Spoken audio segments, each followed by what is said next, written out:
ڕاپەڕینی شێخ سەعیدی پیران، نووسینی ڕۆبەرت ئۆڵسن، وەرگێڕانی ئەبووبەکر خۆشناو، خوێندنەوەی حاکم فەرهاد، مۆنتاژ و کاری دەنگ سۆران عەبدوڵڵا. ئەڵقەی یەکەم.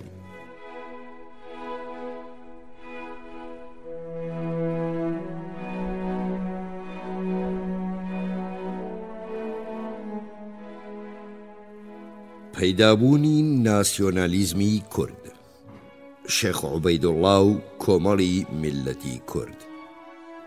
یاخیبوونی شێخ سەعید کە لە بەهاری ساڵی 1925 لە ڕۆژهەڵاتی تورکیا ڕوویدا، ئەو پەڕی 4 قۆناغی دیاری ناسیۆنالیزمی کورد بوو.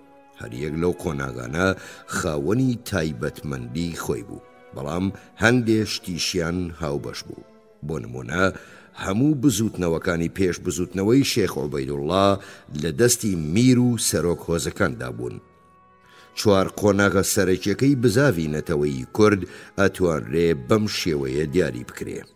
یەکەم، بزوتنەوەی شێخ عوبەیدوڵڵای نەهری و کۆمەڵی میلەتی کورد کە نیشاندەری دەرکەوتنی شێخەکانە وەک گرنگترین ڕێبەرانی کۆمەڵی کوردەواری و لەگەڵ مردنیدا ساڵی 1883 کۆتایی دێت.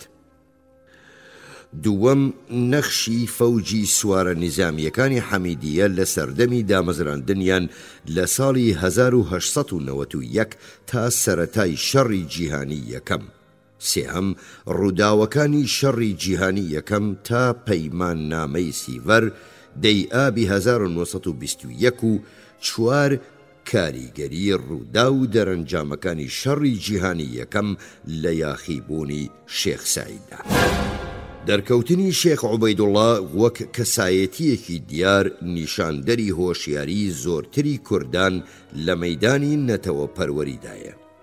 هەڵبەتە پێشتریش هەستی هاوکاری کۆمەڵایەتی لە نێوان کورداندا هەبوو، بەڵام قسە ڕاشکاوەکانی شێخ کە ئەیگوت نیازی وایە کوردستانێکی سربەخۆدا بمەزرێنێ، حکوومەتەکەی لە حکوومەتی پێشینەکانی واتە کەسانی وەک میر بەدرخان بەگی بۆتان کە لە دەیەی 1820 تا دەیەی 1840 کەم و زۆر حکمی بەسەر چەند ناوچەیەکی ڕۆژهەڵاتی تورکیا و باکووری ڕۆژهەڵاتی عێراقدا کرد و هەمان ئەو ناوچانە پاشان کەوتنە نێو قەڵەمڕەوی حکمی شێخ، جودا ئەکردەوە و لەبەرەوەی حکمی شێخ عوبەیدوڵڵا خاوەنی ئامانجی نەتەوایەتی و حکوومەتی بەدرخان بەگ ئەم ئامانجەی نەبوو. جێگای خۆیەتی لێرەدا پەنجە بۆ چەند جوداییەکی نێوانیان ڕاپشێشین. لە هەمووی گرنگتر ناونیشانی ئەم دوانەیە. عوبەیدوڵڵا شێخ بوو. ئەمە ناونیشانێکە تەئکید لە ئەرکەکانی وەک ڕێبەری ڕێبازی نەقشبەندی ئەکاتەوە. عوبەیدوڵڵا وەکو شێخ هەتا لەو ناوچانەش کە لەژێر فەرمانی سەرۆک هۆزەکاندا بوون بەدەسەڵات بوو. باروپێگەی عوبەیدوڵڵا وەک شێخ توانای ئەوەی پێئەدا کە واژە و زاراوەی ئاینی پڕ لە ڕەمز و گفتی مەسیحیانی لە ئامانجە نەتەوەییەکاندا بگونجێنێ و ئەمەش شتێک بوو لە توانای میر بەدرخان، هەرچەندە میر یان گەورە ڕێبەری یەکێتیەکی هۆزەکان بوو، بەڵام پیاوێکی نائاینی بوو نەبوو. هەندێک لە نیشتیمان پەروەرانی کورد لەو باوەڕەدان کە دوای شکستی عوسمانی لە ساڵی 1839 لە بەرامبەر ئیبراهیم پاشای کوڕی محەممەد عەلی پاشای میسر، بەدرخان بەگ ویستی کوردستانێکی سربەخۆ دامەزرێنێ، بەڵام شتێکی وا لە بەڵگەنامە مێژوویەکاندا نییە.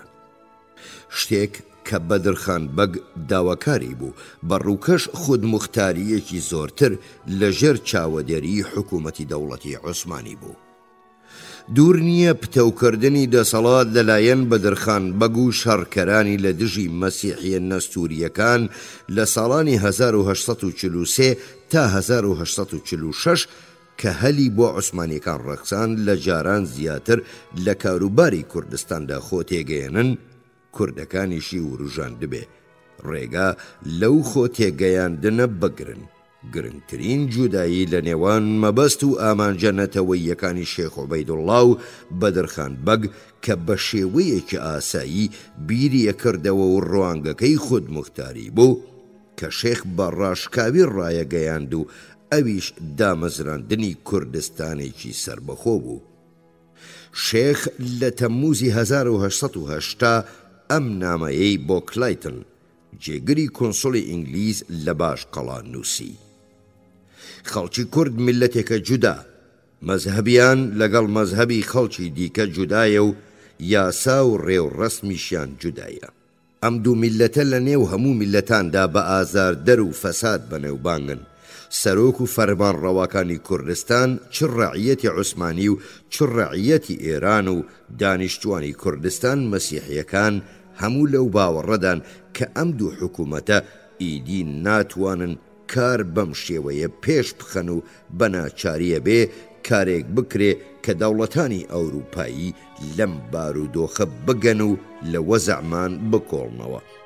ئێمە ئەمانەوێ کاروبارمان لە دەستی خۆماندا بێ، وا نەبێت تەواوی کوردستان خۆی کاروباری خۆی بەدەستەوە ئەگرێ، چونکە خەڵک ئیدی ناتوانن لەگەڵ کارە خراپەکان و ئەو ستەم و بێدادیە بەردەوامەی لەلایەن ئەم دوو حکوومەتەوە ئەنجامەدرێ بژین. سەرباری قسەکانی خودی شێخ کە ئارەزووی بۆ سربەخۆیی دەرەبڕی کۆنسوڵی بریتانیا لە ناوچەکەش لەو باوەڕەدا بوو، ئەو بۆ یەکخستنی هەموو کورد لە وڵاتێکی سربەخۆدا بەڕێبەرایەتی خۆی نەخشەیەکی تەواوی هەبوو. وعی جوەیدە دەرکەوتنی شێخ عوبەیدوڵڵا بە دەرکەوتنی جۆرە ڕێبەرایەتیەکی نوێ لە ناو کوردان ئەزانێ. ئەو یەکەمین و ڕەنگە گەورەترین ڕێبەری ئاینی دنیایی کوردستان بوو. هەمان شێخ بوون ڕێز و دەسەڵاتی پێبەخشی کە شێخەکان وەک باوە لە کۆمەڵگاکانی ئیسلامیدا هەیەنە. شێخێک هەرتەنیا بە وەرگرتنی ئەم پێگەیە وەک ڕێبەری خەڵکی و وەک بەندەیەکی خۆدا خۆی لە خەڵکی دیکە جوداکاتەوە. شێخێک سەرباری پیرۆزی و ئاکاری بەرز، ئامادەیی و کەسایەتیەکی باش، پێویستی بە هەموو تواناکانی سیاسەتمەدارێکی سەردەمی تازەش هەبوو، ئەبوایە بتوانێ خەڵک بە یەکەوە بگونجێنێ، مشتومڕ و ململانیەکان یەکلا بکاتەوە و کارەکان بە شێوەیەک ڕێک بخە کە هیچ کەسێک لە شکایەتکاران هەست بە زوڵم نەکا. ئەم جۆرە حکومدان و پێناوکاریە بە زۆری لەلایەن ئەو کەسانەوە باشتر ئەنجامەدرا کە خەڵکی ناوچەکە نەبوون، خۆیان لە دوژمنداری و ڕکابەریەدا نەئەکردە لایەن کە کار بکاتە سەر حکومەکەیان. ناوبانگ و ناوی شێخ بە پێی بنەچەکەی زیرەکی و لێزانی و دەسەڵاتی معنەوی ئەو بوو. شێخ عوبەیدوڵڵا لە ڕەچەڵەکی شێخ عەبدولقادری گەیلانی پیاوچاکی بەنێوبانگی سەدەی سێزدە بوو.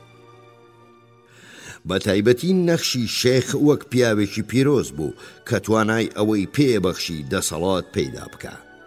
گەلێ زۆر موریدی تۆندڕە و نەخوێنەوار شێخی خۆیان وەک مەهدی چاوەڕوان کرا و ڕزگارکارە بینی کە ئەبوایە داد و ژیانێکی باشتر بۆ خەڵکی بەدیاری بهێنێ.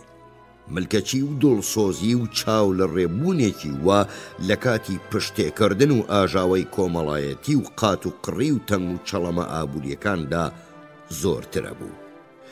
بەدەسەڵات بوونی شێخ عوبەیدوڵڵا لە کۆتایی دەیەی 1870 و شێخ سەعید لە سەرەتای دەیەی 1920 لە بارودۆخێکی وا ڕوویدا. خەڵکی لەو باوەڕەدا بوون کە شێخ لە ڕێگای کەراماتەوە ئەتوانێ موعجیزە بکە، ئەم کەرامەتە دوای مردنیش بەردەوامە بێ. ئەم باوەڕە بە پەرستنی مەزارەکەی کۆتایی هات. شێخەکان هەروەها ئەرکی وەک دەرمان و پزیشکی و پزیشکی دەرونیان ئەنجامەدا. بە کورتی نەخشی پزیشک و یاساناس و مەلا و پزیشکی دەرونیانە جەڕە. شێخ یا بنەماڵەی شێخ ئەیتوانی بە بەرگریکردن لە چینیان گروپی چەوساوە و ستەمدیدەی وەک جووتیاران بگاتە دەسەڵات و ئەمە تەنیا ڕێگایەکی گەیشتنە دەسەڵات بوو.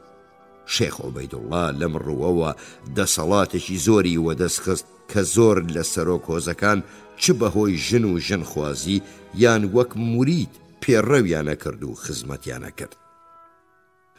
هەندێک لە گەورەترین سەرۆک هۆزەکانی سەردەم ئەویان بە حەزرەتی شێخ بانگە کرد. شێخێک بەهۆی ژنخوازی لە بنەماڵە بەدەسەڵاتەکانی گوند دەسەڵاتی خۆی پتەوە کرد. ژنهێنانی شێخ یا کوڕەکانی لەگەڵ کیژی سەرۆک هۆزەکاندا کاتێ بەڕێوە چوو کە شێخ ئیدی سامانێکی پەیدا کردبوو. وەدەستخستی سامان کارێکی پێویست بوو، چونکە لە شێخ چاوەڕوانەکرا بەخشندە و میوان دۆست بێ و لە کاتی ناچاری و پێویستیدا بتوانرێ بۆمانەوە پشتی پێ ببەسترێ. شێخ بۆ ڕاکێشان و هێشتنەوەی موریدەکانی پێویستی بە پارە هەبوو. لە نێوان ژمارەی موریدانی شێخ و ئەو خۆراک و مەڕووماڵات و پارە و زەویەی لەوانەوە بەدەستیە کەوت پەیوەندیەکی ڕاستەوخۆ هەبوو. شێخەکان سەرباری ئەو سامانەی لە ڕێگای وەرگرتنی دیاری جۆرا و جۆر و ژنخوازیەوە وەدەستیانە کەوت، چاودێری ئەو وەقفانەشیانە کرد کە مەبەستی دابینکردنی دەرامەت بۆ چاکردنەوەی مزگەوت و جۆگە و خوێندنگاکان تەرخان کرابوون. گەلێ لە شێخەکان زەویە وەقفەکانیان وەک مڵکی خۆیان بڕێوە بن. یاسای زەوی عوسمانی بڕیار لێدراوی ساڵی 1858 سەرباری ئەو زەویانەی شێخەکان وەک تاکە کەس هەیان بوو یارمەتی زیادکردنی مڵک و سامانیەدان. ئاغاکان خاوەن زەویە گەورەکان و سەرۆک هۆزەکان و کاربەدەستانی حکوومەت و بازرگانە دەوڵەمەنەکان و شێخەکان کە بە حکمی پلە و پایگەی بەرزتریان کە دوای لە ناوچوونی مێرنشینەکان لە دەیەی 1830 و 1840 لە نێو کۆمەڵی کوردەواریدا وەدەستیان هێنابوو، زۆرترین سوودیان لە یاسای ناوبراو وەرگرت. بەخشینی زەوی بە شێخ و سەرۆک هۆزەکان دوای ساڵی 1858 ئامانجی سیاسی لە دواوە بوو. مەبەست گەیشتنە دەسەڵات بوو کە دابینکردنی لە ئەنادۆڵی ڕۆژهەڵات و عێراق لە نیوەی دووەمی سەدەی 19دا کاری دەوڵەتی عوسمانی بوو. سەرکوت و لە ناوچوونی میرنشینە نیمچە سربەخۆکان لەلایەن عوسمانیەوە بەتایبەتی لە سەردەمی سوڵتان مەحموودی دووەم ڕێگای بۆ دەرکەوتنی شێخ عوبەیدوڵڵا وەک ڕێبەری نەتەوەیی خۆش کرد. لە نێوچوونی میرەکان بووە هۆی بێسەروبەری ڕۆژ بە ڕۆژ زۆرتر کە هەندێ جار ئەگەیشتە ڕادەی پشێوی. سەرۆک هۆزە گچکەکان کە لە بەندی حکمی میرەکان ئازاد ببوون دوژمنداری و ڕقی کۆنیان ئەژیاندەوە و دەوڵەتی عوسمانی وێڕای مەبەستەکانیشی توانای ئەنجامدانی دەسەڵاتی حکوومەتی ناوەندی نەبوو. لەگەڵ ئەو گیر و گرفتە گەورانەی لە ئەنادۆڵی ڕۆژاوا و ناوچەکانی ئەوروپا و ناوچەکانی عەرەبدا ڕوبەڕوویانە بووەوە. هەروەها گوشار و داخوازی ڕۆژ بە ڕۆژ زیاتری وڵاتانی ئەوروپایی بەتوندی هەستی بەو بۆشاییە ئەکرد کە میرەکان لە سیاسەتی وڵاتدا دروستیان کردبوو. بەم شێوەیە بارودۆخی سیاسی و ئاینی هەردووچان بۆ گواستنەوەی دەسەڵات بۆ شێخەکان بە تەواوی یارمەتی دەربوو. وای جوەیدە ئەڵێ دەرکەوتنی شێخەکان وەک ڕێبەرانی نەتەوەیی لە نێو کورداندا تەنیا لەبەر ئەو ڕێزە نەبوو کە بەهۆی تایبەتمەندی پلە ئاینیەکانیان هەیان بوو، بەڵکو بەم مانایە کە دوای لە ناوچوونی میرە گەورەکان لە نێو کەسانی ئاینیدا کەس نەبوو لە نێو خەڵکیدا ڕێز و دەسەڵاتێکی وای هەبێ. ئاسانی قوبوڵکرانی شێخەکان وەک ڕێبەر لەلایەن کۆمەڵی کوردەوە نیشاندەری نیازێکیشە کە ئەم کۆمەڵە بە پڕکردنەوەی بۆشایی دەرەنجامی نەبوونی میرەکان هەستی پێ کرد. نەبوونی کەسایەتیەکی گەورەی بەگزادە لە ڕوانگەی کوردانەوە کارێکی سەیر و ناماقوڵ ئەهاتە بەرچاو. ڕوانینێکیش لە کۆمەڵناسیش ئەم دەرەنجامە تەکی دەکا کە ئەڵێ پارچە پارچەکردن و گۆڕینی میرنشێنەکانی کوردی بە یەکەی بچووکتری هۆزایەتی ڕێگای بۆ حکوومەتی شێخەکان خۆش کرد. هەروەها ڤان برۆینسن دەڵێ بە ماوەیەکی نزیکەی 3 ساڵ دوای لەبەریەک هەڵوەشانەوەی مێرنشینەکانی کورد 1847 تا 1880 کوردەکان چ لە نێو قەڵەمڕەوی حکوومەتی عوسمانی یان لە نێو خۆیاندا کەمتر لێک نزیکە بوونەوە و کەمتر توانیان ڕوە و پێکهێنانی حکوومەتێکی تایبەت بە خۆیان بچنە پێش. بەڕای ئەو لەبەریەک هەڵوەشانەوەی مێرنشینەکان جگە لە حکوومەتێکی ڕاستە و خۆ مانایەکی دیکەی نەبوو. لە ڕووی گەشەستاندنی کۆمەڵایەتیەوە بۆ دامەزراندنی حکوومەتێکی بەهێز هەنگاوێک بۆ دواوە بوو. وا دیارە بۆ چوونی ئەو لەمەڕ حکوومەتی ڕاستە و خۆ بە بەشداری زۆرتری خەڵکی لە حکوومەتە زانێ. مەیل بۆ حکوومەتێکی هۆزایەتی لەوە بەهێزتر بوو کە کارێکی وا ممکن بکە. بەڵام بەڕوانینی من ئەو لە دەستدانەی حکوومەتی ڕاستەوخۆ لەلایەن میرەکان و دوای لەبەریەک هەڵوەشانەوەی مێرنشینەکان بوو کە بزوتنەوەی سربەخۆی خوازانەی شێخ عوبەیدوڵڵا کە پشتی بەڕەونەقی جەماوەری مەزهەبی ئاینی مەست بوو بەرەو گەشە پێدانە چوو. دەوڵەتی عوسمانی بە درێژایی سەدەی 19 سیاسەتێکی کە لە حکوومەتدا پەیڕەوی کردهبوو لایەنە نائاینیەکە بەردەوام زیاترە بوو. هەمان سیاست لەلایەن حکوومەتی دواتر واتە کۆماری تورکیاش لە ماوەی تەواوی سەدەی 20دا بێجگە لە 2 دەیەی حکوومەتی مەحموودی دووەم 1876 1909 پەیڕەو کرا و هەمان سیاست بوو کە ئەو جۆرە ناسیۆنالیزمەی لەلایەن شێخەکانەوە ڕێبەرایەتیە کرا و ئەم تایبەتمەندیەی لە شێخ عوبەیدوڵڵاوە تا شێخ سەعید لایە نەزاڵەکەی بوو پەرەی پێدا.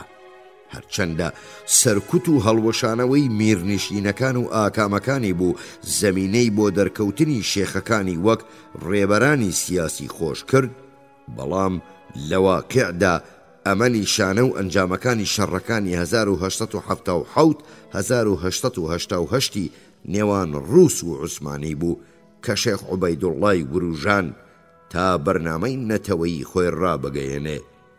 شەڕ، ماڵوێرانی و قات و قڕی و جۆرەها دەردەسەری و نەخۆشی و دەستدرێژی و ڕاوڕووتی پەیدا کردبوو. خەڵکی ویلایەتەکانی ڕۆژهەڵاتی ئیمپراتۆری ڕووبەڕووی کارەسات و زەحمەتیەکی زۆر ببوونەوە. شتێکە بووە هۆی ئەوەی شێخ عوبەیدوڵڵا لە ڕاگەیاندنی سربەخۆییدا پەلە بکا پەیمان نامەی بەرلین بوو کە لە 11 کانونی دووەمی 1878 لە کۆتایی شەڕەکانی ڕووس و عوسمانیدا مۆر کرا. مادەی 61 ئەم پەیمان نامەیە ئەیگوت کە بابی عالی پەیمانەدا چەند ریفۆرمێک بە پێی پێداویستی ناوچەکە لە ویلایەتە ئەرمەنی نشینەکان ئەنجام بدا و سەلامەتی و ئاسایشی ئەم خەڵکە لە بەرامبەر چەرکەسەکان و کوردەکان دابین بکە. بڕیار بوو هێزەکانی ئەوروپایی چاودێری ئەم ریفۆرمانە بن. جوۆی داڵێ وا دێتە بەرچاو ترس لە حکومڕانی ئەرمەنەکان لە کوردستان یەکێک لە گرنگترین ئەو هۆکارانە بوو بێ کە شێخی بۆ یەکخستنی کوردان وروژان دەبێ.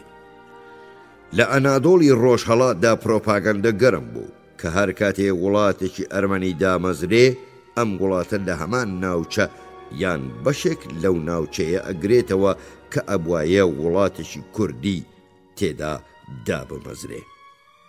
ئەڵێن شێخ عوبەیدوڵڵا کاتێ بە ناوەڕۆکی مادەی 61 زانی گوتی چیم گوێ لێ بێ، واتە ئەرمەنیەکانە یانەوێ وڵاتێکی سربەخۆ لەوان دامەزرێنن و نەستوریەکان ئاڵای ئینگلیز بەربکەنەوە و خۆیان بەڕەعیەتی ئینگلیز دەقەڵەم بدەن، من هەرگیز مۆڵەتی شتیوان نادەم. ئەگەر ناچاریش بم چەک بە ژنان هەڵبگرم.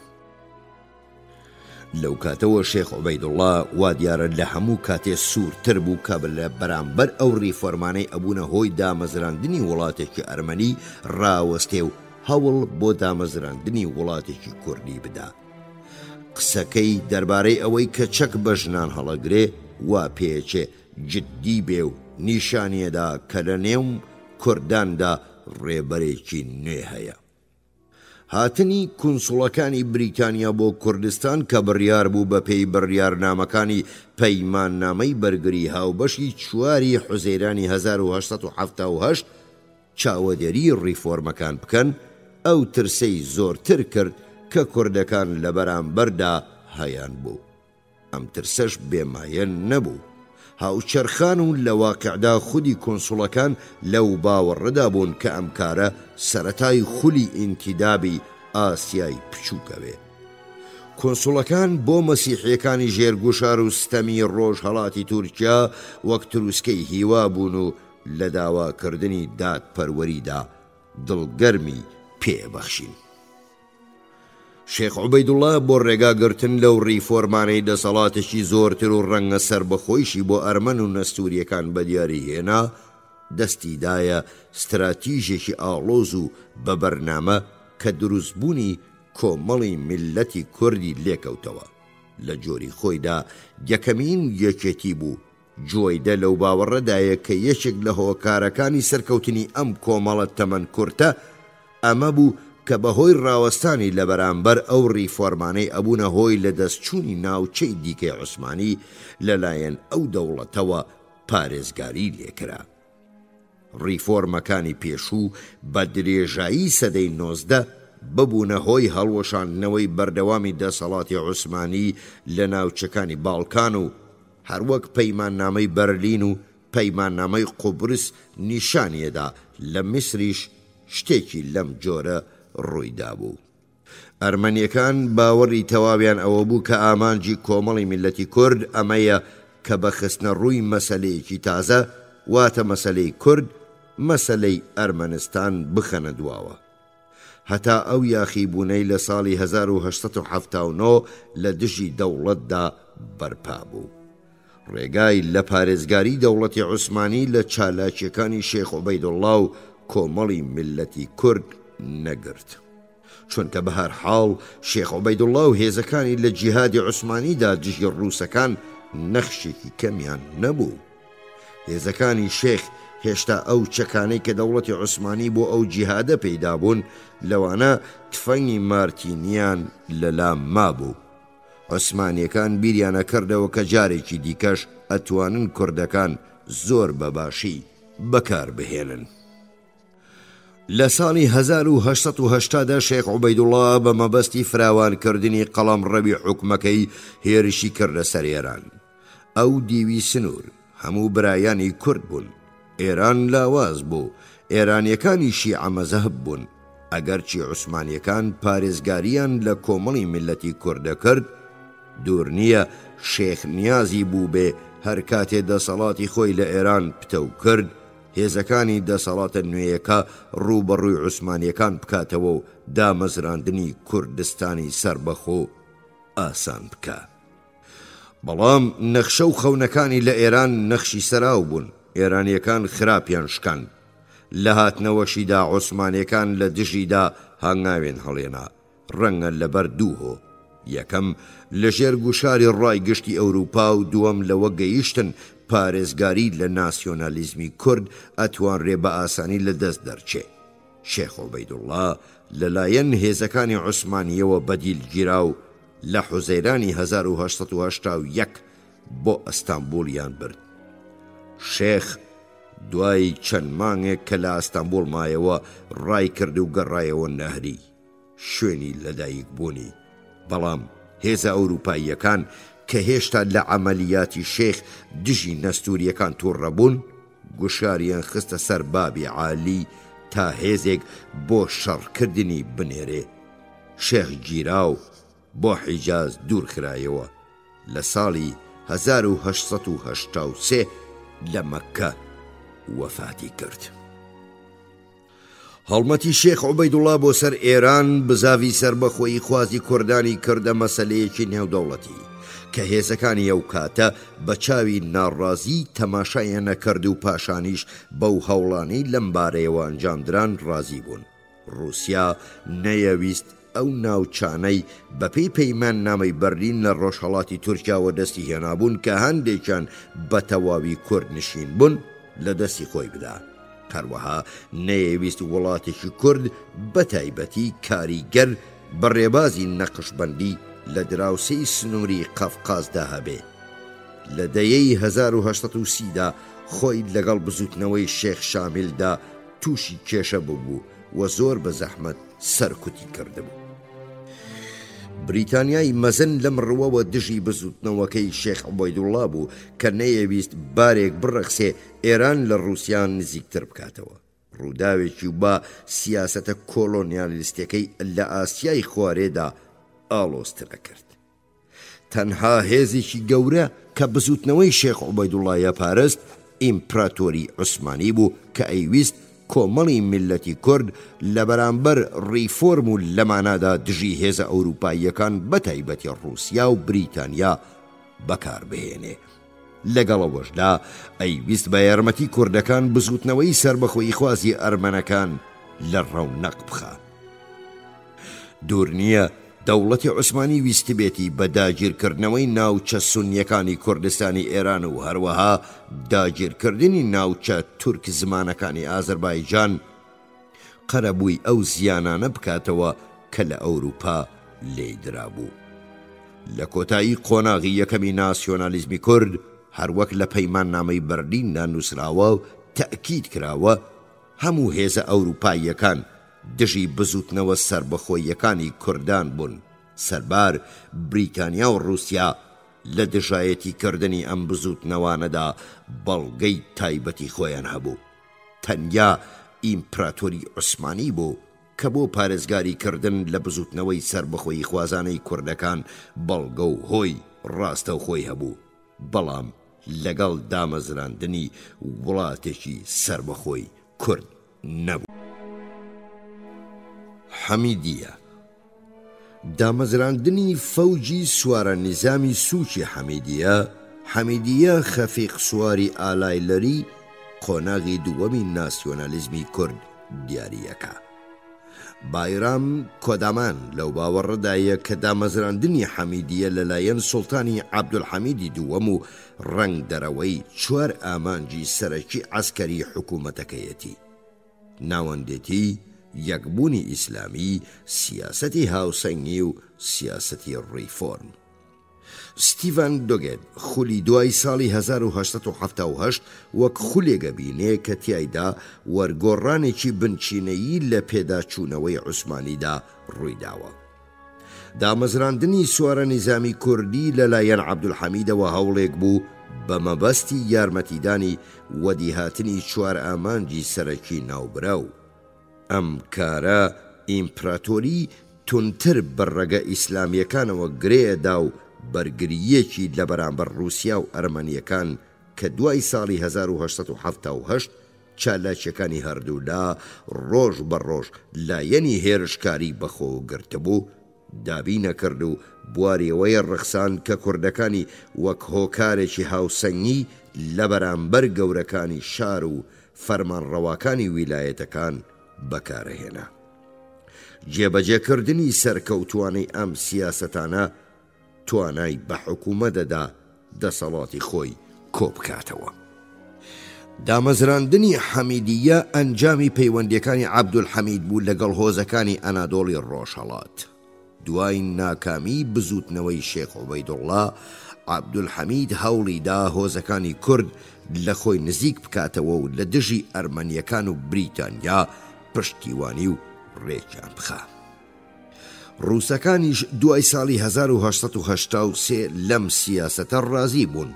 ئەوانیش دژی دامەزرانی ئەرمەنستانێکی سربەخۆ بوون.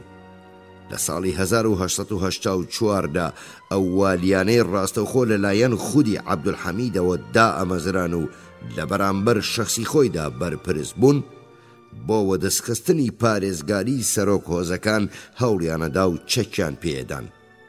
کۆدامانەڵێ کە لە ماوەی نێوان 1985 تا 1990 بابی عالی توانی بووی لە ڕێگای هەمان سیاسەتی دڵنەواییەوە کەمە چاودێریەک بەسەر هۆزەکاندا بسەپێنێ. هەروەها ئاو ئەرکەشی گرتە سەرشانی خۆی کە ئاوڕێکیش لە خواستی ئەرمەنیەکان بداتەوە. هەموو مێژ و نووسانی ئەم خولە ئەم گومانەیان نییە و لەو باوەڕەشدا نین کە دەوڵەتی عوسمانی ئاوڕێکی لە مەسەلەی ئەرمەنی و خواستەکانیان دابێتەوە. سیاسەتەکانی دەوڵەتی عوسمانی دەربارەی ئەرمەنیەکان لە 1885ەوە تا 1890 هەرچیەکیش بووە سەلمێنراو ئەمەیە کە چالاکی سربەخۆ خوازانە ڕۆژ بە ڕۆژ زۆرتری ئەرمەنیەکان دوای ساڵی 1850 لە ڕوانگەی عەبدولحەمیدەوە نەتەنیا هەڕەشەی لە وڵات دەکرد بەڵکو لە سیاسەتی هۆزایەتیش و بۆیە هەموو ریفۆرمە لە بەرچاو گیراوەکانی ئەوی ئەخستە مەترسیەوە. دامەزراندنی حەمیدیە تەنیا و تەنیا بە مەبەستی بەکارهێنانی کوردان لە دژی ئەرمەنیەکان نەبوو. کۆدامان و دۆگێد لەو باوەڕەدان کە دامەزراندنی حەمیدیە ئەبێ بخرێتە چوارچێوەی ئامانجە استراتیجیەکانی سیاسەتەکانی عەبدولحەمیدەوە کە گرنگترینیان بریتی بوو لە جێگیرکردنی دەسەڵاتی ناوەندی، خوڵقاندنی هاوسەنگیەکی نوێی کۆمەڵایەتی سیاسی، لەلایەنی کاریگەرترکردنی حکوومەتیش لە ئەنادۆڵی ڕۆژهەڵاتدا بەکارهێنانی هێزی هۆزەکان بۆ مەبەستی عەسکەری.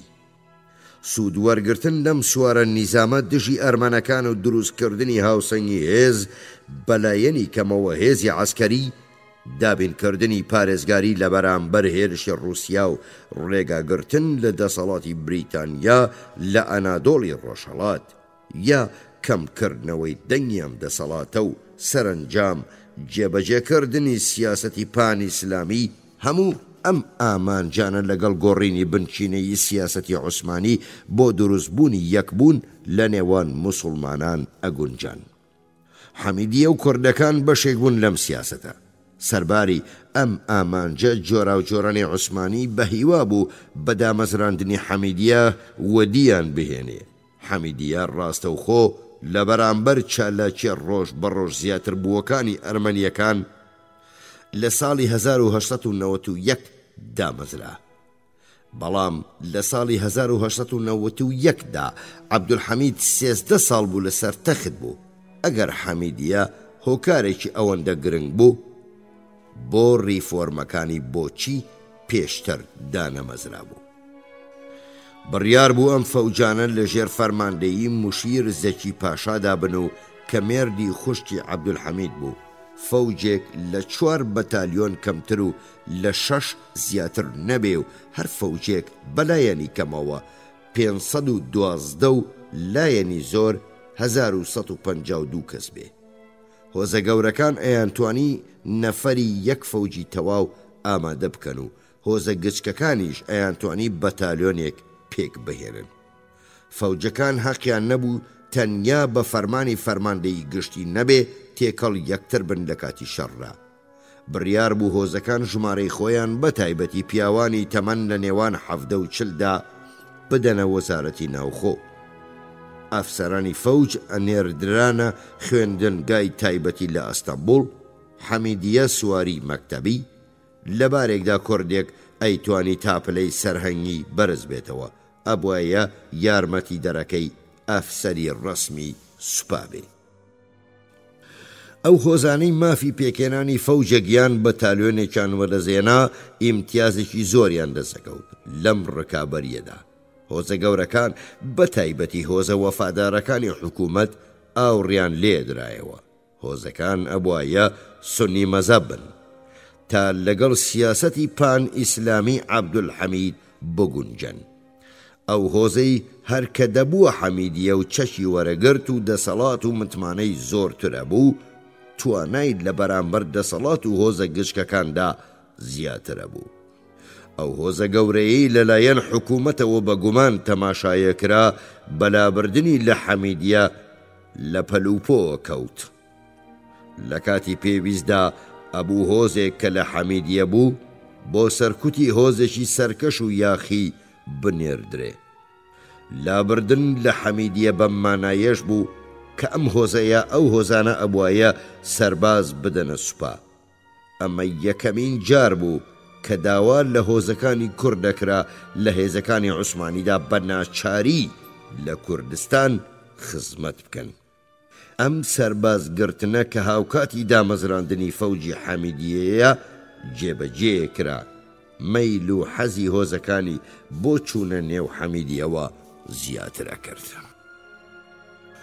حەمیدیە دوای دامەزراندنی لە دوو بەرەدا بەکارهێنران، یەکەمیان لە بەرەی نێوان ئارزەڕۆم و وان و دووەمیشان بەرەی نێوان ناوچەی ماردین ئورفە، یەکێک لە بەرامبەر ڕووسەکان و ئەوی دیکە لە بەرامبەر ئینگلیزەکان. هەردوو فەوجی سەر بە لەشکری چوار بە فەرماندەیی موشیر زەکی بوون وەک پارێزگاری کوردان لە بەرامبەر دوژمنە سەرەکیەکانیان کە دەسەڵاتدارانی ناوخۆ بوون ئەجوڵانەوە. پارێزگاری زەکی پاشا لە کوردان لە بەرامبەر والیەکاندا کە خۆیان لەلایەن شەخسی سوڵتانەوە دانرابوون نیشانیەدا کە ئەنجامی ڕیفۆرمەکانی لەلایەن ئەوانەوە لە ئەنادۆڵی ڕۆژهەڵاتدا تا چڕادەیەک دژوار و بێئاکام بووە. پەیوەندیە نزیکەکانی سوڵتان لەگەڵ زەکی پاشادا ئەوە دەرەخات کە دوور نییە ئامانجە سەرەکیەکانی بەکارهێنانی کورد بۆ دژایەتی ئەرمەنەکان بوو بێ.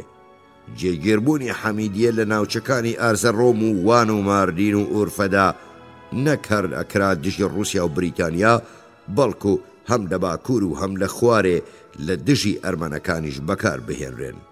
پەیوەندی لەگەڵ رووسیای ئەو سەردەمەمان مایەی نیگەرانی بوو، چونکە وێڕای ئەو دەست درێژیانەش کە حەمیدیە لە 22 ئەیلولی 1893دا کردیە سەر ئەرمەنیەکان، کۆکردنەوەی خەڵک بۆ دامەزراندنی ئەم فەوجانە هەر بەردەوام بوو.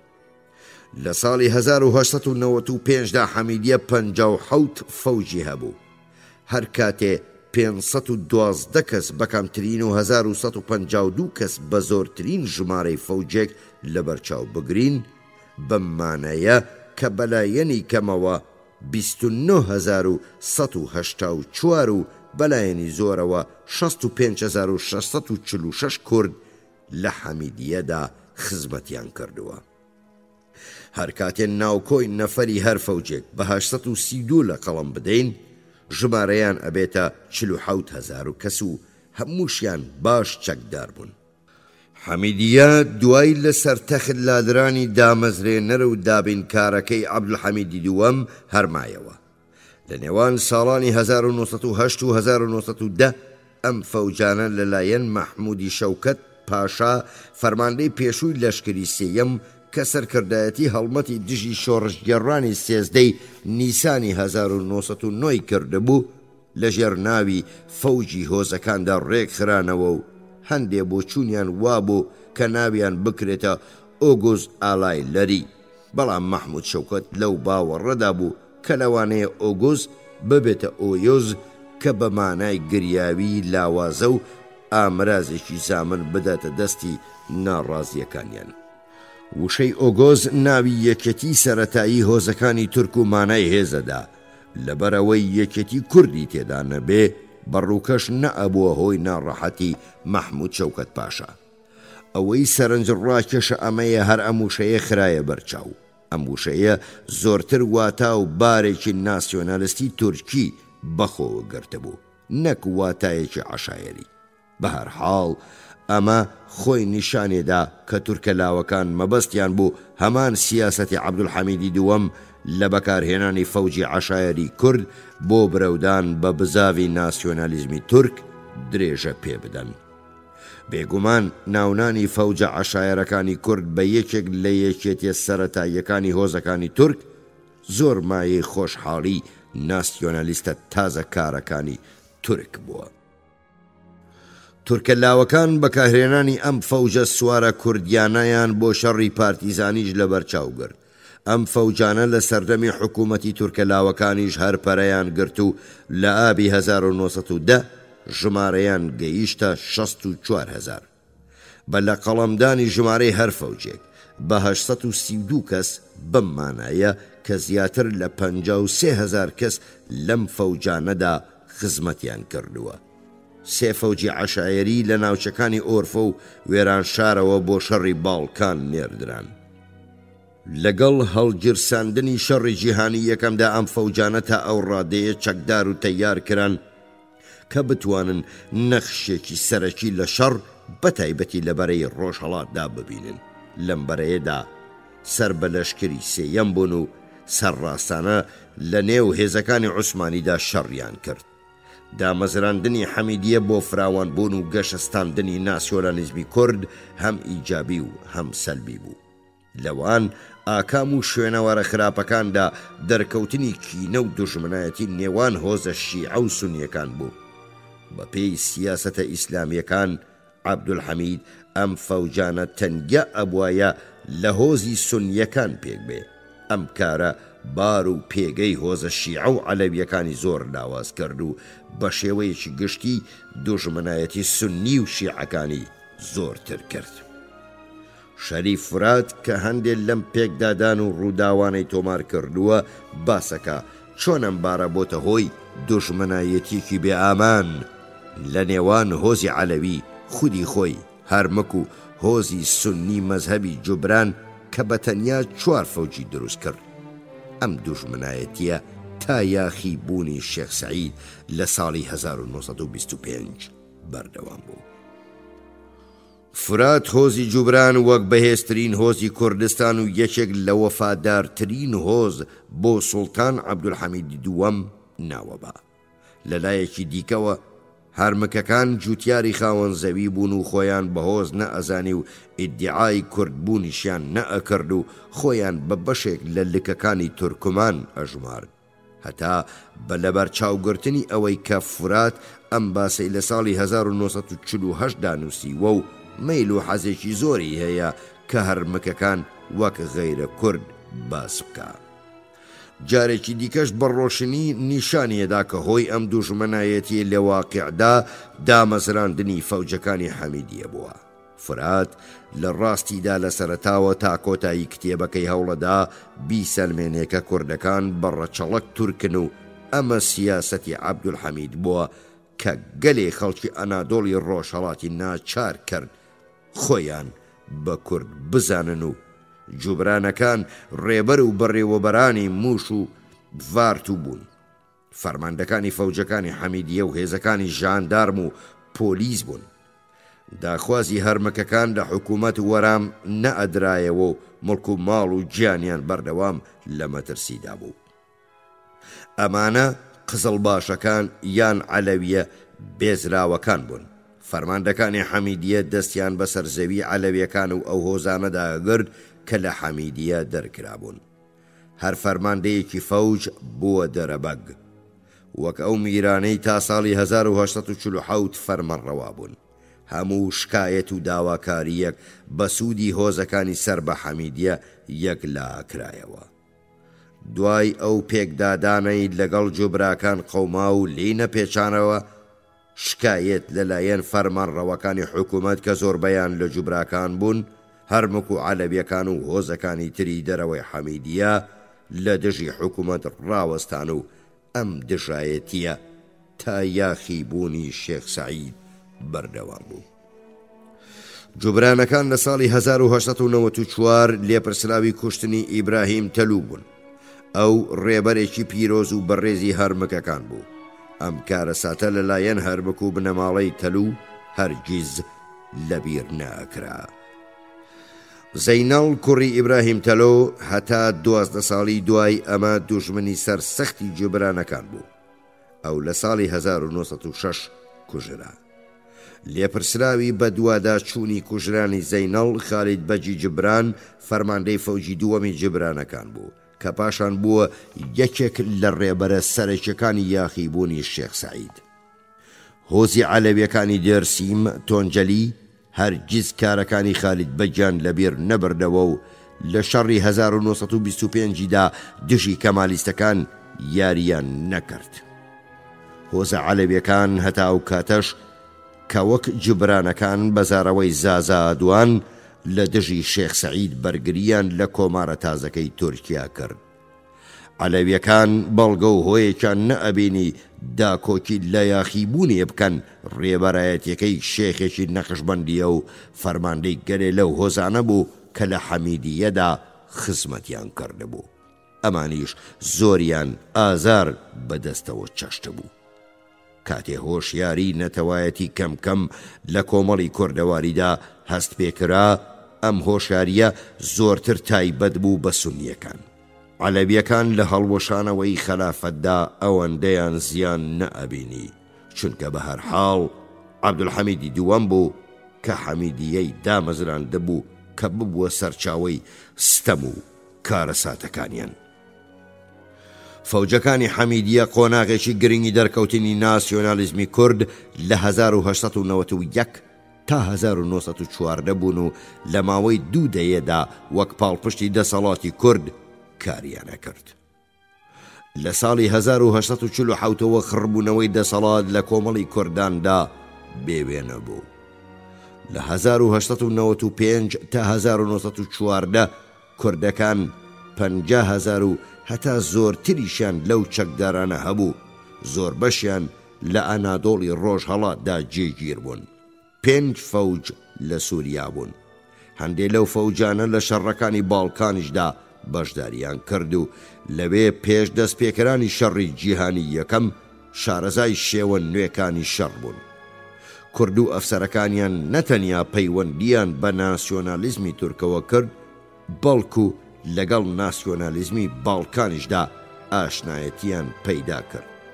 هەرچەندە لەم زەمینەیەدا لێکۆڵینەوەی زۆر نەکراوە، بەڵام کوردەکان بە تایبەتی ئەفسەرەکانیان کە لەو خوێندنگایانەی عەبدولحەمید دروستی کردبوون خوێندبوویان ئاشنای سیاسەتی جیهانیش بوون کە یارمەتی شەڕەکانی باڵکانی دابوو. ناسیۆنالیزمی خەڵکی باڵکان کە ئەبوو لە لای خەڵکەوە شتێکی ناسراو بێ، پێش خودی خۆیان بۆ ئەفسەرانی تورکیش ئاشکرا بوو. ئەم ئەفسەرانە وا پێچوو ئاگایان لە شێوەی بیرکردنەوەی هاوپیشە تورک و عەرەبەکانی خۆشیان نەبێ. بە مسۆگەری بۆ ئەفسەرێکی خوێندەواری کورد هیچ نائاسایی نەبوو کە خۆی لە شوێنی ئەفسەرێکی تورکدا بنێ و هەستی ناسیۆنالیزمی تورکی هەبێ و ئەوە وەک هەست و بیرە ناسیۆنالیستیەکەی خۆی بزانێ.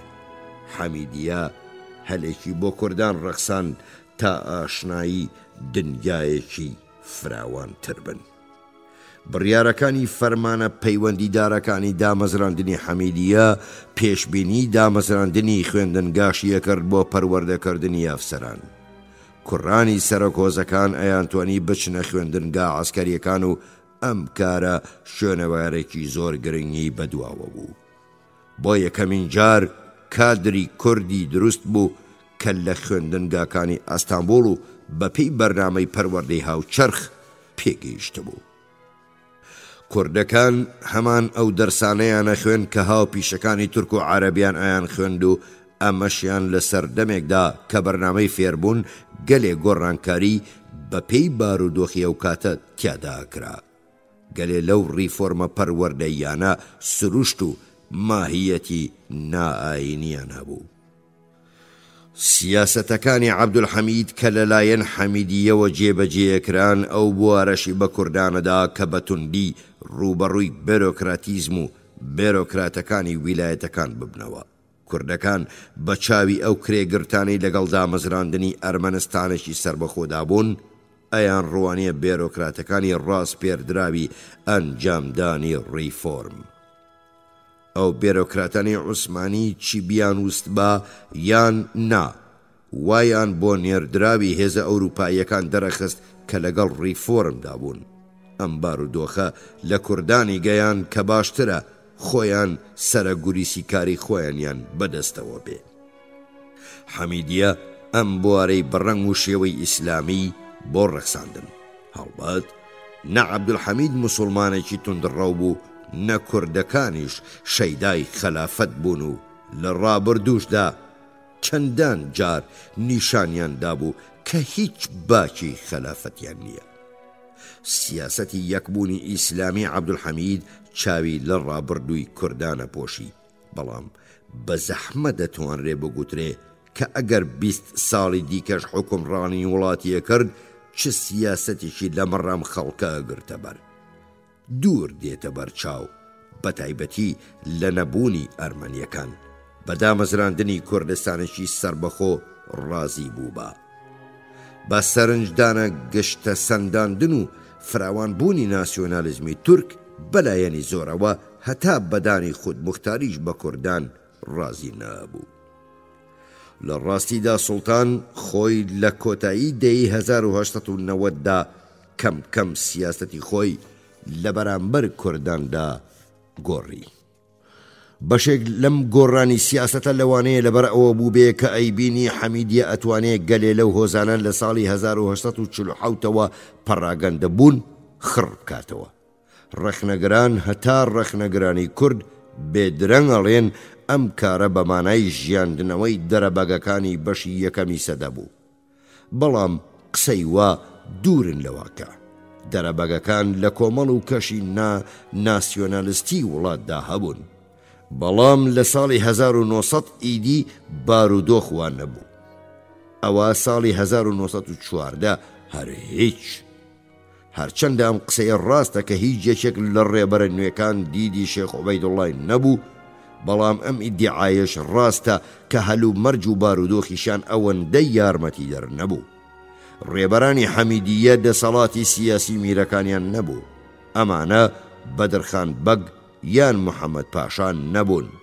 ئەم قسەیە بێ بناغەن نییە. بیرروڕای ناسیۆنالیستی زۆر تەنگە بەرتر و ناوچەیتر بوون لە بیرروڕا جیهانیەکانی سوڵتان و خەلیفە و شا یان میر و کوڕە میرەکان. ناکۆکتر و لادەرتریش ئەگەر ئەو بیرروڕایانەی هاوکاتی حەمیدیە دەرکەوتن توانای بەردەوام بوونیان نەبوو.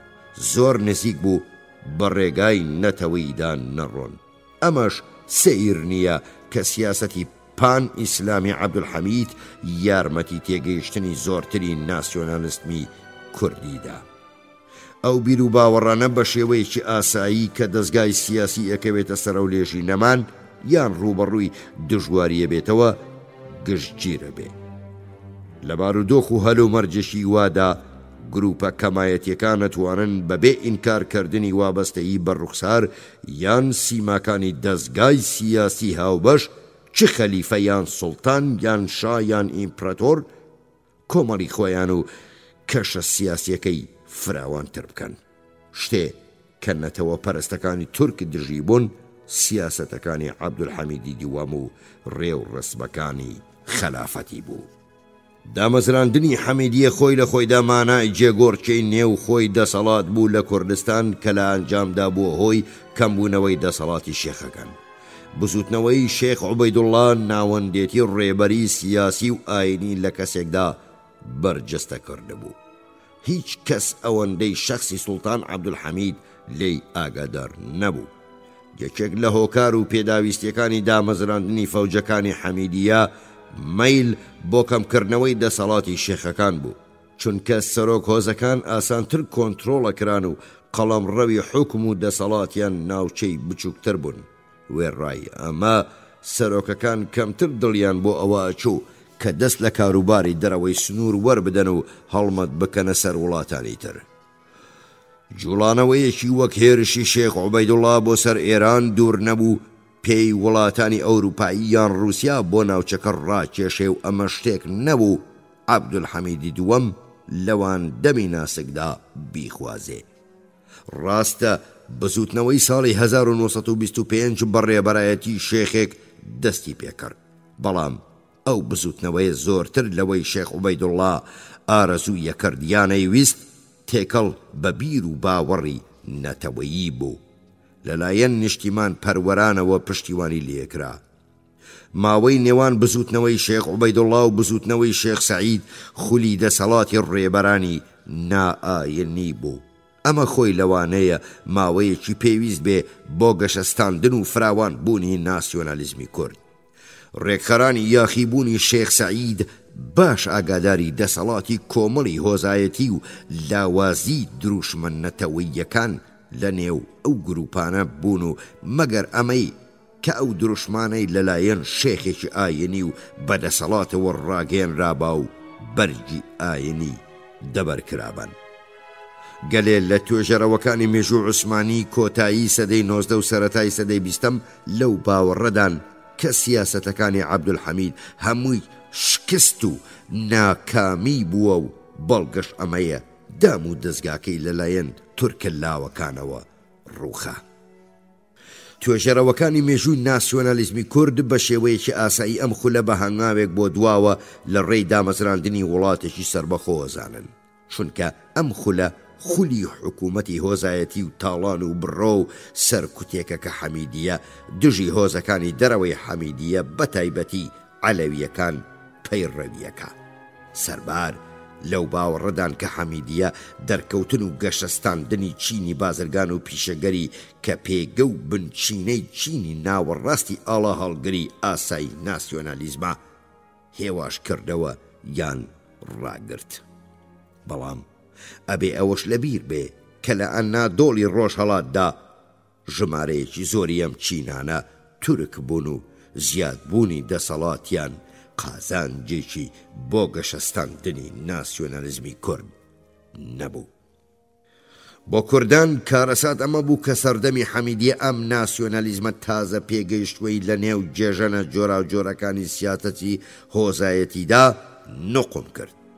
پرسیارێک کە ئەبێ بکرێ ئەمەیە: ئەگەر حەمیدیە نەئەبوو ئایا ناسیۆنالیزمی کورد دوای شەڕی جیهانی یەکەم بەهێزترە بوو؟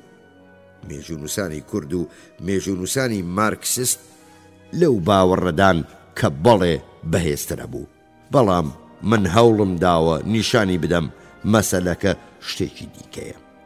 حەمیدیە ماوەیەکی پێویست بوو بۆ پەرەگرتن و دەرکەوتنی ناسیۆنالیزمی کورد و ناسێنەری سێیەمین قۆناغ لە قۆناغەکانی پەرەگرتن و گەشەستاندنی. یارمەتی پەرەگرتنی هەستی هاوکاری نێوان کوردانی سونی مەزەبیدا و توانە گەلێکی بۆ پەروەردەکردنی گەلێ لاوی کورد خستە ڕوو. حەمیدیە هەروەها گەلێ کوردی بە زانستی عەسکەری و بەچەک ئاشنا کرد. ناسیۆنالیزمی کورد لە 1970 تا 1924 شۆڕشی 1970 تورکەلاوەکان کە سەرەتای سێیەمین قۆناغی ناسیۆنالیزمی کوردە بێدرەنگ بووە هۆی دامەزراندنی ڕێکخراوی نەتەوە پەروەری کورد بە تایبەتی لە شاری ئەستانبوڵ. یەکێک لەم ڕێکخراوانە کۆمەڵی تەرەقی و تەعاونی کورد بوو کە هەندێک جار بە کۆمەڵی تەعالی کوردستانیش ناوەبرا. ئەم کۆمەڵەیە هەندێک لە کوڕانی زۆر دیاری بنەماڵەکانی بەناوبانگی کوردی گرتەخۆ. دەستەی ڕێبەرایەتی ڕێکخراوە نەتەوە پەروەرەکان نیشانیەدا کە لەوان ڕۆژانەی سەرۆک هۆزەکانی کورد بە فەرماندەیی فەوجەکانی حەمیدیەوە خەریک بوون، کوڕانی میرەکانی پێشین خەریکی وەدەستخستنی زانست بوون. لە نێو دامەزرێنەرانی کۆمەڵەدا میر ئەمین عالی بەدرخان و شێخ عەبدولقادری نەهری، کوڕی شێخ عوبەیدوڵڵا، ژەنڕاڵ محەممەد شەریف پاشا، موشیر دولکەفەل پاشا و گەلێ ڕووناکبیری دیکەی کورد و لە ناویاندا ژمارەی بەدرخانەکان لە هەمووان زیاتر بوو. کۆمەڵە لکێکی ڕووناکبیریشی دامەزراند بە ناوی کۆمەڵەی بڵاوکردنەوەی مەعاریفی کوردی کە گۆڤارێکی بە ناوی کوردستان بڵاوە کردەوە و بەردەوام هەمان ئەو گۆڤارە بوو کە سورەیا بەدرخان لە قاهیرە بڵاوی کردەوە. ئەو لە ئەستانبوڵیش هەروەها لە نووسەرانی سەرەکی ئەم گۆڤارە بوو. کۆمەڵە خوێندنگایەکیشی بۆ کوردان لە ئەستانبوڵ دامەزراند کە لە ساڵی 1970 30,000 خوێندکار هاموشۆیانە کرد. لە نێو دەرس خوێنەکاندا یەکێکیان سەییدێکی کورد یان نەوڕەسی بوو کە پاشان بووە یەکێک لە ڕێبەرانی ئیسلامی بەدەسەڵات و نوێنەری فەلسەفەی نۆرچلوگ. کۆمەڵەی تەعالی و تەرەقی کورد لە ساڵی 1990 لەلایەن تورکەلاوەکانەوە کە قازانجێکیان لە ڕێکخراوبوونی کورداندا نەئەبینی داخرا. کۆمەڵەیەکی دیکە بە ناوی هیڤیای کورد لە ساڵی 1912 دامەزرا. دامەزراندنی ئەم کۆمەڵەیە نیشانەی ڕکابەری و چاوپێک هەڵنەهاتن و جودایی بیر و ڕا لە نێوان کوردانی ئەستانبوڵ بوو. هیڤیا ڕێکخراوێکی خوێندکارانە بوو. ژمارەیەک لەم خوێندکارانە دەرچووی ئەو خوێندنگا حەمیدیانە بوون کە عەبدولحەمیدی دووەم دای مەزراند بوون. بە گوتەی ڤان برۆئینسن ئەندامانی ئەم کۆمەڵەیە کوڕانی کاریگەر بە ئاشرافی عوسمانی شارنشین بوون. ئەمانەش سەر بە هەمان ئەو توێژە بوون کە تورکەلاوەکانی لێوە هاتبوون. ناسیۆنەلیزمی ڕۆمانتیکی ئەم خەڵکە هاوشانی هەمان ناسیۆنەلیزمی تورکەلاوەکان بوو. ئەمە یەکێک لەو هۆ بەڵگانەیە کە بوونی ژمارەیەک لە ناسیۆنەلیستی کورد لە نێوان دامەزرێنەران و پشتیوانانی کۆمەڵەی ئیتیحاد و تەرەقیدا ئاسایی دەرەخست. بوونی کەسانی وەک عوشاق سکوتی، عەبدوڵڵا جەودەت، عەبدوڕەحمان بەدرخان، حیکمەت بابان، ئیسماعیل حەقی بابان و سلێمان نەزیف، زیا گۆب ئاڵپ کە یەکێک لە تیۆریسیۆنە گەورەکانی ناسیۆنالیزمی تورکە خۆی لە کوردانی دیار بەکر بوو. بەڵام ئەمانش وەک دامەزرێنەرانی کۆمەڵەی تەعالی و تەرەقی کوردستان لە خەڵکی ئەنادۆڵی ڕۆژهەڵات کە هێشتا ئاسایی و ئاینی بوون و بیر و باوەڕی نەتەوەییانەیان ملکەچی خەلافەت بە تایبەتی خەلافەتی سوڵتان عەبدولحەمیدی دووەم بوو. بە تەواوی جودا ببوونەوە. ئەفسەران و ڕێبەرانی حەمیدیە هێشتا مەیلێکی زۆریان بە هاوکاری برایانی بە شارستانی بووی خۆیان نەبوو. دابینکردنی ئەم هاوکاریە پێویستی بە پێناوێکە بوو. ئەم پێناوە شەڕی جیهانی یەکەم بوو. ئەزمموی شەڕ و کارە ساتە هاوبەشەکانی یارمەتی نزیکبوونەوەی ڕووناکبیرانی ڕۆژاواگەرا و عەشایر و شێخەکانیدا لەلایەک کاریگەری شەڕی جیهانی یەکەم لەسەر ناسیۆنەلیزمی کورد لەو کاریگەریە چوو کە سەردەمی حەمیدیە خوڵقاندی. هەرچەندە شەڕی جیهانی یەکەم زۆر کورت تەمەنتر لە 1.5 تەمەنی حەمیدیە بوو، لەگەڵەمانەدا کاریگەریە مەزنەکەی لەسەر ئیمپراتۆری عوسمانی و ئەو وێرانی و کاولکاریەی لە کوردستان بەجێهێشت. بەناچاری ڕۆژاوایی و ڕۆژهەڵاتیەکانی لێک نزیک کردەوە و یارمەتی هاوکاری دوای شەڕیدا. تا ساڵی 1980 بیری ناسیۆنەلیزمی کورد باشتر و زۆرتری پەرەگرت بوو. هەرچەندە بەو ڕێڕەوەدا نەڕۆیشت کە نەتەوە پەروەرانی ئەستانبوڵ چ ڕۆمانتیک یان غەیرە ڕۆمانتیک چاوەڕێیان نەکرد. لە کوردستان بیرروباوەڕی ناسیۆنەلیستی بەنێو مەزهەب و تەکیەکاندا بڵاو بووەوە و شێخەکان بوونە پشتیوانیان. وەدیع جوەیدا ڕایوایە کە ئەم ڕووداوە لە مێژووی ناسیۆنەلیزمی کوردا زۆر گرنگە. لەبەرهۆ و بەڵگەی زۆر هەرچەندی دەربارەی بایەخی تەکیەکان وەک بنکەی بڵاوکردنەوەی بیرروباوەڕی نەتەوەی بگوترێ زێدەڕۆیی نییە. ئەو بیرروباوەڕانی لەم بنکانەوە سەرچاوەیانە گرت دەست بەجێ لە نێو کۆمەڵانی خەڵکی کووردا زۆر بە فراوانیەوە پێشوازیان لێکرا، چونکە نیشان و مۆری پشتگیری شێخەکانی پێوە بوو. سەربار کەسایەتی پیاوی ئاینی و دەسەڵاتی شێخە خاوەن تەکیەکان لە بەرامبەر خۆتێگەیاندن و ڕکابەری لێپرسراوانی پارێزگاری شێخەکان وەک چینێک نوێنەری بەشێک لە گەورەکانی کورد بوون. خۆیان نەتەوە پەروەرانی بەپەرۆش بوون و بە پێچەوانەی هەڵبژاردنەکانی شاری کە بە زۆری بە تورک بوون لە نزیکەوە پەیوەندیان بە خەڵکی کوردەوە هەبوو. بەتوندی هاودەردیان بوون و هەستی هاو بەشیان هەبوو. سەربار هەم بەهۆی فێربوون و هەم بەهۆی باوەڕیانەوە لایەنگیری حکوومەتی ئاسایی ئیسلامی بوون و لە حکوومەتە نوێکەی تورکەلاوەکان کە بایەخی بە ئاین نەئەدا ڕازی نەبوون. مامەڵە و هەڵوێستی شێخەکان نەتوانرێ لەو داوایەوە تێبگەی کە شێخەکان ماوەیەک دوای هاتنە سەرکاری حکوومەتی تورکەلاوەکان تەسلیمی دەوڵەتیان کرد. ئەم داوایە کە بریتی بوو لەو حەوت خاڵەی خوارەوە شێخ عەبدوسەلامی بارزان و شێخ موحەممەدی دهۆک دایانە لێپرسراوان. یەکەم کردنەوەی دەستگای بەڕێوەبەرایەتی کوردی لە 5 قەزای کوردستان. دووەم قبولکردنی زمانی کوردی بە زمانی پەروەردە و فێرکردن لە ناوچە کوردنشینەکان. سێهەم دانانی قایم مەقام و بەڕێوەبەرانی کورد زمان هەروەها لێپرسراوانی دیکە. چوارەم جێبەجێکردنی یاسا و دادپەروەری بەپێی ئەحکامی شەریعەت. پێنجەم دانانی قازی و موفتی لە پەیڕەوانی مەزهەبی شافعی. شەشەم وەرگرتنی باج بە حکمی شەریعەت. حەوتەم ئەو باجەی بۆ خۆشبوون لە کاری لەش وەرەگیرێ هەروەرەگیرێ بە مەرجێ بۆ چاکردنەوە و پاراستنی ڕێگاوبانەکانی ئەم 5 قەزایە خەرج بکرێ. جوۆیدە تەکی دەکا کە ژمارەکانی 1 و 2 3 و 7 دەربڕی تێڕوانینی ناسیۆنەلیستی و ژمارەکانی 4 و 5 و 6 ڕەنگدەرەوەی تێڕوانینی ئاینیە. بەڵام ژمارە 5 بە هەرحاڵ زیرەکی و وردبینی شێخەکان نیشانەدا، چونکە دانانی قازی و موفتی لە پەیڕەوانی مەزهەبی شافعی کە زۆربەی کورد پەیڕەوی لێەکەن وەک داخوازی باشترین و لە پێشەوە بوونی ئەم مەزهەبەیە و بەمانای دامەزراندنی ڕێکخراوەیەکی ئاینی نەتەوەیی بوو.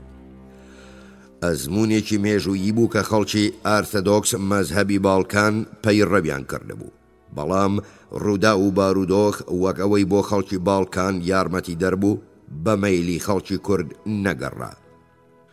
کوردەکان ڕوبەڕووی ناسیۆنەلیزمی تورک بوونەوە کە زۆر لە ناسیۆنەلیزمی خۆیان بەهێزتر بوو.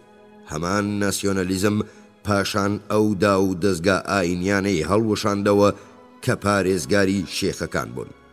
هەروەک لەم داواکاریەی سەرەوەدا دەرەکەوێ گەلێ لە شێخەکان ئامانجی نەتەوەییان هەبوو، بەڵام ئەو ئامانجانە بەبێدا و دەستگای ئاینی و کاراسانی حکوومەت قابلی وەدی هاتن نەبوون.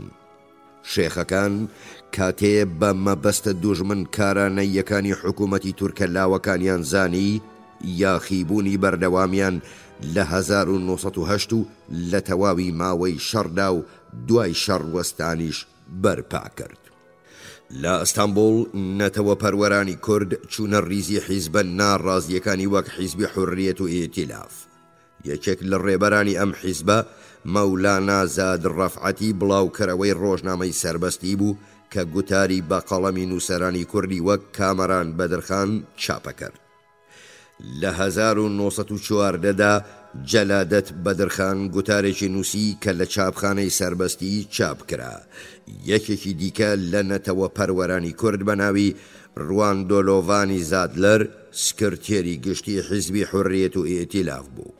ئەم کەسە بە سوودوەرگرتن لە پێگە و پلەی خۆی توانی 150 کوردی نەتەوە پەروەر لە دەوری خۆی کۆبکاتەوە.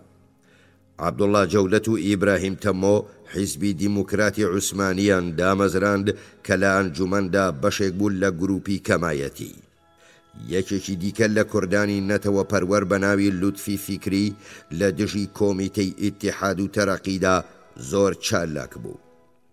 ئەمەیان لە ساڵی 1910دا حیزبی حوڕیەت پەروەری ناوەڕاستی دامەزراند و ڕۆژنامەیەکی بە ناوی تەنزیمات بڵاوە کردەوە.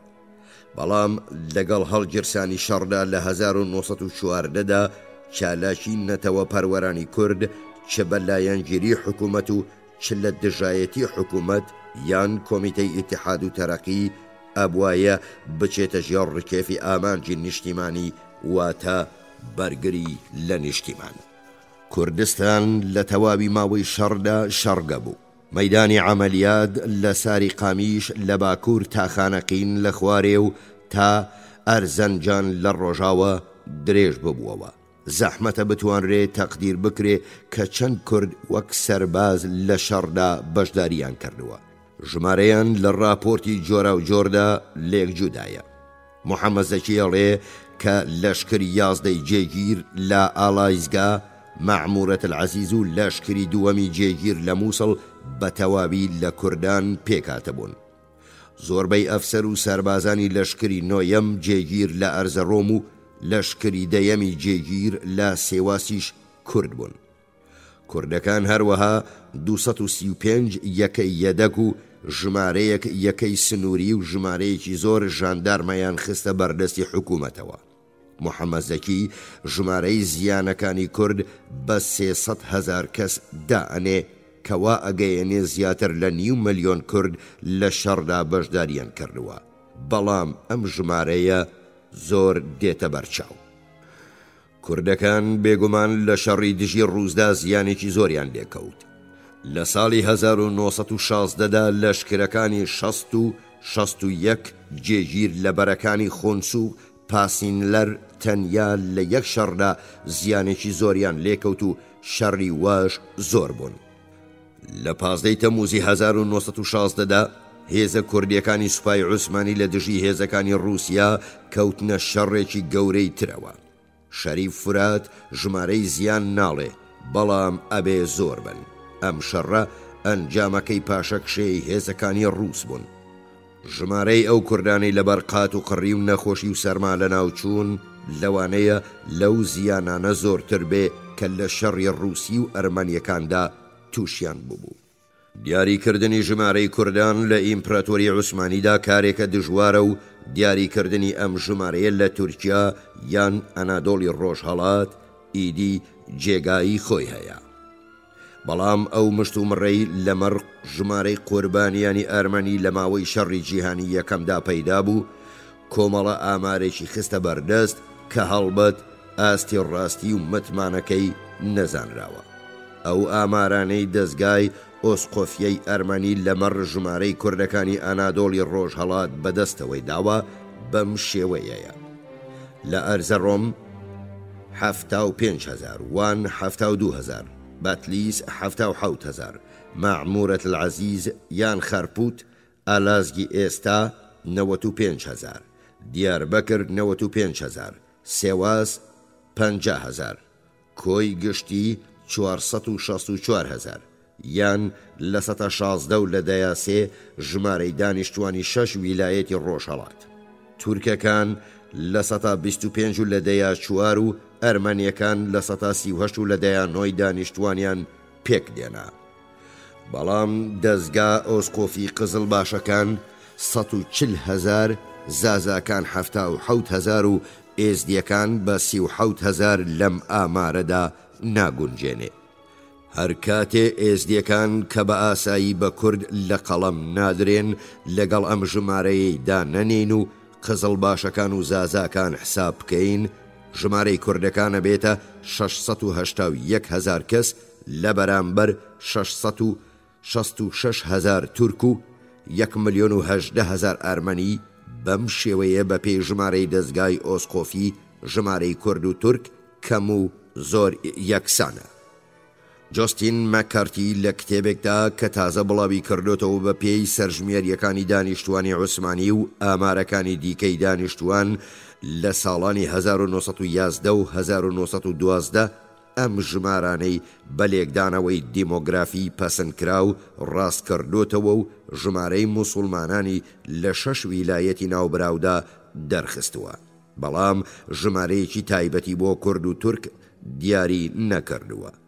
ئەو ژمارانەی بۆ 6 ویلایەتی ناوبراوی دیاری کردن بەم شێوەیەیە: ئەرزەڕۆم 84,388، وان 313,322، بەتلیس 408,703، مەعمورەت العەزیز 564,164، دیاربەکر 598,985، سێواس 119,630، کۆی گشتی 3,885,862 کەسی موسڵمان. ئەگەر سێواس کە کورد قەت ئیدعایەکیان لەسەری نەبووە لەم حسابە دەرکەین، ژمارەکە ئەبێتە 2,669,562 کە بەلایەنی زۆرەوە نیوەیان کوردن. هۆڤانسیان بە پێی ژمارەکانی ساڵی 1912 دەستگای ئۆسقۆفیە لەو باوەڕەدایە ژمارەی موسڵمانان بەلایەنی کەمەوە ئەوەندەی ژمارەی مەسیحیانە. مەکارتی ئەنجامێک لە توێژینەوەکانی خۆی هەڵێنجێنێ کە لە هەموو ویلایەتەکانی ئەنادۆڵ زۆربەی دانیشتوان موسڵمانن و ئەم زۆربەیە ڕێژەیی نییە. بە پێی لێکدانەوەکانی بەردەوام هەموو ئەرمەنیەکانیش بۆ ئەم 6 ویلایەتە کۆچیانە کرد. هێشتا موسڵمانان بە ڕێژەی لە 2.5 بەرامبەر بە لە 100 زۆرتر بوون. ئەگەر کوردەکان نزیکەی نیوەی ئەم دانیشتوانانیان پێگەیەنا، بەڕێژەی لە سەتای 1.25 بەرامبەر با لە سەتای 1 لە ئەرمەنیەکان زیاتر بوون. ئەگەر ویلایەتی سێواس لەم حیسابەت دەرکەین ئەم ڕێژەیە لەوەش کە هەیە زۆرترە بێ و ئەمە لە بارێکدایە کە هەموو ئەرمەنیەکانی ئەنادۆڵ بۆ ئەم 6 ویلایەتە کۆچیان کردبێ. حیسابەکانی مەککارتی نیشانیەدا کە شەڕی جیهانی یەکەم کاریگەریەکی وێرانکار و تێکدەرانەی بەسەر دانیشتوانی موسڵمانەوە هەبووە. ئەو لەم لێکدانەوەشیدا ژمارەی تایبەت بەم 6 ویلایەتەی ڕۆژهەڵات دەکاتە پێگەی حسابەکانی خشتەی سەرەوە. بە پێیەم حیسابە لە 141.9 ئەو 2.5 ملیۆن موسڵمانەی کە لە شەڕدا کوژراون دانیشتووی ئەم 6 ویلایەتەی ڕۆژهەڵات بوون و بەواتایەکی دیکە لە 7.6 هەموو دانیشتوانە موسڵمانەکانیان پێک دێنا. کوردەکان نزیکەی نیوەی ئەم لە 7.6 بوون، واتە 500,000 کەس. لە ساڵی 1990دا مێجەر نۆیەلی ئینگلیز کە پاشان زۆرتری لێ دوێین لە گەشتێکیدا بۆ ویلایەتی دیاربەکر تەقدیری کرد کە ژمارەی دانیشتوانی ئەم ویلایەتە پێش شەڕ 994,000 کەس بووە و لەم ژمارەیەدا 750,000 کورد و 3,000 تورک بوون. ئەو ژمارەی دانیشتوانی دوای شەڕی بە 648,500 کەس لە قەڵەم داوە. بەم شێوەیە ژمارەی زیانەکانە بێتە 345,500. ئەویش ژمارەی کوردانی دوای شەڕ بە 600,000 و ژمارەی تورکەکان بە 2,500 دائەنێ و زیانەکانی سەردەمی شەڕ بە 150,500 کەسەزانێ و کە لەوانە 150,000یان کورد و 500 کەسیان تورکن. بە سەرنجدانە حیسابەکانی مەککارتی ئەو ژمارەیە نۆئێل بۆ گشت دانیشتوانی ویلایەتی دیاربەکری دیارەکە زۆرە. ژمارەی کوردان زیاتر و ژمارەی تورکان کەمتر لە واقع دانێ. ژمارەکانی نۆئێل لەم ڕووەوە سەرنج ڕاکێشن کە لە ساڵی 1990 تا 1922 ئەو گرنگترین کارمەندی ئینگلیزی چالاک بوو لە کوردستان، هەم لە ئەنادۆڵ و هەم لە عێراق. ژمارە و راپۆرتەکانی نەخشێکی گرنگیان لە سیاسەتی بریتانیا لەمەڕ تورکیا و کوردەکان لەو سەردەمەدا هەبوو. بۆ ساڵی 1931 ئاماری دیکەش دەربارەی ویلایەتەکانی ڕۆژهەڵات لەبەردەستدایە. دوو کونسوڵی بریتانیا ڕۆبەرتس و ڕاڤێنسداڵ لە 26 حوزەیران تا 11 تەموزی 1931 بەنێو ئەو ناوچانەدا گەڕان و ئەم ژمارانەیان نووسیوە. ئەرزەڕۆم 300,000، وان 80,000، قارس 208,000، مەلاتیە 300,000، ئالازیگ مەعمورەت العەزیز 200,000، ئیقدیر 104,000. بەڵام باسی سێواس و دیاربەکریان نەکردووە. هەڵبەت پێکاتنی ویلایەتەکان لەو ماوەیەدا گۆڕابوو لەبەرەوەی ویلایەتە نوێیەکان بەشێک لە خاکی ویلایەتە کۆنەکانیان ئەگرتەخۆ. بەراوردکردنی ژمارەکان کارێکی زەحمەتە. ژمارەی پەیوەست بە مەڵبەندی ئەو ویلایەت و شارۆچکە و گوندانەی کە ڕۆبەرتس ڕاڤێنسداڵ بە ناویاندا تێپەڕی بوون زۆر کەمن. بۆ نمونە ئەو ئەم ژمارانە ئەنووسێ لە مەلاتیە 20,000، خەرپوت 12,000، بەتلیس 12,000، ئەرجیس 3,000، وان 5,000، قەرەکوس یان قەرەگوێز 3,000 تا 4,000، قارس 12,000 و ئەرزەڕۆم 25,000. ئەو ژمارانەی ڕۆبەرتس و ڕاڤێنسداڵ ئێڵێن لەو ژمارانە ئەچن کە ئەلێکس کەی هێلمز لەو راپۆرتەیدا کە لە ساڵی 1912دا دەربارەی ئەم ویلایەتانە نووسیوێتی. ئەو ژمارانەی نووسیوە کە ئەلازیک یان ئەلعەزیز 13,000، دیاربەکر 30,000، مەلاتیە 14، سێواس 29، گەرسۆن 8. چەند مانگێک دوای سەفەری هێلمز کۆنسوڵێکی دیکەی بریتانیا WS ئێدمۆنز ئەمامار و ژمارانەی نووسیوە. گازیانتێپ 15,000 تا 20,000، ئۆرفە 20,000، بەتلیس 5,000 موش 3,000. ئەو ژمارانەی کۆنسڵ و کارمەندانی بریتانیا ئەیڵێن ئاماری دانیشتوان کەمتر لەو ئامارەی مەککارتی ڕێکی خستووە دانێن. بەڵام مادام نادروست بوونی ئامارەکانی مەککارتی نەسەلماوە، ژمارەکانی تەقدیرێکی ماقوڵی ئەو خراپەکاری و زیانەیە کە شەڕ لە ئەنادۆڵی ڕۆژهەڵات و لە نێو دانیشتوانی موسڵمان و کووردا خوڵقاندوویەتی. ئەم وێرانیە تەنیا بە بەراورد لەگەڵ تێکشکانی ئەرمەندا کەم دێتە بەرچاو. ئەڵێن لەوانەیە زیاتر لە 500,000 کورد لە ماوەی ساڵانی شەڕدا لە نێو قەڵەم ڕەوی تورکیادا مردوون. کاتێ ئاماری مردن و لە ناوچوونی کوردان هەر لەو ماوەیەدا لە عێراق و سووریا و ئێران و ڕووسیا بخەینە سەرم ژمارەیە، ئەو دەم ژمارەی زیانەکانی کورد ئەگاتە ژمارەی نزیک ملیۆنێک. محەممەد ئەمین زەکی و وەدیع جووەیدار راپۆرتی دوور و درێژ و سادە لە مەڕمردن و لە ناوچوون لە باکووری عێراق نووسن. بە گوتەی زەکی ژمارەی زیانەکانی شەڕ لە باکووری عێراق 300,000 کەس بوو. سەرچاوەیەکی کورد دەڵێ کە 700,000 کورد ناچار کران ماڵ و حاڵیان بەجێبهێڵن. بازیلین نیکتین کۆنسڵی رووسیا کە لە کاتی شەڕدا لە ناوچەکە بووە، هەمان هەلومەرج و بارودۆخی ترسناک و مەرگ و مردن لە کوردستانی ئێران باسەکە. پەیمانی شەڕوەستان لە نێوان هاوپەیمانان و عوسمانی لە 31 تشرینی یەکەمی 1970دا مۆر کرا. ئەم ڕووداوە وەک نیشانەیەک بۆ ژیانەوەی چالاکی نەتەوە پەروەری کوردان بوو. کۆمەڵەی تەرەقی و تەعالی کورد لە 1970 لە ژێرناوی کۆمەڵەی تەعالی کوردستان سەر لە نوێ دەستی بە چالاکی کردەوە. ڕێکخراوە نوێیەکە بە پێچەوانەی ڕێکخراوە کۆنەکە گەلێ ئەندامی هۆزەکانی تێدا بوو. ڤان برۆئنسن لیستێکی لە ناوی ئەندامانی کۆمەڵەکە نووسیوە کە لەم ڕووەوە نیشانەیەک لە ئاقار و ڕێڕەوی ناسیۆنەلیزمی کورد لە دوای شەڕی جیهانی یەکەم ڕوونەکاتەوە.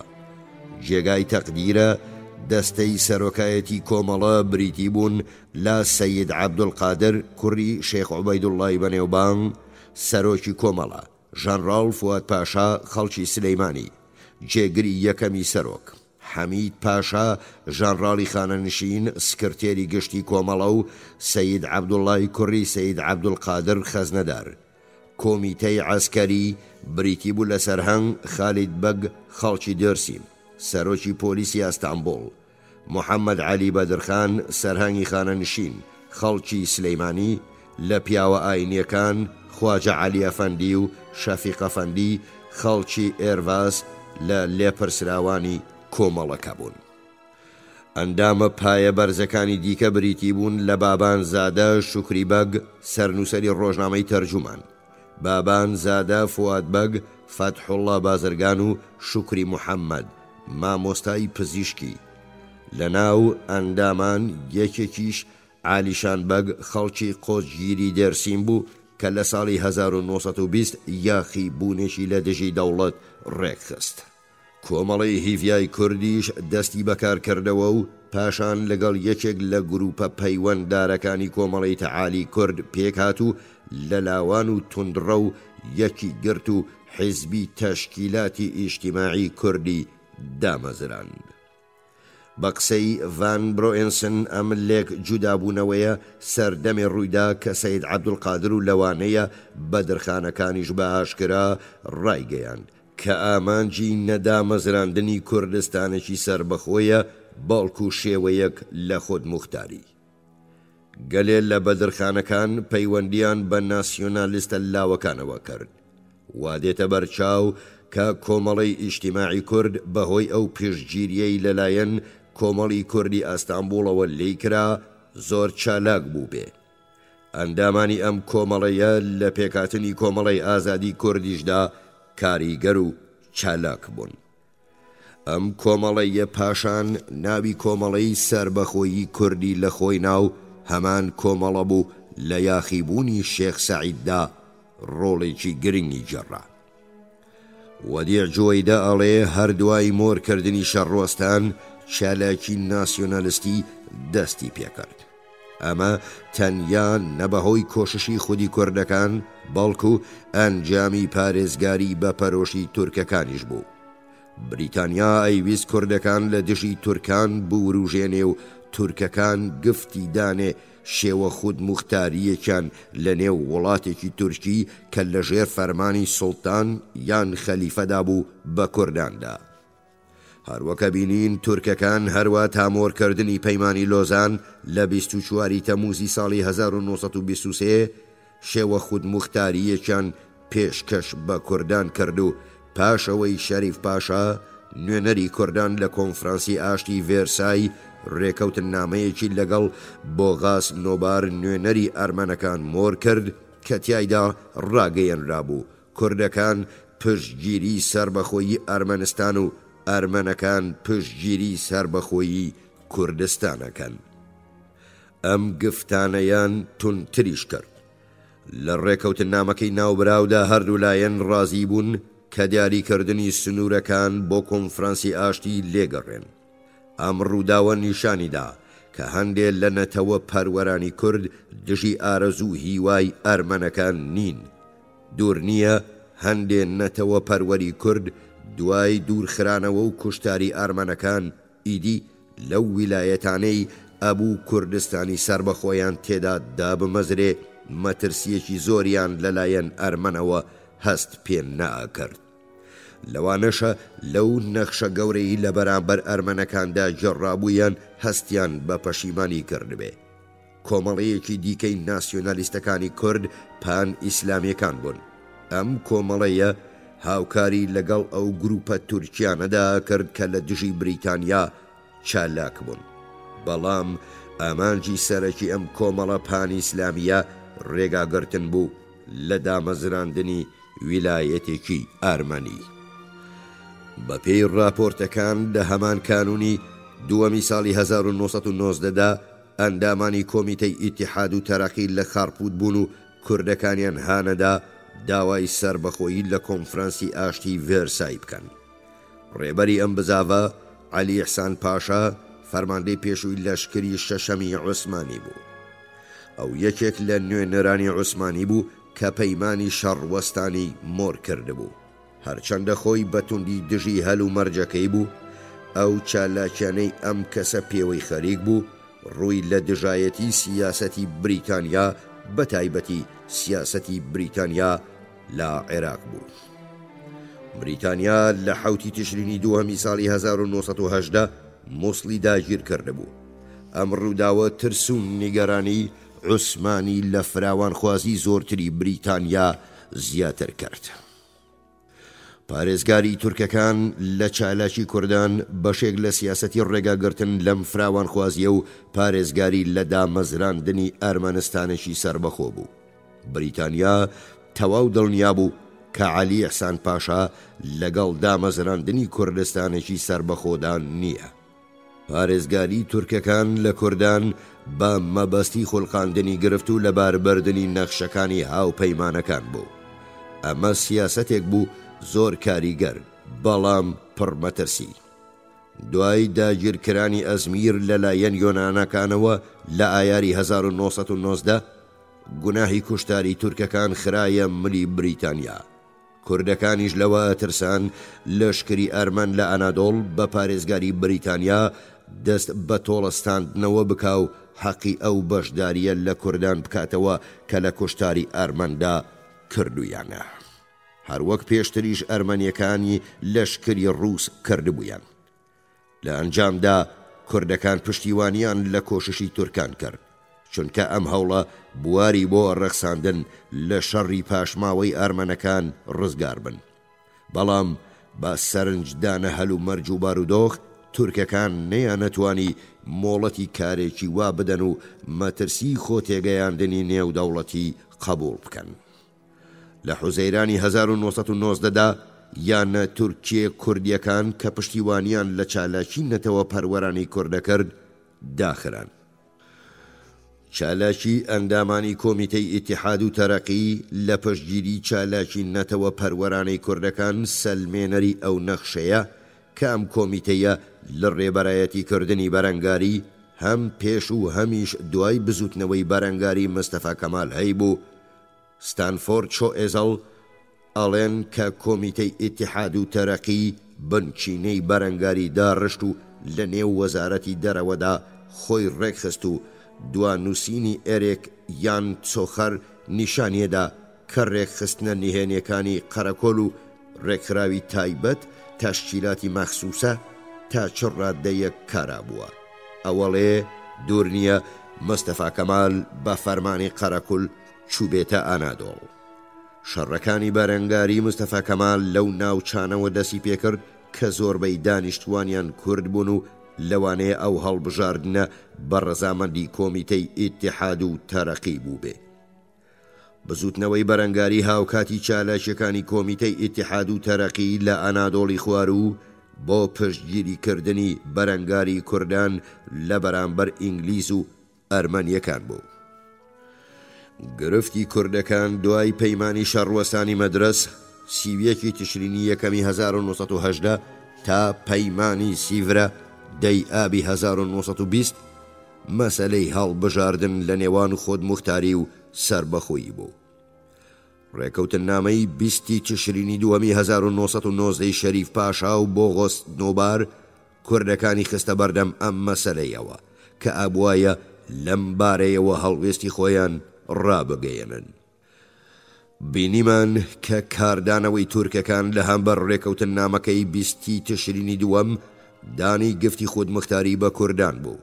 هەندێک لە نەتەوە پەروەرانی کورد خوازیاری سربەخۆیی بوون. هەندێکی دیکە وەک ئەمین بەدرخان خوازیاری جودایی لە تورکیا بەڵام ناسینی سوڵتان وەک خەلیفە بوون. بەدرخان خوازیاری ئەمە بوو کە پرەنسیپەکانی مافی دیاریکردنی چارەنووسی سەرۆک وێڵسن لە کوردستان جێبەجێ بکرێن. سەید عەبدولقادر وا پێچوو لەو نێوەدا سەرگەردان مابێتەوە. بێتوانایی یەکەی لە دیاریکردنی هەڵوێستێکی بەهێز بۆ سربەخۆیی یان بە ئیدعای هەندێک لە مێژوونووسان دەربڕینی بڕیارێکی پشتەستور بە لێکدانەوەیەکی ورد بووە هۆی جودابوونەوەیەک لە کۆمەڵی تەعالی کورد کە لەسەرەوە باسمان کرد. سەید عەبدولقادر لە شوبات و ئاداری 1920 چەندان جار لە ڕۆژنامەکاندا ڕایگەیان کە ئەو هەواداری خودموختاریە و پشتگیری هەوڵەکانی شەریف پاشا لە ڤێرسایەکە. ئەمین بەدرخان و ڕووناکبیرانی کۆمەڵی تەعالی کورد دوای ئەم قسانە سەید عەبدولقادریان لە سەرۆکایەتی کۆمەڵە لادا. یەکێک لە مێژوونووسانی بزوتنەوەی نەتەوەی کوردەنووسێ کە جودایی لە نێوان ئەمین عەلی بەدرخان و سەید عەبدولقادر ئەمە بوو کە سەید عەبدولقادر خودموختاری کوردستانێکی یەکگرتووی لە کوردستانێکی پارچە پارچە و چەند پارچە پێ باشتر بوو. سەید عەبدولقادر بە هیوا بوو کە وا دیار بوو بە یارمەتی ئینگلیزەکان لە هەلومەرج و بوارێکی گونجاودا بتوانێ بگاتە کوردستانێکی یەکگرتوو. مایەی گاڵتەجاری ئەمەیە کە پەیمانی سیڤرە بڕیاری لە کوردستانێکی سربەخۆدا بەڵام نەک کوردستانێکی یەکگرتوو. بەشە گەورەکانی کوردستان لە عێراق و شوێنەکانی دیکە ئەمایەوە. ئامانجی ئەو نەتەوە پەروەرانەی بۆ کوردستانێکی یەکگرتوو تێکۆشان ئاگەیشتە ئەمە کە پشتگیری خۆیان لەو نەتەوە پەرستانەی لایەنگری سربەخۆیی بوون هەتا وەک بەشێک لە تورکیا ئەکێشاوە. هەروەها مایەی گاڵتەجاری ئەمەیە ئەو نەتەوە پەروەرانەی خوازیاری کوردستانێکی یەکگرتوو بوون بە دوای ڕاکێشانی پشتگیری بریتانیاوە بوون کە بە مۆرکردنی سیڤرە و داگیرکردنی عێراق و ئەو دەسەڵاتەی لە ئێران هەیبوو ڕۆشنی کردبووەوە کە کوردستانێکی یەکپارچە لە بەرنامەدا نابێ. بەم شێوەیە ئەو نەتەوە پەروەرانەی خوازیاری کوردستانێکی سربەخۆ بوون ناچار بوون لە خودی تورکیا بە دوای سربەخۆیدا بگەڕێن. بەڵام دوای ئابی 1920 ئاشکرا بوو کە ڕووبەڕووی بزوتنەوەیەکی بەهێزی ناسیۆنەلیستی تورکیا بنەوە. لە ئابی 1920 تا ناوەڕاستی 1921 مەسەلەکە ئەمە بوو. بریتانیا تا چڕادەیەک پشتیوانی لە بزوتنەوەی سەربەخۆیی خوازانەی کوردەکان لە تورکیاکە. بەڵگە و شایەدی ئەم ئیدعایە هەروەک لە بەشی سێیەمی ئەم کتێبەدا باسیەکرێ ئەمەیە کە بریتانیا حەزی نەئەکرد پشتگیری بزوتنەوەی سەربەخۆیی کورد لە ڕووبەڕووبوونەوەی هێزی گەشەستاندوی ناسیۆنالیزمی تورک بکە. بەڵام سیاسەتی بریتانیا تا ناوەڕاستی 1921 ئەمە بوو کارێک بکە کوردەکان وا بیرکەنەوە بریتانیا پشتیوانی لە کۆششەکانیانەکە. لەو سەردەمەدا بریتانیا پشتیوانی ئەم کۆششانی لە تورکیا کرد بەو باوەڕەوە کە نابێتە هۆی دامەزراندنی وڵاتێکی سەربەخۆ ئەمەی کە بوونی کوردەکان لە وەرگرتنی ئیمتیازی گونجاو بۆ باری بریتانیا بە تایبەتی بە درێژایی سنووری تورکیا و عێراق بەسوو دەبێ. بە کورتی ئەو کوردە نەتەوە پەروەرانەی لایەنگری کوردستانێکی یەک پارچە لە ڕێگای خودمختاریەوە بوون ڕوبەڕووی سیاسەتی بریتانیا بوونەوە کە پشتیوانی لە خودمختاری لە چوارچێوەی عێراقە کرد بەڵام نە لە کوردستانێکی یەکگرتوو. ڕێڕەوی ڕووداوەکان دوای پەیمان نامەی سیڤرە نیشانیدا کە لێکدانەوەکانی لایەنگرانی خودمختاری تا چڕادەیەک نادروست بووە. لایەنگرانی خودمختاری نەتەنیا هێز و دەسەڵاتی خۆیان لە دەستدا بەڵکو خودی مەڵبەندی بزوتنەوەی نەتەوەی کوردیش بۆ ئەنادۆڵ گوازرایەوە کە مەیدانی شەڕەکانی ئاین دەبوو. ناسیۆنالیزمی کورد لە پەیمانی سیڤرەوە تا شێخ سەعید. ئەم بەشە تایبەتە بە توێژینەوە لە پەرەگرتن و بڵاوبوونەوەی ناسیۆنالیزمی کورد لە پەیمانی سیڤرە کە لە دەی ئابی 1920دا مۆرکرا تا سەرەتایی یاخیبوونی شێخ سەعید لە شوباتی 1925 کە قۆناغی چوارەمی ناسیۆنالیزمی کوردە. خراپی باری ناسیۆنالیزمی کورد لە ئەنادۆڵی ڕۆژهەڵاتدا یەکسەر دوای پەیمان نامەی شەڕوەستان وەدەرکەوت. لە ناوچەی دێرسیم جێرە و کێشەی کۆنینەی نێوان شیعە و سونی و هۆزەکانی سەر بە حەمیدیە و غەیرە حەمیدیە سەر لە نوێ پەیدا بوو. لە سەرەتای هاوینی 1990دا کاتێ مستەفا کەمال ڕاگەیەنراوی پەیوەست بە بەرگری لە نیشتیمانی لە بەرامبەر هێرشکارانی دەرەکیدا بڵاو کردەوە شەریف فرات ئیدعاکە کە هیچ یەکێک لە فەوجەکانی حەمیدیە یان ئەندامانی ئەم فەوجانە مەیلی پەیوەندیکردن بە شەڕیان نەبوو. ئەوەڵێ ئەمانە بەدزی بڕیاریان دابوو پشتیوانی لە ناسیۆنالیزمی کورد و سربەخۆیی کورد بەڕێبەرایەتی خالید بەگی جوبران بکەن. ئەمە هەمان ئەو خالید بەگە بوو کە لە ساڵی 1992دا فەرماندەی فەوجی دووی حەمیدیە بوو.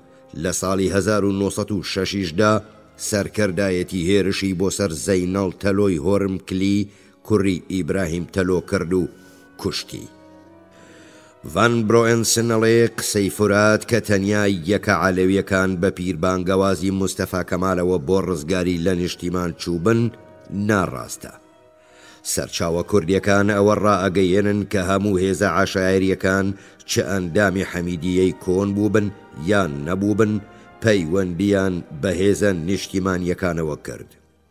توندی هەڵمەتی فەوجە عەشایریەکان بۆ سەر ڕووس و ئەرمەنەکان وەک دیارە دەرخەری بەشداریەکی فراوانی کوردانە لەم کۆششانەدا.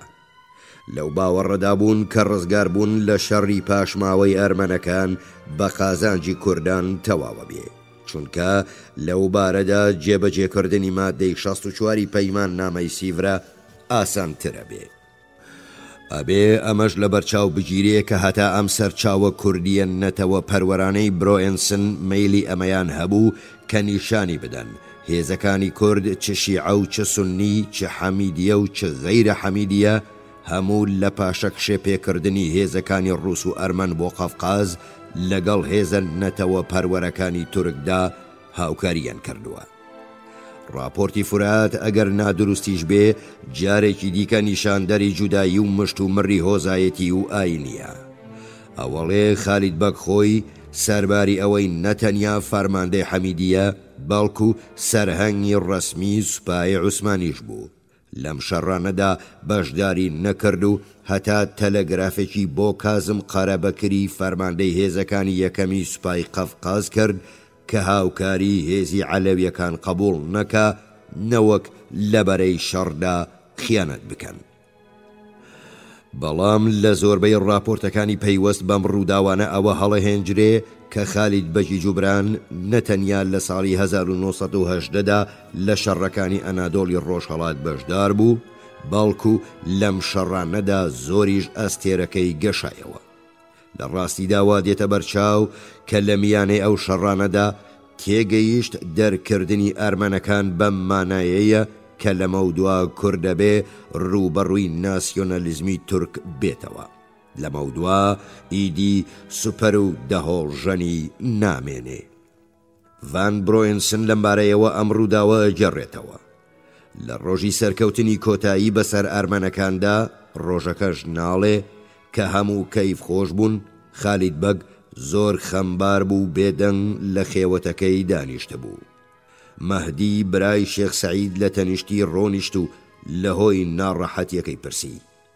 دوای ماوەیەک سوور بوون سەرهەنگ گوتی کە بیرێکی ناخۆشی کەوتۆتە مێشکەوە و بەرەوکی بەرنادا.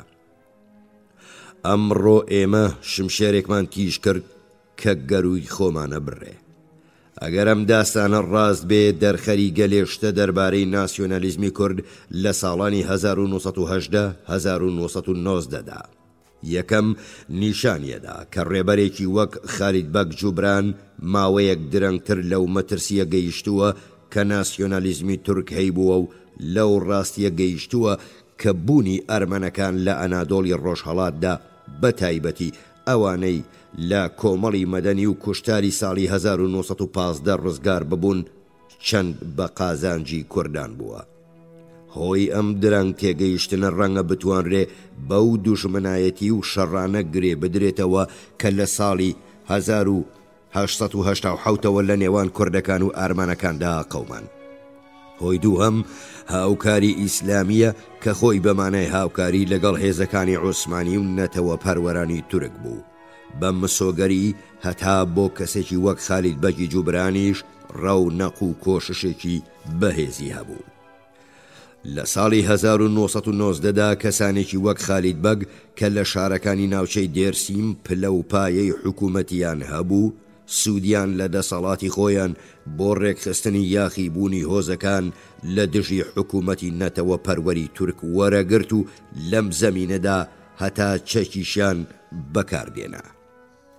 لە ساڵی 1920 بوو کە خالید بەگ و هاوبیرەکانی لە دژی کەمالیستەکان کەوتنە پرۆپاگەندە بەتایبەتی لە نێو شێخ و مەلاکاندا. ڕێبەرانی کورد جلوبەرجی کوردیان دەبەرە کرد. بە کوردیە دوان و شێعر و داستانە بە نێوبانگەکانی کوردیان لە نێو هۆزەکاندا بڵاوە کردەوە.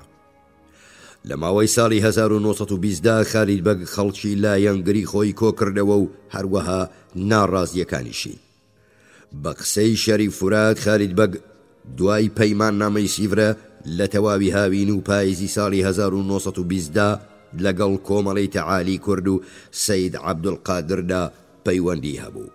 ئەگەر ئەم قسەیە ڕاست بێ بەم مانایەیە کە لە نێوان کۆمەڵی تەعالی کورد و کوردەکانی ئاستەمبۆڵدا پەیوەندیەکی زۆرتر لەوەی تەقدیرەکرا هەبووە. وا دێتە بەرچاو ئەم هاوکاریە پێشدامەزراندنی کۆمەڵی تەعالی کورد یان ئازادیش هەبوو بێ. ئەم کۆمەڵەیە لە ساڵی 1921 لە ئەرزەڕۆم ئەم ناوەی پێگوترا. لە تەواوی پاییزی 1920دا خالید بەگی جوبران سەردانی هۆزەکانی ناوچەکانی واردۆ و بۆلانکو و مەلازگرد و خونس و قەرەلیوا و سولحان و چاپاک چۆڕی کرد و ئەم هۆزانەی ڕێکخست. ئەمانە ئەو ناوچانن کە پاشان لە یاخیبوونی شێخ سەعیددا بەشداریان کرد. ئەو خالید بەگ لەگەڵ شێخ و مەلا و چۆخای گوندەکان گفتوگۆی کرد. لە نێو هۆزە عەلەویەکاندا زۆر سەرکەوتون نەبوو. هەندێک کات کە هاندان و قسەی خۆش لە نێو عەلەویەکاندا سوودی نەئەبوو تند و تیژی بەکارەهێنرا. کۆتایی هاوینی 1920 کەمالیستەکان ئیدی زۆر لە چالاکیەکانی خالید بەگ بەدگومان بوون. لە ئابی 1920 ئەرکێکی دیکەی لە ئەرزڕۆم پێسپێردرا. لە بارێکدا خالید بەگی جوبران لە ئەرزڕۆم چاوەڕێی هەلبوو. لە تشرینی دووەمی 1920 یاخیبوونێک لە دێرسیم تۆنجەلی ئێستا بەرپا بوو. ئەم یاخیبوونە زۆرتر بە ناوی هۆزێک کە ڕۆڵێکی سەرەکی تێدا هەبوو بە یاخیبوونی قۆچگیری بەناوبانگە. راپۆرتی سەرەکی ئەم یاخیبوونە لەلایەن نووری دێرسیمی کە نوێنەری لکی کارای کۆمەڵەی تەعالی کورد خەڵکی هەمان ناوچە بوو بۆ ئەوێ نێردرا بوو نووسراوە. دێرسیمی کوڕی یەکێک لە مۆڵک دارەکانی ناوچەکە بوو. لەگەڵ گەورەکانی ئەوێ پەیوەندێکی زۆری هەبوو. وا دێتە بەرچاو لە وروژاندنی یاخیبووندا ڕۆڵێکی گێڕابێ، هەرچەندە ماهیەتی ئەم نەخشەش بە دروستی ڕوون نییە. ئەم یاخیبوونە نیشانیەدا کە کۆمەڵەی تەعالی کورد میگێزی لێبووە دوای پەیمان نامەی سیڤرە جوڵانەوەیەک لە خۆی نیشان بدا و مادەکانی 62-64 جێبەجێ بکە. هەروەها نیشانیەدا کە لە نێوان کۆمەڵەی تەعالی کورد و لکەکانی لە ئانادۆڵ هاوکاری هەبووە. لە ماوەی کەمتر لە 3 مانگ دوای مۆرکردنی پەیمان نامەی سیڤرە یاخیبوون دەستی پێکرد. دێرسیمی و یەکێک لە دۆستەکانی بەناوی قۆچگیری مەستەفا پاشا دەست بەجێ دوای مۆرکردنی پەیمان نامەی شەڕوەستانی مەدرەس هاتبوونە ئەستانبوڵ. کاتێک گەیشتنە ئەستانبوڵ تێگەیشتن کە سەید عەبدولقادر لایەنگری خۆد موختاریە و ئەمە هەڵوێستێک بوو ئەوان بە توندی دژی بوون. لە تشرینی یەکەمی 1920دا دێرسیمی لە ئەستانبوڵەوە بەرەو عومرانیە کە گەورەترین شاری ناوچەی قۆچگیریە و دەستی بە دامەزراندنی لکێک لە کۆمەڵەی تەعالی کورد کرد. ئەم کۆششانە لە دیدی مستەفا کەمال دوور نەبوون. ئەو لە سەرەتای ئەیلولی 1990دا وەک دیارە لەگەڵ عالیشان بەگ کە یەکێک لە ڕێکخەرانی کورد لە سێواس بوو گفتوگۆی کرد. عالیشان بەگ کوڕی قۆچگیری مەستەفا پاشا گەورە سەرۆکی هۆزەکانی قۆچگیری بە مستەفا کەمالی گوت کە کوردەکان بۆ خۆد موختاری کوردستان بە شێوەیەک کە لە 14 مادەکەی پرەنسیپەکانی سەرۆک وڵسندا هاتووە ئیشەکەن.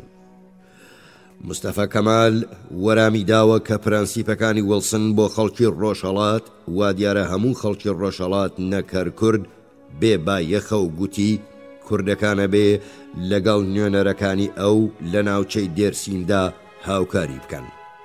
مستەفا کەمال هەروەها گوتی کە جێگەی داخە سەید عەبدولقادر بۆتە ئامرازی دەستی فەرید پاشا لە ئەستانبوڵ و نۆکەری بریتانیا. هەروەها گوتی کە چەند زانیاریەکی پێگەیشت و ئەڵێن مێجەر نۆیل جاسووسی ئینگلیزی لەگەڵ چەند کەسێک لە بەدرخانەکان و ژمارەیەک لە بنەماڵەی جەمیل پاشا بە هاوکاری والی ئالازگرد بەنیازن هێرش بکەنە سەر هێزە کەمالیستەکان لە سێواس. هەروەها گوتی لە کۆنگرەی ئەرزەڕۆم لە 23 تەمموز تا 7 ئابی 1990 هەموو کوردستان گفتی دابوو پشتیوانی لێ بکەن و سەرباری ئەمانە حکوومەتی فەرید پاشا ناتوانێ مادەکانی پەیمان نامەی سیڤرە یان پرەنسیپەکانی وڵسن دەربارەی کوردستان جێبەجێ بکە. وا پێچێ هەمان وەرامی توندی مستەفا کەمال بوو کە کوردە لاوەکانی ناچار کرد پەیوەندی لەگەڵ کۆمەڵەی تەعالی کورد لە ئەستانبوڵ ببرن و بیر لە بەرپاکردنی یاخیبوون بکەنەوە. بۆ لاوەکانی کوردەم خاڵەش ڕوون بووەوە کە مستەفا کەمال لە ڕاکێشانی هەندێک کورد بۆ لای خۆی سەرکەوتوو بوو. ئێستا کەمالیستەکان ئەیانتوانی بۆ مسۆگەرکردنی پشتیوانی سەرۆک هۆزەکان بەرتیل و ئیشوکاریان بدەنێ.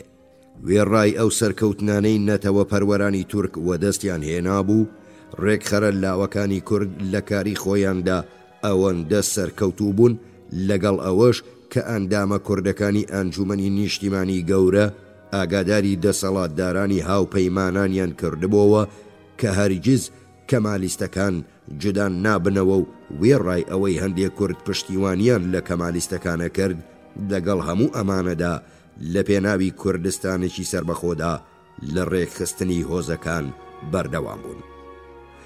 لە ماوەی مانگەکانی سەرەتای ساڵی 1920 کۆبوونەوە لە نێوان کوردەکانی دیاربەکر و وان و بەتلیس و ناوچەکانی دیکە ئەنجامدرا. پەیوەندی شێخەکانی تەریقەتی حوسێنی ئەبداڵ لەگەڵ کوردەکانی ئەم ناوچانە و بوونی تاکیەکانی ئەم تەریقەتە کە کۆبوونەوەکانیان تێدا کرا نەخشێکی گرنگی لەم کارەدا جێڕا. دێرسیمی تەقدیرەکە کە لە هاوینی 1920دا کوردەکانیان توانی هێزێکی 45,000 کەسی لە دێرسیمی ڕۆژاوا و 45,000 کەسی دیکە لە دێرسیمی ڕۆژهەڵاتدا ئامادە بکەن. ناوچەکانی باکوور و ڕۆژهەڵاتی ویلایەتی سێواس لەژێر دەسەڵات و حکمی ئەواندا بوو. لە تەمووز و ئابی 1920دا هێرش بۆ سەرکاروانی کەلوپەل و مەخفەرەکان دەستی پێکردبوو، ژمارەیەک لە تورکان بەدیلگیرا بوون. حکوومەتی کەمالیست بۆ ڕێگاگرتن لە پەشێواوی بارودۆخ کە ڕۆژ بە ڕۆژ زۆرترە بوو، کەسانی وەک عالیشان بەژی سەرۆکی هۆزی قۆچگیری بەقای مەقامی ڕەفاهیە و براکەی حەیدەر بە شارەوانی عومرانیە دامەزران. هەندێ هەڵسوڕاوانی کوردەیان ویست سربەخۆیی کوردستان بە ئاشکرا ڕابگەێنن. کوردەکان هەرکە هەڵوێستی سیاسی خۆیان پتەو کرد، درێژەیان بەو هێرشانەدا کە بۆ سەرکاروانی کەلوپەل و ئەو گەنجینانەی تورکەکان بۆ کاتی پێویست چەک و کەلوپەلیان تێدا بە یەدەک دانابوو دەستیان پێکردبوو. لە 20 تشرینی یەکەم کوردەکان کاروانێکی گەورەیان لە چەک و کەلوپەل گرت. عالیشان بەژی قۆچگیری بە سوودوەرگرتن لە پلە و پایەی خۆی وەک قای مەقامی شاری ئێرجەی ڕەفاهیە لە کۆکردنەوەی پشتگیری هۆزەکان بۆ یاخیبوون سەرکەوتوو بوو. عالیشان بەگو سەرۆک هۆزەکان بۆ ئامادەکردنی ئەو هۆزانەی مەیلیان بە پشتیوانی بزوتنەوەی سەر بەخۆی خوازانە نیشان نەئەدا تا هۆزەکانی تۆنجەلی چوون، سەرۆک هۆزەکان کۆبوونەوەیەکیان لە چەمیش کەزک ڕێکخست و تیایدا پشتگیری خۆیان لە دەرکردنی ڕاگەیانراوی سربەخۆیی کورد ڕاگەیاند. لە 15 تشرینی دووەمی 1920 ڕێبەرانی کورد دوای کۆبوونەوەیەک ئەم ڕاگەیەنراوەی خوارەوەیان ئاراستەی حکوومەتی کەمالیست لە ئەنقەرە دەرکرد و داوایان کرد تا 24 تشرینی دووەم وەرامیان بدرێتەوە. 1. حکوومەتی ئەنقەرە ڕابگەیەنێ کە ئایا ئەو گفتی خودموختاریەی کە حکوومەتی سوڵتان لە ئەستەمبول دابووی قبولیەکە یان نا. 2. حکوومەتی ئەنقەرە تێڕوانینی خۆی دەربارەی دەستگای ئیداری کوردستانی خودموختار بە ڕێبەرانی دێرسیم کە ئەم ڕاگەیەنراوەیان نووسیوە بگەیەنێ. 3. تەواوی زیندانیانی کوردی زیندانیەکانی ئەلعەزیز مەلاتیە، سێواس و ئەرزەنجان بێدرەنگ ئازاد بن. 4. کارمەندانی تورک لە تەواوی ئەو ناوچانەی زۆربەی دانیشتوانیان کوردن بانگ بکرێنەوە. 5. هێزە سەربازیەکانی تورکی کە بۆ ناوچەی قۆچگیری نێردراون بانگ بکرێنەوە. حکوومەتی ئەنقەرە کۆمیتەیەکی بۆ لێکۆڵینەوە لەم داواکاریانە لە عەزیزەوە بۆ دێرسیم نارد. بەڵام خەڵک ئەندامانی کۆمیتەکەیان لە ناوچەکە دەرکرد. کوردەکان لە 25 تشرینی دووەمدا تەلەگرافێکیان بۆ ئەنقەرە نارد کە تیایدا هاتبوو: ئەگەر کوردستانێکی سربەخۆ لە ویلایەتەکانی دیاربەکر، ئەلعەزیز، وان، بەتلیس بە پێی بڕیارەکانی پەیمان نامەی سیڤرەتدا نەمەزرێ، سەرۆک هۆزەکانی دێرسیمی ڕۆژاوا دەست بەکاری چەکداریەکەن. ئەنقەرە وا پێچوو بە مەبەستی وەدەستخستنی کات وەرامی داوە کە ڕەزامەندە و لە هەمان باردا یەکە سەربازیەکانی جێگیر لە سێواسی بەهێز کرد. درەنگبوونی کەش بە قازانجی تورکەکان بوو، بەفرێکی زۆر لە دێرسیم باری بوو، یارمەتی لەلایەن هۆزەکانەوە بۆ قۆچگیری نەکردە بوو. سەرۆک هۆزەکانی دیکە لەو باوەڕەدا بوون کە یاخیبوون ئەبێ تا کۆتایی بەهاری 1921 دوا بخرێ و ئەو دەم ئەم بەرنامەیەی خوارەوە جێبەجێ بکرێت. شۆڕشی کورد یەکەم جار لە دێرسیم ڕابگەیەنرێ، ئاڵای کوردستان لە نێو هۆزەکاندا بشەکێتەوە و هێزی نەتەوە پەروەرانی کورد لە ناوچەی ئەرزەڕۆم و ئالازیگ و مەلاتیەوە بەرەو سێواز بچنە پێش و داوا لە حکوومەتی ئەنقەرە بکەن سەربەخۆیی کوردستان بەڕەسمی بناسێ و ددانی پێدا بنێ. باوەڕوا بوو کە ئەنقەرە ئەم داخوازیانە قبوڵەکە چونکە پاڵپشتەکەی هێزێکی چەکدارە. هەڵبەت وە درەنگ خستنی بسووتنەوەکە بۆ بەهار بواری بۆ کەمالیستەکان ڕەخسان ناوچەکە ئابلۆقە بدەن و نائارامیەکان کەمتر بکەنەوە و لەو میانەشدا هەندێک لە سەرۆک هۆزەکان بەلای خۆیاندا ڕاکێشن. کەمالیستەکان هەروەها ئەیان گوت کە لە وەدیهێنانی داخوازی کوردەکاندا هیچ گرفتێکیان نییە. فەرمانڕەوای ئالازیک خۆی هاتە ناوچەی پارتەک و بە مەجۆ ئاغای گوت کە لەم دواییانە بە ئەندامی پەرلەماندانرا بوو مستەفا کەمال پشتگیری لە داخوازی کوردەکانەکە. ڕێبەرە گەورەکانی کورد ئەم فێڵ و دەلەسەیی کەمالیستەکانیان باوەڕ کرد. مستەفا کەمال بێژگەل لە مەجۆ ئاغا، مستەفا دیاباغا و ئەحمەد ڕەمزی و سەرگورد حەسەن حائیری بە نوێنەری پەرلەمان دامەزران. وێڕای هەلپەرستی ئەمانە دێرسیمی لەو باوەڕەدایە کە ئەم ژمارەیە هێشتا بیر و هەستی کوردانەیان هەبوو. بەرگریان لە باوەڕ و هەستی نەتەوایەتیە کرد. سەربار لە ماوەی بەهاری 1920دا زۆربەی دێرسیم لەژێر حکم و چاودێری کوردەکاندا بوو. چالاکی نەتەوەیی هەر بەردەوام بوو. یەکێک لە پیاوە ئاینیەکان بە ناوی سەید ڕەزا ببووە ڕێبەری دەستگای ئیداری ناوچەکە. نوێنەرانی کورد جێگیر لە ئەنقەرە بەویان ڕاگەیان واتە سەید ڕەزا کە بە هیوان مافی کوردان بە ڕێگای ئاشتی وەدەست بهێنن. دێرسیمیەڵێ ئەم نوێنەرانە بۆیە ئەم شتیانە گوت یان کەوتبوونە چەنگاڵی فێڵ و تەڵەکەبازی تورکەکان یانیش توانای دیاریکردنی مەبەست و مەیلی خۆیانیان نەبوو.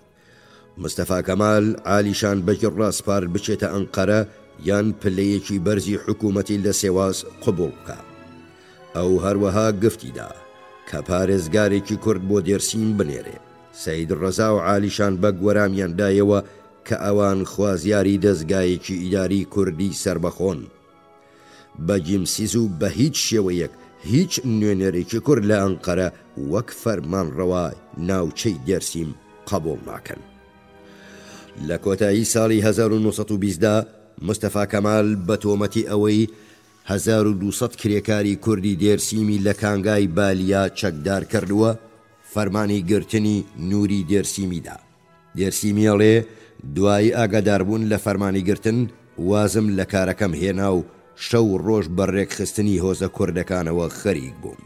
بە هەر حاڵ دێرسیمی لە 20 کانونی یەکەمی 1920 گیرە.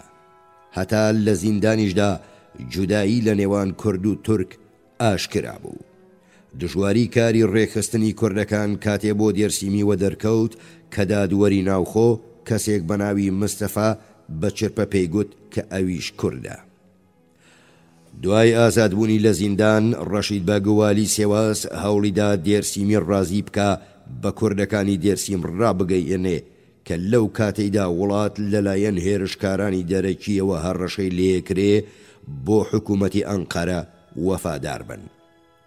هەروەها گوتی مستەفا کەمال فەرمانی داوە هەندێ زەوی چفتلیک بەپێی یاسای نیشتەجێکردن ئیسکان قانون و بە دێرسیمی بدرێ.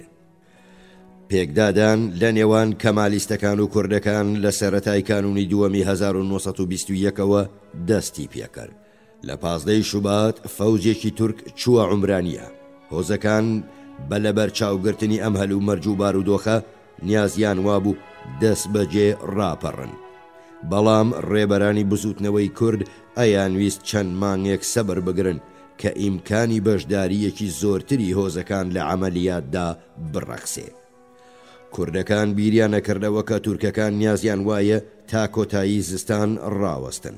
کاتێ ڕێگاوبانەکانی دێرسیم کرانەوە ئەو دەم کەمالیستەکان تێکۆشن شۆڕش گەڕانی کورد یەک بە یەک بەرەو لای خۆیان ڕاکێشن و ڕێکخراوە کوردیەکان لەناو ببەن. ئەو دەم بەبێ تەقاندنی یەک گولە بە مەبەستی دابڕانی دێرسیم و ڕێگاگرتن لە بڵاوبوونەوەی یاخیبوون ژمارەیەک لە ناسیۆنالیستەکان بگرن و ئەوانی تر دوور بخەنەوە.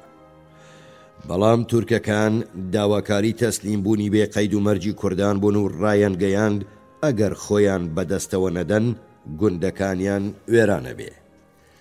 شەڕ لە نێوان هەردوو لا تونتر بوو. لە ئاداری 1920 پێکدادانێکی گەورە لە عومرانیە ڕوویدا. کوردەکان فەرماندەی تورکیان ئیعدام کرد و ئاڵای کوردستانیان لە ناوەندی شاردا هەڵ کرد. چەک و کەلوپەلی تورکەکان لەوانە ژمارەیەک ڕەشاش و 1000 ئەسپ و هەموو وڵاغە دەوڵەتیەکان کەوتنە دەستی کوردان. ئەفسەر و سەربازە تورکەکانیان بەرەڵا کرد و کەسیان نەکوشت. ئەفسەرانی کورد و چەرکەسی یەکە تورکەکان پەیوەندیان بە کوردەکانەوە کرد.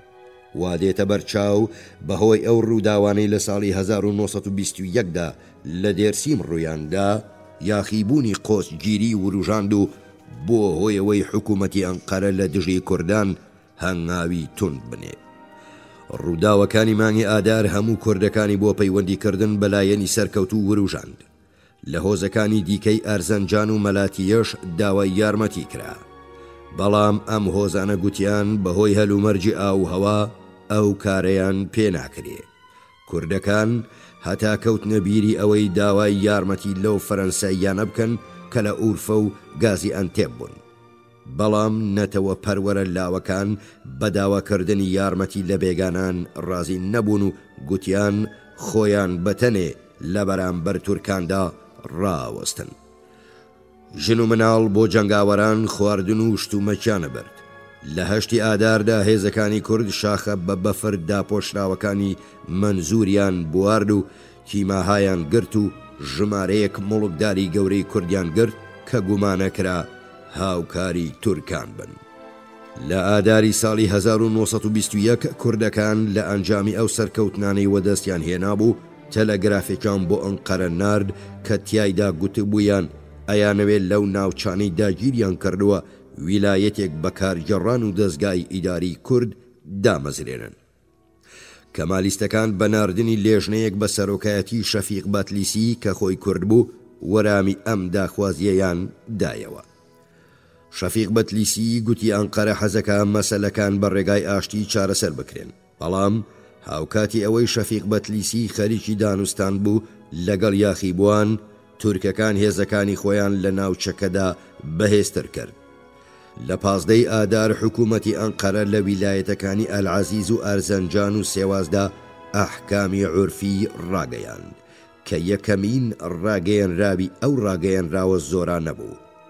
لە وەرامی ئەم کارانەدا کوردەکان تەلەگرافێکیان بۆ ئەنقەرە کرد و گوتیان حکوومەتی تورکیا ئەیەوێ ئەوان وەک ئەرمەنەکان دوور بخاتەوە. بۆیە لە ڕێگای ئامانجی نەتەوەیی خۆیاندا شەڕ درێژە پێدەن. کوردەکان حسابیان کردبوو کە تورکەکان ناچارن لایەنی خۆپارێزی لەدەست نەدەن، چونکە ناچارە بنهێزەکانیان لە بەرەکانی شەڕیۆنان کە شەڕی سەختی تێدا کرا بانگ بکەنەوە. وا پێچێ کوردەکان وایانزانی بێ تورکەکان ناتوانن لە یەک کاتدا لەگەڵ کورد و یۆناندا بجەنگن. کارێک کە تورکەکان لە بەهاری 1921دا کردیانە مەبوو هەنگاوێک هەڵێنن تا یاخیبوون تەشەنە نەکاو تێکۆشان یاخیبوون لە نێوەوە لە پشتیوانی خەڵکی کوردی بێبەش بکەن. ئەم شێوەیە زۆر کاریگەر بوو. تورکەکان لەو مەیدانەدا فەوجە چەرکەسیەکانی بە سەرۆکایەتی تۆپاڵ عوسمان کە لە دڕندەیی و بێبەزەیەتیدا بەنێوبانگ بوو بە گیانی کوردانەوەنا. ئەم فەوجانە کارەساتی زۆریان ئەنجامدا و کوردەکانیش تۆڵەیان کردەوە. کاتێ تورکەکان هێرشیان دەست پێ کرد هۆزەکانی دیکەش بڕیاریاندا پەیوەندی بە یاخیبوونەوە نەکەن و ژمارەیەکیشان وازیان لە یاخیبوون هێنا. یاخیبوان پشتیوانی کۆمەکیان لە نوێنەرانی کوردی جێگیر لە ئەنقەرە پێنەگەیشت.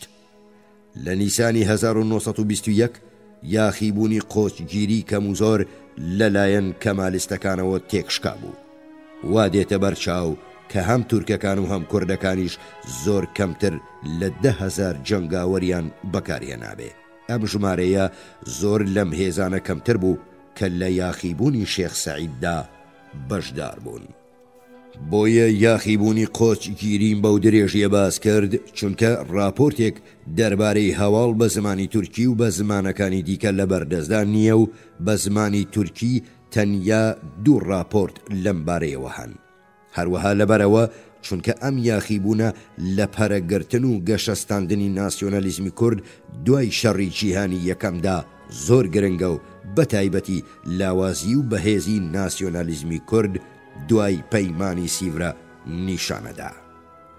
هۆی سەرەکی سەرهەڵدانی ئەم یاخیبوونەوە پێچێ ئەمە بوو بێ کە کوردەکانیان ویست بۆ زیاترکردنی سربەخۆیی کارەکانیان لە ئەنادۆڵ سوود لە مادەکانی 62-64 پەیمانی سیڤرە وەربگرن. ئەیان ویست چەند ئیمتیازێک لە حکوومەتی تازە دامەزراوی کەمالیستەکان کە تەنیا ساڵێک پێش یاخیبوونەکەیان پەیمانی نەتەوەیی خۆی ڕاگەیاندبوو وەربگرن. لە 1921دا کەمالیستەکان لەگەڵ یۆنانیەکاندا لە شەڕدا بوون. هەروەک گوترا کوردەکانیان ویست سوود لەم بارودۆخە وەربگرن. ئەبێ بگوترێ کوردەکان لە بارودۆخ و کاتێکی گونجاودا بوون و ئەیان توانی سوود لە پارێزگاری نێودەوڵەتی وەربگرن و هەتا لە فەرەنسەی و ئینگلیز و یۆنانیەکانیش یارمەتی وەربگرن. کوردەکان ئەگەرچی لەگەڵ ئەم سێ دەوڵەتەدا پەیوەندیان هەبوو، بەڵام بەڵگە و نووسراوێک لە بەردەستدان نییە کە یارمەتیەکیان لەم سێ دەوڵەتە وەرگرت بێ.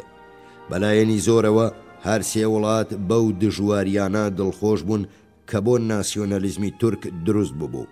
ئەم ناسیۆنەلیزمە ڕکابەرێکی بەهێزتر لە ناسیۆنەلیزمی کورد بوو. یاخیبوونی قۆچگیری لاوازی ناسیۆنالیزمی کوردی بەڕۆشنی نیشاندا. ڕێبەرانی یاخیبوون خۆشیان وێڕای ژماردنی هۆیەکانی شکست ددانیان بەم لاوازیانەدانا. یەکێک لە هۆکارەکان نەبوونی پارێزگاری وڵاتانی ئەوروپایی بوو. هۆی دووەم کە ئەگوترا سروشتی هۆزایەتی کۆمەڵی کوردەواری بوو کە یەکێتیەکی پێویستی لە پێناوی شەڕی سربەخۆییدا نەخۆڵقان.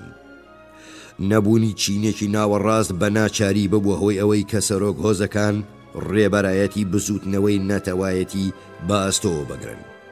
سێمین هۆ جودایی مەزهەبی و تایفەیی نێوان کوردان بوو کە ببووە هۆی بێمتمانەیی و نەهێشتنی ئەمەش لەبەر نەبوونی کۆمەڵێکی ڕووناکبیر دژوار بوو. دێرسیمی باسەکە کە ڕێکخەرە لاوەکانی کورد پرۆپاگەندەیان بۆ سربەخۆییە کرد. لەبارێکدا ڕێبەرانی یاخیبوون تەنیا خوازیاری ویلایەتێکی خۆت مختار بوون، ئەویش لەو ناوچەیەی کە دەستیان بەسەردا گرت بوو. ئەو ڕەخنەیەی ڕێبەرانی یاخیبوون لە خۆیان یەگرن لەسەر بنچینەیەکی دروستە. هەروەک گوترا گەلێ لە سەرۆک هۆزەکان بە ئاسانی بەرەولای کەمالیستەکان ڕاکێشران کە زەوی و پلە و پایە و لە هەندێک کاتدا هەتا بەرتیلیشان پێدان. کەمالیستەکان زەوی و مڵکێکی فراوانیان کە لە ئەرمەنیەکان بەجێما بوو لەبەردەستدا بوو تا بۆ ئەم مەبەستانەی بەکار بهێنن و پلە و ئیش و کار و بەخشیشی حکوومەتێکی بەرەو فراوان بوون و گەشەکردنیشیان هەبوو. ئەم کارە بۆ هاوکاری ئیسلامی دژی کافران کە هێرشیانەکردە سەر نیشتیمان ڕەونەقێکی تایبەتی هەبوو. سەربار گەلێ لە کوردەکان لەوانەیە بڕوا و متمانەیەکی وایان بەهێزی خودی ناسیۆنالیزمەکەیان نەبوو بێ. زۆرتر ڕێکخەرانی یاخیبوون لە ئەستەمبوڵەوە هاتەبوون کە جێگایەکی تا ڕادەیەک دوورە. بەڵام بە هەر حاڵ یاخیبوون نیشانی دابوو کە هاوکاری نێوان کۆمەڵە ناسیۆنەلیست و سەرۆک هۆز و شێخەکان ممکنە و هەروەها نیشانیدا کە خەبات لە ڕێی سربەخۆیی یان خود مختاری کورد لە پایتەختەوە بۆ ویلایەتەکان گواستراوەتەوە و هەر لەوێشدا مایەوە. یەکەمین ڕێکخراوی نەتەوەیی کوردی کە نە لە شارێکی دەرەوە یان ئەستەمبوڵ دەستی بەکار کرد ڕێکخراوێک بوو کە لە ساڵی 1921دا لە ئەرزەڕۆم چالاکیەکانی خۆی دەست پێ کرد. لەو راپۆرتانەی پەیوەندیان بە یاخیبوونەوە هەیە ڕوون نییە کە ئایا هیچ یەکێک لەو هۆزانەی باشداری یاخیبوونیان کردووە پێشتر لە فەوجە حەمیدیەکاندا بوون یان لەو فەوجە عەشایەریان نەبوون کە لە ماوەی شەڕی جیهانی یەکەم دروست بوون یان نا. وان نایەتە بەرچاو ئەم هۆزانە و بەشداریەکی وایان لە ڕووداوەکاندا هەبوو بێ. زۆربەی فەوجەکانی حەمیدیە لەو هۆزانە پێگەهاتن کە لە ناوچەکانی ئەو پەڕی ڕۆژهەڵات و ئەو پەڕی خوارێدا نیشتەجێ بوون و هەر ئەوە یاخیبوونی قۆچگیری لەگەلێ ئەزمموی عەسکەری بێبەش کرد. ئەم یاخیبوونە بە پێچەوانەی یاخیبوونی شێخ سەعید لە جێگایەکی نزیکتر بە ئەنقەرە ڕوویدا و لەبەر هەندێکە هەرچەندە ناوچەکەش سەخت بوو هێزەکانی تورکیان ئاسانترە گەیشتێ. تورکەکان ئەگەرچی بەتوندی لەگەڵ یۆنانیەکاندا لە شەڕدا بوون و لە ڕاستیدا لە 23 ئاداری 1921 واتە هاوکاتی ئەو دەمەی کە خەریکی تێکشکاندنی یاخیبوونی قۆچگیری بوون دووەمین هێرشیشیان بۆ سەر یۆنانیەکان دەست پێکرد بوو. سەربار دوای ئەو هەموو هەوڵەی بۆ چەکدار و ئامادەکردنی سەرباز لە دژی یۆنانیەکاندا بوو یان گواستنەوەی 5-6 هەزار سەرباز بۆ ناوچە یاخیبوون لە لای ئەوان ئەوەندە کارێکی گرنگ نەبوو. نزیکی ناوچە یاخیبوون لە ناوچە تورک نشینەکانیش بەمانای ئەوە بوو کوردەکان لەبەردەستترن. وێڕای لاوازی کۆمەڵی هۆزایەتی سەرۆک هۆزەکان نەخشێکی زۆر گرنگیان لەم یاخیبوونەدا هەبوو.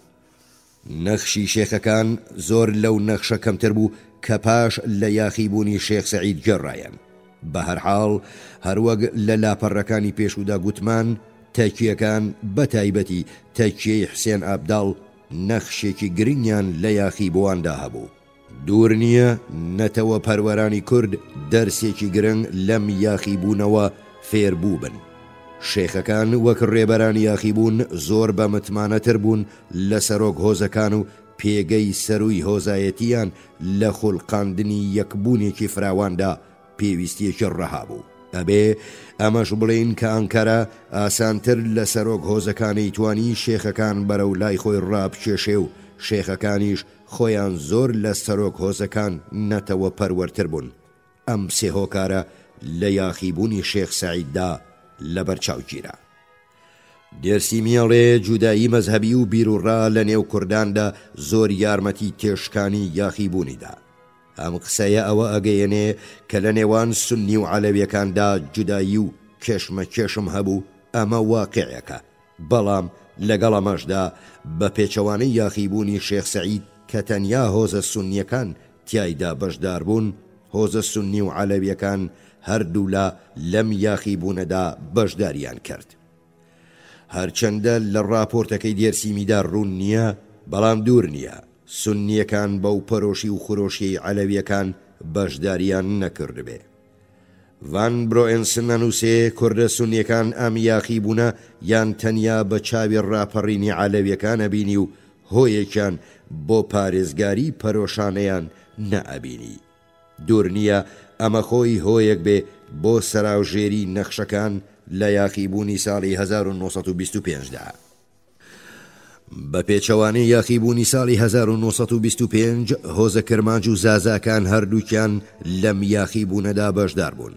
لەبارێکدا پێشتر زازاکان بوون یاخیبوونیان دەست پێکرد. ڕۆڵی جودایی زمان لە ڕاستیدا زاراوە و مەزهەب لە یاخیبوونی قۆچگیریدا زۆر لەو ڕۆڵە کەمتر بوو کە ئەم دوو هۆکارە لە یاخیبوونی ساڵی 1925دا گێڕایان. ئەمەش خۆیەتوانێ یەکێک لە لاوازیەکانی یاخیبوون بێ. یاخیبوونێک بە بەشداری هۆزە سونی مەزهەبەکان و پێڕەبی ڕێبازی نەقشبەندی زازا زمان ئەیتوانی بەهۆی یەکبوونی زمان و مەزەب زۆر بەهێزتر و یەکپارچەتر بێ. ناوچەی یاخیبوون زۆر لە ناوچەی یاخیبوونی ساڵی 1925 کەمتر بوو. هەرکە یاخیبوون لە چلەی زستاندا ڕوویدا ڕێگای لە گرتنی یارمەتی بۆ ناوچەکە گرت هەتا ئەگەر یارمەتیەکی وا چاوەڕوان کراویش بوو بێ. بێجگە لەمە زستانی 1920 ناوچەی دێرسیم لە ساڵان زۆر ساردتر و سەختتر بوو. وا دێتە بەرچاو کە هەمان کەشی زستان و نالەباربوونی ئاو هەوا لە ژاکاندنی ورە کە پێشتریش ئەوەندە گەرم نەبوو بێکاریگەر نەبوو بێ. سەرباری لاوازی پەیوەندی نێوان ناوچەکان و نەبوونی پەیوەندی و بچڕانی هاتوچۆی شار و گوندەکان و جودایی لە نێوان خوێندەوار و ئەندامانی هۆزەکان هۆکاری چاوەڕوان نەکراویش یارمەتی کورتبوونی تەمەنی یاخیبوونیاندا. یەکێکی تر لە هۆیەکانی ناکامی یاخیبوون باڵادەستی عەسکەری و ڕێکخراوەیی تورکەکان بوو. هەروەها واقعیش وابوو کە حکوومەتی ئەنقەرە سەرچاوەیەکی فراوانی لە زەوی و پارە و کاروبار لەبەر دەستدا بوو کە ئەیتوانی یاخیبوان بۆ لای خۆی ڕابکێشێ وێڕای هەموو ئەو سەرچاوانەی حکوومەتی تازە پێگەیشتووی تورک هەیبوو. ڕاستی ئەوەیە کە گەلێ لە کوردەکانی ناوچەکانی یاخیبوون و دەرەوەی لەبەر چەندان هۆ پشتیوانیان لە مستەفا کەمالە کرد. بە گوتەی ڤان برۆئنسن و سەرچاوەکانی ئەو گەلێ لە ئاغاکان لە نزیکەوە مستەفا کەمالیان لەو کاتەی لە ساڵی 1916دا فەرماندەی سوپای 16 دیاربەکر بوو ئەناسی. ڕێبەرایەتی ئەو یارمەتیەکی زۆری پاشەکشەی هێزەکانی رووسیا و لە ناوچوونی بیری دامەزراندنی وڵاتێکی ئەرمەنی لە ئەنادۆڵی ڕۆژهەڵاتدا بوو. ئەو سیمای بەرگری لە نیشتیمان لە بەرامبەر هێرشکارانی کافری دەرەوە بوو. کوردە ناسراوەکان لەوانە نەتەوە پەروەرانی کوردی بۆ کۆنگرەکانی ئەرزەڕۆم 23 تەمموز تا 1990 و سێواز 4 تا 11 ئەیلولی 1990 بانگهێش کرده بوو. گفتی دابوو کوردەکان مافی وەک تورکەکانیان دەبێ. ژمارەی نوێنەرانی کورد لە کۆنگرەی ئەرزەڕۆم بەرچاو بوو.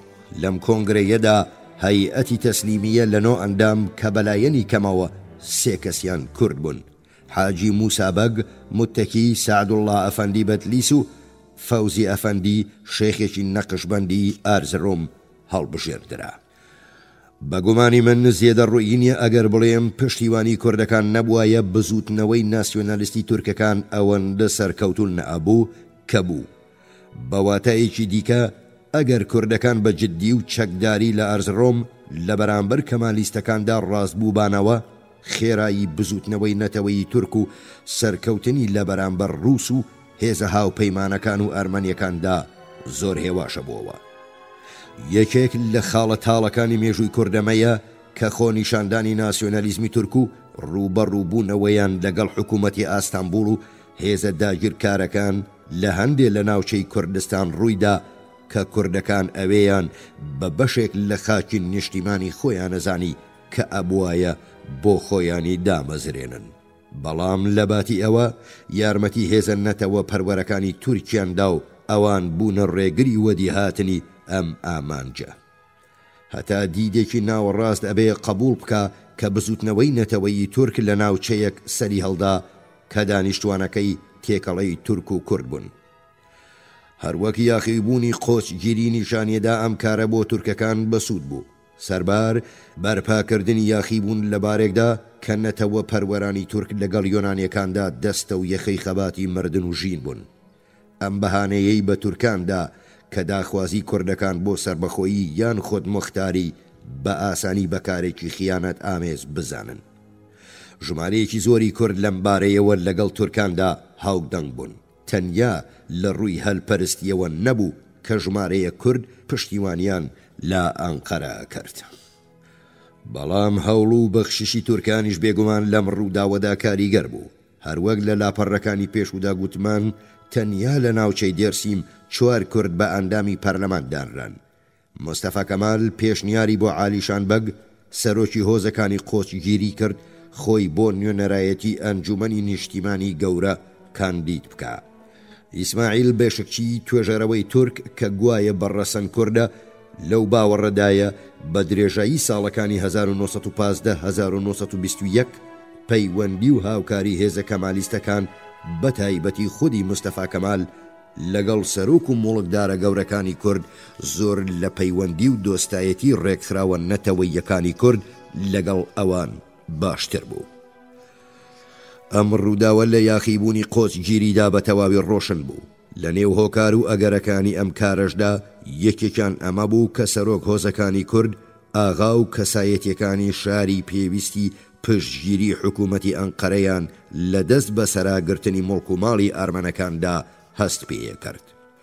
ئەمەش ڕەنگە نمونە و خاڵێکی تاڵی دیکە بێ کە نیشانیەدا چۆن لە ناوچوونی ئارمەنەکان کە کوردەکان بە دڵخۆشی و داخل لە دڵانە یارمەتی وەدی هاتنیاندا شکستی خودی ناسیۆنالیزمی کوردی لە ئەنادۆڵ لێکەوتەوە. هەروەک خالید بەکی جوبران لە ڕۆژی شکستی ئارمەنەکاندا لە خێوەتەکەیدا پێشبینی کردهبوو لە نێوچوونی ئارمەنەکان کوردەکانی ڕوبەڕووی تورکان کردەوە. سەربار سەرۆک هۆز و مۆڵکدار و کەسایەتی شاری بە تورکەکانەوە پەیوەست کرد. بەڵام کوردەکان چۆن ئەیانتوانی پێشبینی بارودۆخێکی وا بکەن لە بارێکدا ڕێبەرانی تورک خۆیان سەرکەوتنێکی وایان بە خەونیش نەئەبینی. ئیسماعیل بێشکچیەڵێ ئەو تاکیدەی هێزە کەمالیستەکان لە ساڵی 1922 لەسەر ئاینیانە کرد بۆ دابینکردنی پشتیوانی کوردەکان زۆر گرنگ بوو. ئەو لەو باوەڕەدایە کە مستەفا کەمال ئەبێ نامەیەکی زۆری گەلێ زۆرتر لەوەی لە بەشی بەڵگەنامەی گوتاری مەزنی مستەفا کەمال داهاتووە بۆ سەرۆک هۆز و گەورەکانی کورد نووسی بێ. ئەوەڵێ بە پێی زانیاری گەلێ بنەماڵەی کورد نامەی وایان پێگەیشتووە. ئەو حەود نامەیەی کە لە بەرجی سێیەمی گوتاری مەزن داهاتوون نمونەیەکی باشی شێوەی مامەڵەکەی مستەفا کەمال لەگەڵ سەرۆکەکانی کورد دەرەخەن. نامەی ڕێکەوتنی 11 ئابی 1990 مستەفا کەمال بۆ شێخ زیاءالدین ئەفەندی نارشین لە مڕوەوە زۆر تەواوە.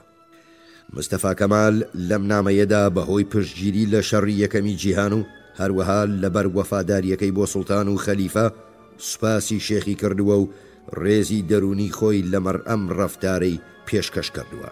هەروەها ئەڵێ کە ئێستا هەمووان ئەزانن هەمان سوڵتان و خەلیفە ئەیویست ویلایەتەکانی ڕۆژهەڵات پێشکەش بە ئەرمەنیەکان بکە.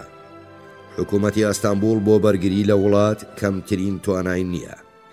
وێڕای ئەمە پێکاتنی کۆنگرەی ئارزەڕووم کە 6 ڕۆژ پێشتر کۆتایی هاتبوو بە شێخ ڕائەگەیەنێ وەڵێ کۆنگرەی سێواز بەزووی پێک دێ و داوا لە شێخەکە کە سڵاو و ڕێزی ئەو بە هەموو نیشتیمان پەروەرانی ناوچەکە ڕابگەیەنێ. مستەفا کەمال نامەیەکی بۆ حاجی موسا بەجی سەرۆکی هۆزی موتکی نووسی کە هەروە گوتمان ببووە ئەندامی کۆمیتەی تەسلیمەی کۆنگرەی ئارزەڕووم. مێژووی ئەم نامەیە بەڵگەی 47 لاپەڕەکانی 1937 تا 1939 دەی ئابی 1990 واتە ڕێک 3 ڕۆژ دوای کۆتایی هاتنی کۆنگرەی ئارزەڕووم. لەم نامەیەدا لەبەرەو خزمەتەی خۆی و خێزانەکەی بۆ وڵات و میلەت کردوویانە بە تایبەتی ئەو یارمەتیەی کە لە ناوچەکانی بەتلیس و موتکی پێشکەشی هێزە چەکدارەکانیان کردووە سوپاسی حاجی موساکا و هەروەهاڵێ دوژمنانیان ئەیانویست بۆ دامەزراندنی ئارمەنستان خاکی با و باپیرانیان پارچە پارچە بکەن. لاوازی حکوومەتی ئەستانبوڵ بوو کە شتێکی وای گونجاو کردبوو. ئەو کاتە ئەو بیرەم هەبوو کە ئەم بارودۆخە چاک بکە. پاشان وەبیری هێنێتەوە کە چۆن حاجی موسا بەگ لەگەڵ ئەو مستەفا و ڕەئوف ئەوروپی بەگ برای قارەمانی حەمیدیە بۆ ئەندامێتی کۆمیتەی تەسلیمە هەڵبژێردرا و ئەگەر هەل و مەرج و بارودۆخ پێویست بکە دیسان داوای یارمەتی لێیەکا و هەروەها ئەڵێ دوای کۆتایی هاتنی کۆنگرەی سێواز لە ئەرزەڕۆم ئەیبینێ و لە کاتی دیدارەکەدا تەلەگرافێکی پێنیشانەدا و ئەڵێ کە ئەزانێ ئەم سەفەرە بۆ ئەو حاجی موسا بەگ سەختە بێ بەڵام دڵنیایە ئەم فیداکاریە لە پێناوی میلەتداکە. ئەم نامەیە و ئەو ڕاگەیەنراوانەی لەلایەن ڕێبەرانی یاخیبوونی قۆچگیریەوە دەرچوون هەموو بەباشی نیشانیەدەن کە بۆچی زۆربەی شێخە بەدەسەڵات و سەرۆک هۆزەکان پشتگیری داخوازیان نەتەوەیەکانی کوردانیان نەکرد. زۆربەیان هەتا پشتگیریان لە داوای خود مختاریش بە تایبەتی ئەگەر جێگای ناڕەزامەندی تورکان بوایە ناکرد. بەڵام یاخیبوونی قۆچگیری کاری کردە سەر سیاسەتی حکوومەتی ئەنقەرە و وادێتە بەرچاو کە یارمەتی یەکەمین هەوڵەکانی حکوومەتی کەمالیست لە مامەڵەی لەگەڵ مەسەلەی کورددا بێ. لە تشرینی یەکەمی 1921دا ئەنجومەنی نیشتیمانی گەورە لێژنەیەکی پارلەمانی بۆ لێکۆڵینەوەی هۆیەکانی یاخیبوونی قۆچگیری بۆ ئەوێ ناردبوو. لە ناو ئەم لێژنەیەدا ئەمانەش هەبوون: یونس عیزدەت پاشا بولو، ڕەجەب بی ئاماسیە و حەقی حەمید بی سینوب. سەرۆکایەتی کۆمیتە بە ئەستۆی سەفوەت بی ناسیۆنەلیست و فەرماندەی ئۆردوی ئەستانبوڵ بوو کە لە سەرەتادا دژایەتی کەمالیستەکانی کردبوو. لەبەر چەند بەڵگەیەک وا دازانرا کە لەلایەن کوردەکانەوە لە خەڵکی دیکە لە پێشترا. دیا بەگ نوێنەری دێرسیم ڕای سپاردەبوو کە سەرۆکایەتی لێژنەکە بدرێتە سەفوەت بەگ. هەرچەندە من نەمتوانی ڕاپۆرتێک لەمەڕ کاری ئەم کۆمیتەیە وەدەست بهێنم، بەڵام یەکێک لە سەرچاوەکانی زانیاری بریتانیا لە دەستگای حکوومەتی سوڵتان بە پێی تەلەگرافێکی 21 تەشرینی یەکەمی 1921 لە ئەنقەرەوە هاتوو ئەڵێ مەبەستەکانی ئەنقەرە لەبارەی کوردان بەم شێوەیەیە. لەم کاتەدا هێزێک بۆ سەرکوتکردنی یاخیبوان نەنێردرێ، بەڵکو ئەو پەڕی هەوڵ بدرێ ڕێبەرانی هۆزەکان بە دیاری و شێوازی ئاشتی خوازانەی تر بۆ لای حکوومەت کێش بکرێن تا ئەوەی پەیماننامە لەگەڵ ئێراندا ببەسترێ و بڕیاری لێ بدرێ. ئەبێ چاوەڕوانی هەلێکی لەبار بکرێ، چونکە پێویستە هێزێکی باش بۆ ڕوبەڕووبوونەوەی 40,000 سواری بنێردرێ کە لە ناوچەیەکی سەختدا دەست بەکارن. کۆمیتەی بەرگری نیشتیمانی لەو باوەڕەدایە کە لە هەلومەرج و بارودۆخی ئێستادا هێزێک کە بۆ سەرکوتکردن بنێردرێ لەوانەیە تێبشکێ. هەمان سەرچاوەی زانیاری لەسەر قسەکانی ئەڕواوەڵێ پەیمان بەستن لەگەڵ ئێران کە لە تەلەگرافەکەدا هێمای بۆ کراوە مادەیەکی تێدایە دەوڵەتی ئێران ئیلزامەکە ڕێگا لەو یارمەتیانە بگرێ کە کوردەکانی ئێران پێشکەشی براکانیان لەو دی و سنووریەکەن.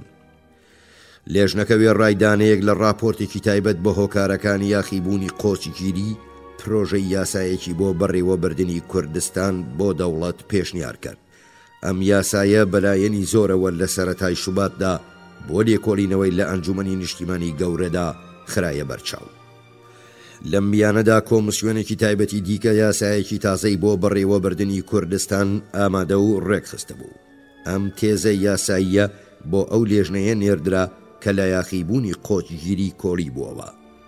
وا پێچێ لە شوباتی 1922دا ڕەشنووسی ئەم یاسایە بۆ لێکۆڵینەوە درابێتە ئەنجومەنی نیشتیمانی گەورە. 5 کەس لە نوێنەران دژی ئەو تێزە دەنگیاندا، سەرباری 3 ئەندامی لێژنەی قۆچگیری، ساڵح ئەفەندی ئەرزڕۆم و سەلاحەدین بی مێرسین دژی باسکردنی تێزی ناوبراو دەنگیاندا. بەڵام پێشنیارەکە بە زۆربەی دەنگ قبول کرا و بڕیاردرا لەدەی شوباتدا تێزەکە لە دانیشتنێکی تایبەتدا باسی لێوە بکرێ. ئەندامانی حیزبی بەرگری نیشتیمانی، مدافع ملی جەمعیەتی و حیزبی بەرگری ماف مدافع حقوق جەمعیەتی لەگەڵ ڕەشنووسی ئەم یاسایەدا بوون. بە 65 کەس لە نوێنەران دش بوون. ساڵح ئەفەندی باسەکەی دەست پێ کرد و گوتی مەسەلەی کورد ناتوانرێ بەم هەنگاوە ڕووکەشانی لە پێشەکی ئەم یاسایەدا هاتووە چارەسەر بکرێ. هەروەها گوتی ئەگەر بمانەوێ ئەم ئاژاوەی قۆچگیری مستەفا پاشا وروژاندوویەتی ئارام بکەینەوە، ئەبێ ئەو کوردانە ئازاد بکەین کە لە یاخیبوونی بەهاری ساڵی 1921 قۆچگیریدا گیراون. ساڵح ئەفەندی داوای ئەوەیە کرد لە پێناوی بەرژەوەندیەکانی وڵات ڕاستپاردەکانی لێژنەی لێکۆڵینەوە لە ڕەشنووسی یاساکەدا ڕەنگ بداتەوە و هەروەها گوتی هەرچەندە ئەزانێ جەواد پاشا فەرماندەی لێپرسرا و هەندێ هەنگاوی ناوە، بەڵام لەبارێکدا وڵات دەستە و یەخەی شەڕی یۆنانیەکانە ئەم جۆرە مامەڵەیە لەگەڵ مەسەلەکەدا کارێکی ئاسان نابێ. ساڵح ئەفەندی درێژەی بە قسەکانیدا. یاخیبوونەکانی قۆچگیری ئەنجامی زوڵم و ستەمی دەستگای ئیداری و مامەڵەی حکوومەتی ئەنقەرەیە لەگەڵ خەلافەتدا. ئەو لەو باوەڕەدا بوو کە هێز بەکارهێنان جگەل لە خراپترکردنی بارودۆخ ئەنجامێکی دیکەی نابێ. بێهودەیە ئەگەر بوو ئوترێ یاخیبوونێک لە کوردستاندا نییە، چونکە بینینی گوندەکان لە نزیکەوە خۆی دەربڕی هەموو شتێکە. ساڵح ئەفەندی لە کۆتایی قسەکانیدا گوتی ئەمیر فەیسەڵ و ئینگلیزەکان پشتیوانی لە یاخیبوونەکەن و بەرژەوەندەکانی وڵات پێویست دەکا بەبێ تونند و تیژی مامەڵە لەگەڵ مەسەلەکەدا بکرێ. ژمارەیەک لە نوێنەران بە توندی پشتیوانیان لە ساڵح ئەفەندی کرد و دژی ڕەشنووسی یاساکە بوون. بەڵام زۆربەی زۆری نوێنەران بە 373 دەنگ لە بەرامبەر 64 دەنگ ڕەشنووسەکەیان بڕیار لێدا. ئەگەر ژمارەی نوێنەرانی کورد لە ئەنجومەندا هێشتا نزیکەی 72 کەس بوو بێ، لەم بارەدا وا دێتە بەرچاو زۆرترین ناڕازیان لەوانەوە بوو بێ.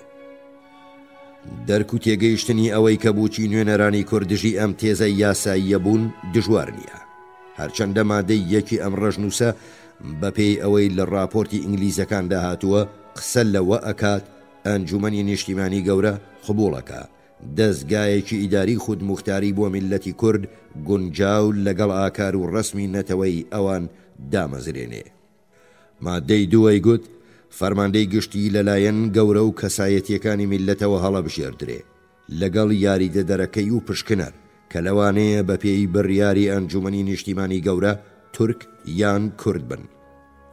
بەڵام مادەی سێ بڕیاریەدا کە ئەنجومەنی نیشتیمانی گەورەش فەرماندەی گشتی هەڵەبژێرێ.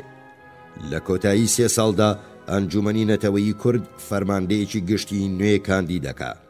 مادەی 4 ئەگەرچی ئەنجومەنی نیشتیمانی گەورە بوو کە بڕیاریەدا یاریدەدەری گشتی و پشکنەر بۆ پڕکردنەوەی ئەم پلە و پایانە ئەبوایە بۆ بڕیار لێدانی بۆ ئەنقەرە پێشنیار بکرایە.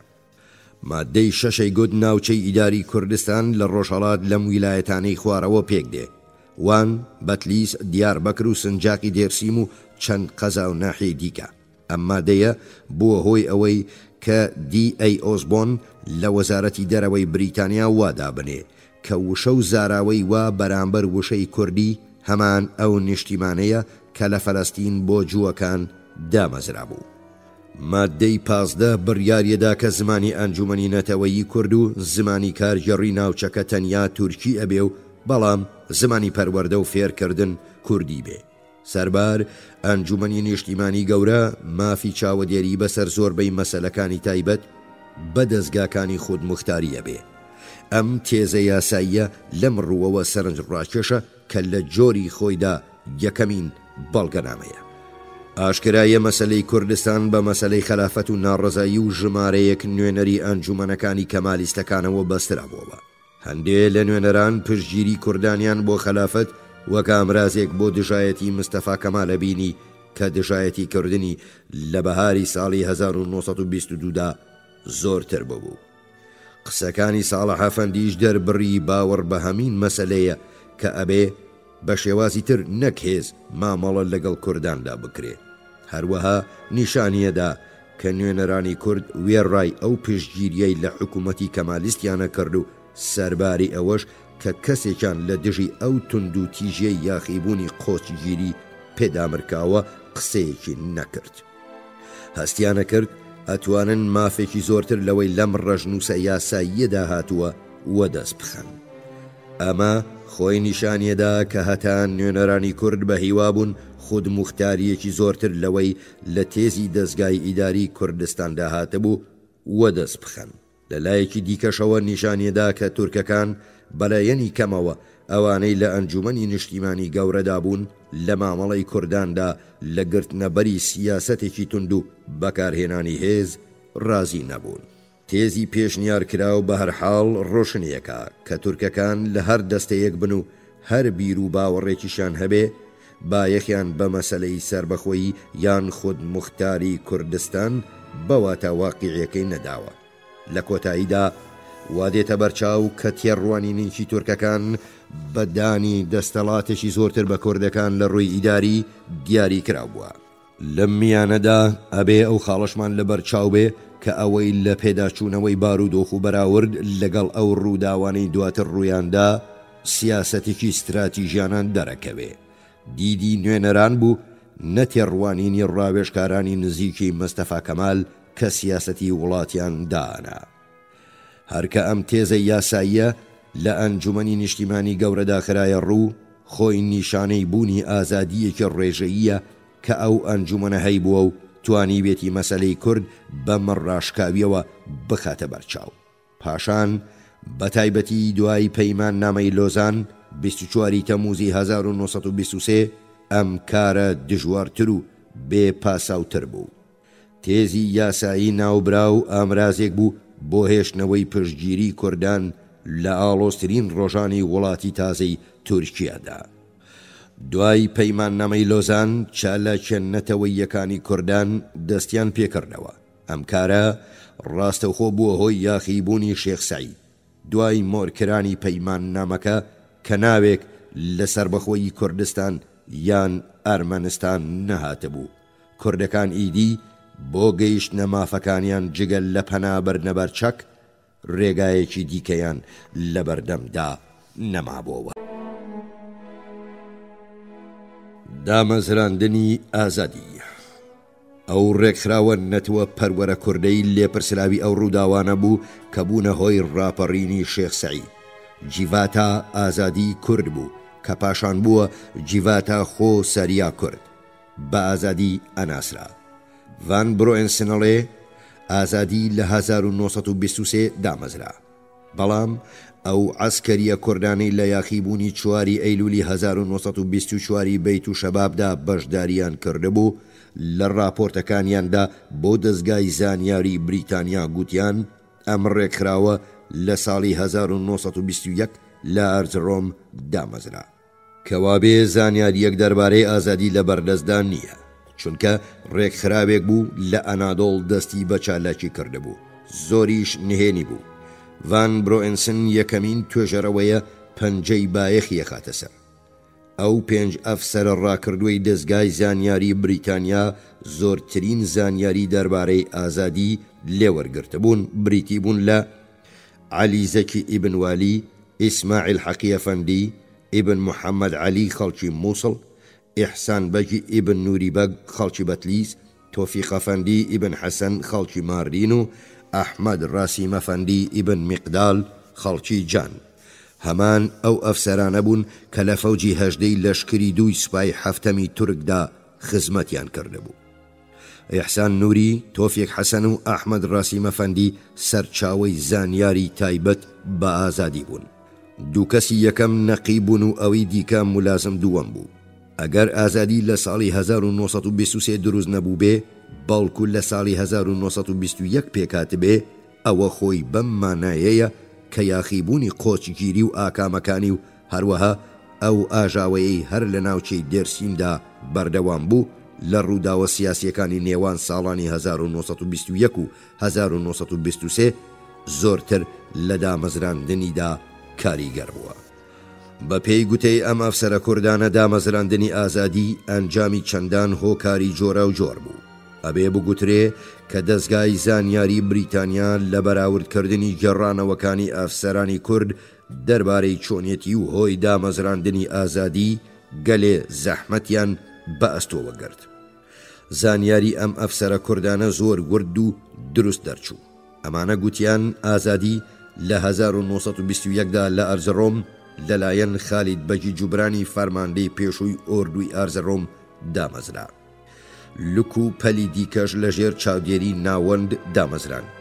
ژمارەی لک و ڕێبەرەکانیان نهێنیمانەوە و ئەفسەرانی کورد گوتیان بەوردی نازانن چەند لک هەیە، بەڵام ئەوە ئەزانن لە دیاربەکر، سێرت، ئەستەمبول، دێرسیم، بەتلیس، قارس، خەنەس، موش، ئەرزەنجان، مەلازگرد و خارپوت و وان لک هەن. ئەم ئەفسەرانە وایان بیرە کردەوە کە سێرت 5 لک، بەتلیس 2 لک، وان 7 لکیان هەبوو. لکی بەیت و شەباب یەکێک لەو 7 لکەی وان بوو. لە کۆدا 23 لک.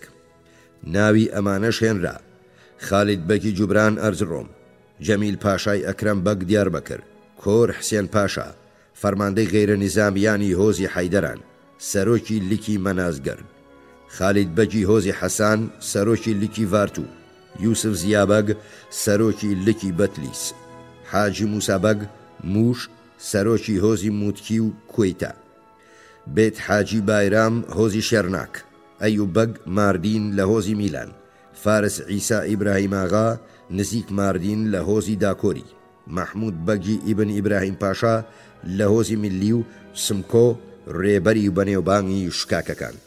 لە 27 تشرینی دووهەم راپۆرتێکی تێر و تەسەل دەربارەی ئازادی و یاخیبوونی بەیت و شەباب گەیشتە وەزارەتی کۆڵۆنیەکانی بریتانیا.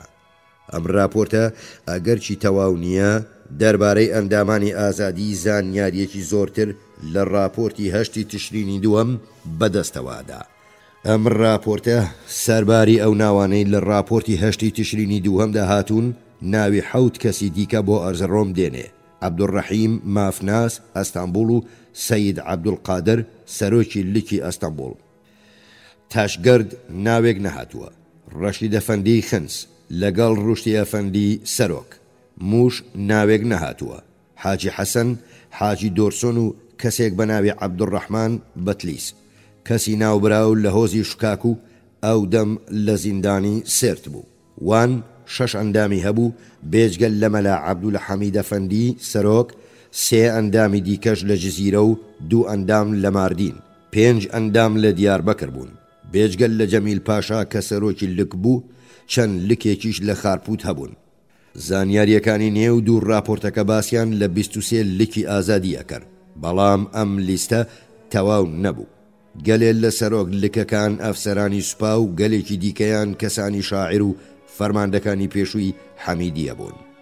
ئەفسەرانی کورد دڵنیا بوون کە تەواوی هۆزەکانی کورد بەهۆی هەستی نەتەوەیی و ئاینی پشتیوانی لە ئازادیەکەن.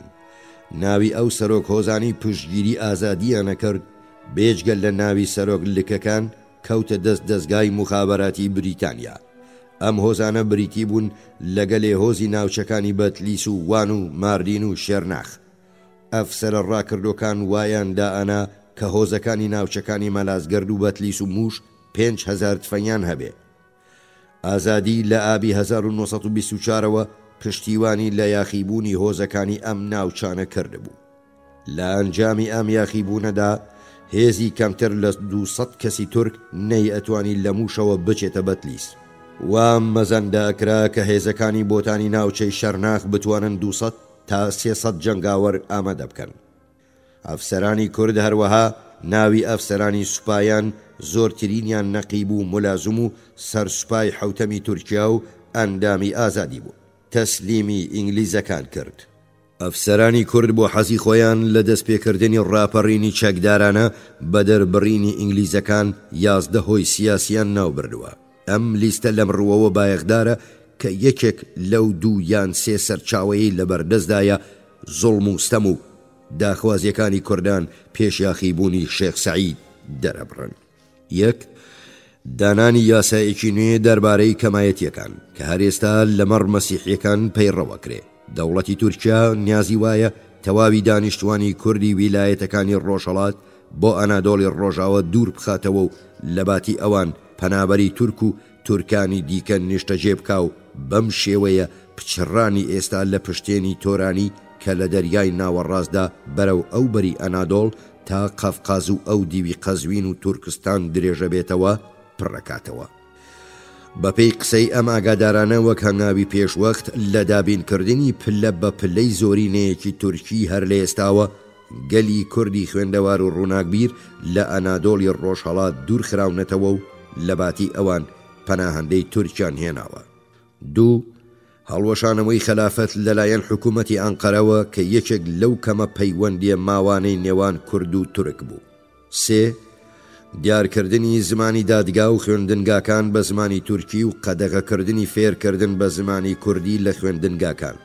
ئەڵێن ئەم هەنگاوە فێرکردنی لە نێوان کورداندا بەکردەوە مەحاڵ کردووە و ئەمەش شتێکە بە دڵی تورکانە. دەستگا ئاینیەکانیشیان داخستووە و تەنیا ئامرازی ماوەی فێربوونیان لە خەڵکی کوردستان ستاندووە. سەرباری ئەم کارە پێشگر و سەرکوتگەرانەیە باجی فێربوون لە تەواوی کوردستان بە تەواوی وەرەگیرێ. 4. وشەی کورد لە هەموو کتێبەکانی فێربوون ڕەشکراوەتەوە و ناوی جوگرافیایی دیکە پێ بە پێی جێگای ناوە کوردیەکان ئەگرنەوە. 5. لێپرسراوە گەورەکانی حکوومەت وەک والی و پارێزگارەکان هەمویان بەبێ هیچ ئیستیسنایەک تورکن. قایم مەقامەکان نیواونی و تورکن، هەرچەندە زۆربەی کارمەندانی دەوڵەتی کوردن، بەڵام تورکەکان لە بەکارهێنانی ئەم کارمەندانەدا ئەو پەڕی وردبینیەکەن و هەموو کەسە گومان لێکرا و نەتەوە پەروەرانی کورد لە کارکردن لە ئیدارەکانی دەوڵەت بێبەشەکەن. کوردەکان ویلایەتەکانی ئەرزڕۆم، ئەرزنجان، بەتلیس، وان، دیاربەکر، خەرپوت بە کوردستان ئەزانن کە ئەبێ ویلایەتی هەکاریشی بخرێتە سەر. 6. نەبوونی خزمەتگوزاری دەوڵەتی لە بەرامبەردانی باج، هەرچەندە ئەم باجانە بە زۆری ساڵانە لە جارێک زیاتر وەرەگیرێن. هیچ کارێک بەبێدانی بەرتی لە دادگاکان بەڕێوە ناچێ. 7. خۆتێگەیاندنی حکوومەت لە هەڵبژاردننی نوێنەرانی ئەنجومەنی نەتەوەیی تورکیا لە ویلایەتەکانی کوردستان. نزیکەی هەموو نوێنەران بە دەستوری دەوڵەت هەڵەبژێردرێن نە بە دەنگی ئازادانەی خەڵک. 8. سیاسەتی تورکیا لە وروژاندنی هۆزەکانی کورد دژی یەکتر بۆ ڕێگاگرتن لە یەک نەژادیان و لە باربردنی هێزی بەرەنگاریان لە بەرامبەر زوڵم و زۆرەکانی حکوومەتدا. داگیرکردنی عاسکەری گوندەکانی کورد و دەست بە سەراگرتنی ئاژەڵ و خراپ بەکارهێنانی نرخی شتە دەست بە سەرا گیراوەکان. مامەڵەی خراپ لەگەڵ سەربازە کوردەکانی هێزە چەکدارەکان و هەڵبژاردنیان بۆ ئەنجامدانی ئەرکی دژوار و پیس. 11 هەوڵی حکوومەت لە تاڵانکردنی سامانی کانزایی کوردستان بە یارمەتی سەرمایەی ئەڵمانی. تورکەکان باش ئاگاداری ئازادی و چالاکیەکانی بوون و بۆ سەرکوتکردنی لە هیچ هەوڵێک درێغیان ناکرد. بە هیوابوون بە گواستنەوەیان دەرکردنی هەر یەکێک لە کاربەدەستانی بێمتمانە ئاگادارکردنەوەی هەر کوردێک کەوا زانرا ئەندامی ئازادیە ڕوبەڕووی بارودۆخ ببنەوە. یەکێک لە نمونەکانی یەکەم گواستنەوەی زەهنی بوو کە خەڵکی ئەرزەڕۆم و والی بەتلیس بوو. لە جێگای ئەو کازم قەرەبەکر پاشای فەرماندەی لەشکری دووەم بەم پلەیە دانرا. بە گوتەی ئەفسەرانی کورد ئازادی بەلایەنی کەمەوە لە کۆتایی تشرینی دووەمی 1924دا 3 ئامانجی سەرەکی هەبوو: ڕزگارکردنی کوردان لە ستەمی تورکان، دانی ئازادی و بوار بە خەڵکی کورد بۆ ئاوەدانکردنەوەی وڵاتەکەیان و وەدەستخستنی یارمەتی بریتانیا، چونکە ئەیانزانی کوردستان بەتەنێ ئەم کارەی لەدەست نایە. کوردەکان واتە ئەفسەرانی کورد ئیدعایە نەکرد کە یەکێتی سۆڤیەت پێشنیاری یارمەتیدانی بۆ کردوون، بەڵام ئەوان قبولیان نەکردووە. بەو هیوایەی بریتانیا لە گەیشتنە ئامانجەکانیاندا یارمەتیانەدا. ئەم ئەفسەرانە بۆ گەیشتنە ئەم مەبەستە ڕاستپێردرابوون پەیوەندی دۆستایەتی لەگەڵ بریتانیا دروست بکەن و یارمەتی دەوڵەتی ناوبراو وەدەست بخەن. ژمارەیە کورد لە بەغدا بوون و لەگەڵ سەرۆک هۆز و بنکەی ڕێکخراو لە ئاوڕێژی ڕووباری خاپوور تا ئەرزەڕۆم پەیوەندیان هەبوو. بزوتنەوەی شۆڕژێڕی لەژێر چاودێری و ڕێنوێنی بریتانیادا دروست بکەن، بەمەرجێ بریتانیای گەورە گفتی یارمەتی بدا.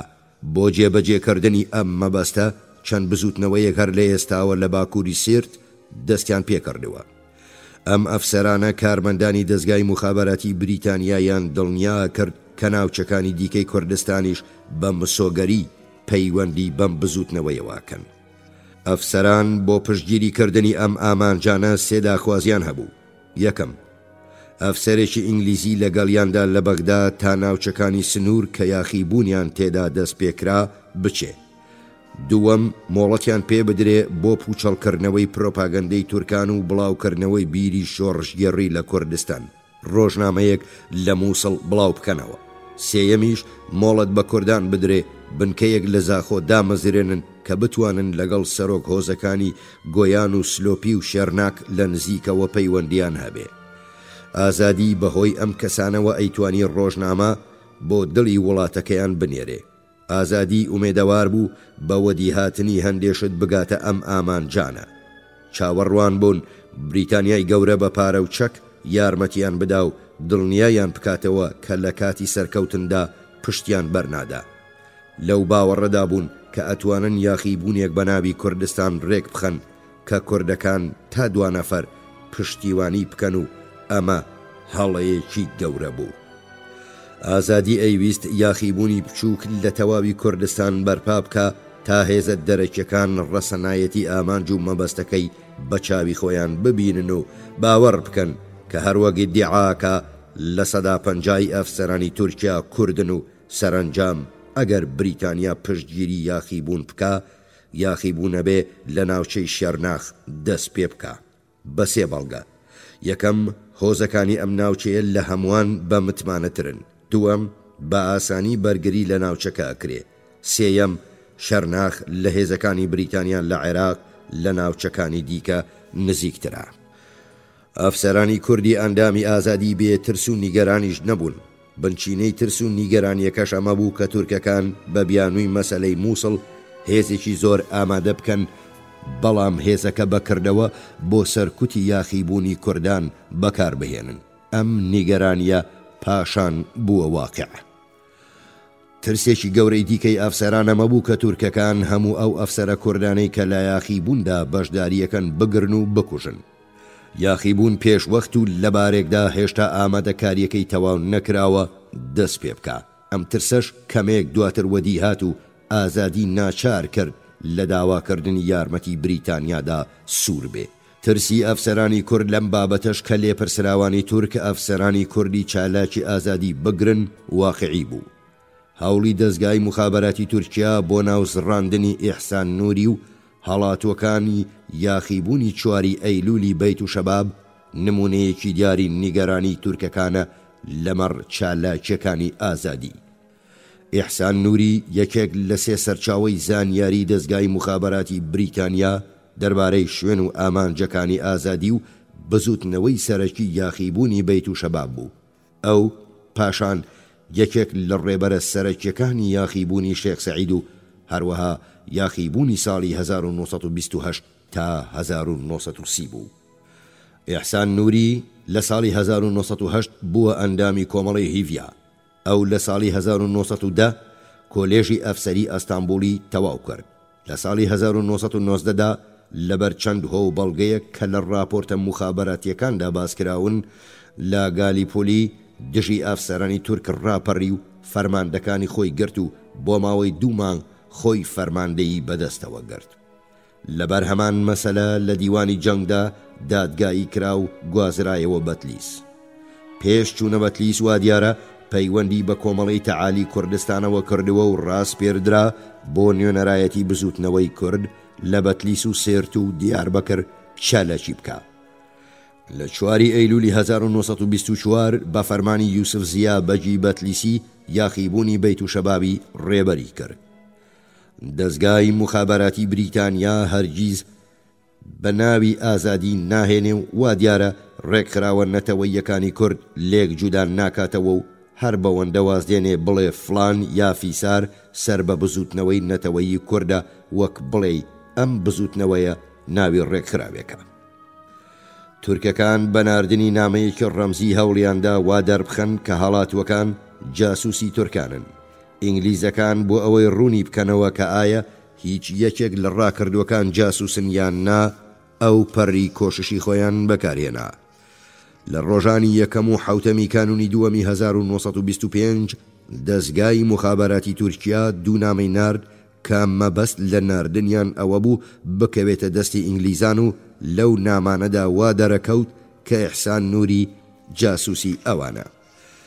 دەستگای مخابەراتی بریتانیا دوای کەشفکردنی ئەو نامانە و توێژینەوەیان گەیشتە ئەم ئەنجامە و باڵگەکانی نێو نامەکانی وەک بەشێک لە هەوڵە خاو و هەڵنەسەنجێنراوەکەی دەستگای مخابەراتی تورکیای لە قەڵەمدان.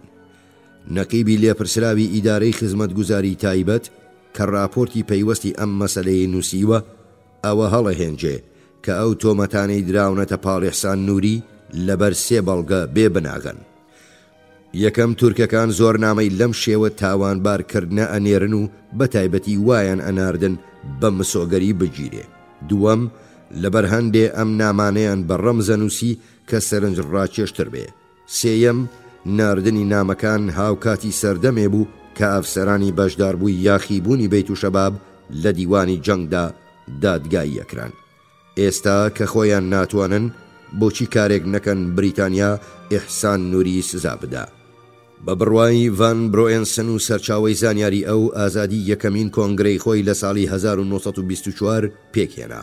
هەرچەندە ڕۆژی ئەم دانیشتنە دیار نییە، شێخ سەعید کە شۆڕشی ساڵی 1925 ڕێبەری کرد یەکێک لە شێخە گەورەکانی نەقشبەندی بوو. ئەو لەگەڵ خالید بەکی جوبرانیش خزمایەتی هەبوو. هاوچەرخانی ئەڵێن نەتەوە پەروەرێکی بەجۆش بوو. ئەو بەهۆی ئەو دەسەڵاتەی لە نێو هۆزە زازاکانی باکوور و ڕۆژهەڵاتی دیاربەکردا هەیبوو بۆ کۆنگرە بانکرا بوو. فەرماندە عەشایەریەکانی حەمیدیەی پێشوش لە کۆنگرە ئامادە بوون. جۆش و خرۆشی ئەم ژمارەیە بۆ بەشداری لە یاخیبوون لە جۆش و خرۆشی شێخەکانی وەک شێخ سەعید کەمتر بوو. بەڵام شێخ سەعید خۆی ئەوانی بۆ پێویستی ئەنجامدانی ئەم کارە ڕازی کرد. ئەم خاڵە شایەدی پشتگیری زۆرتری ئەوە بۆ یاخیبوونێ کە لە دەست پێکردندا بوو.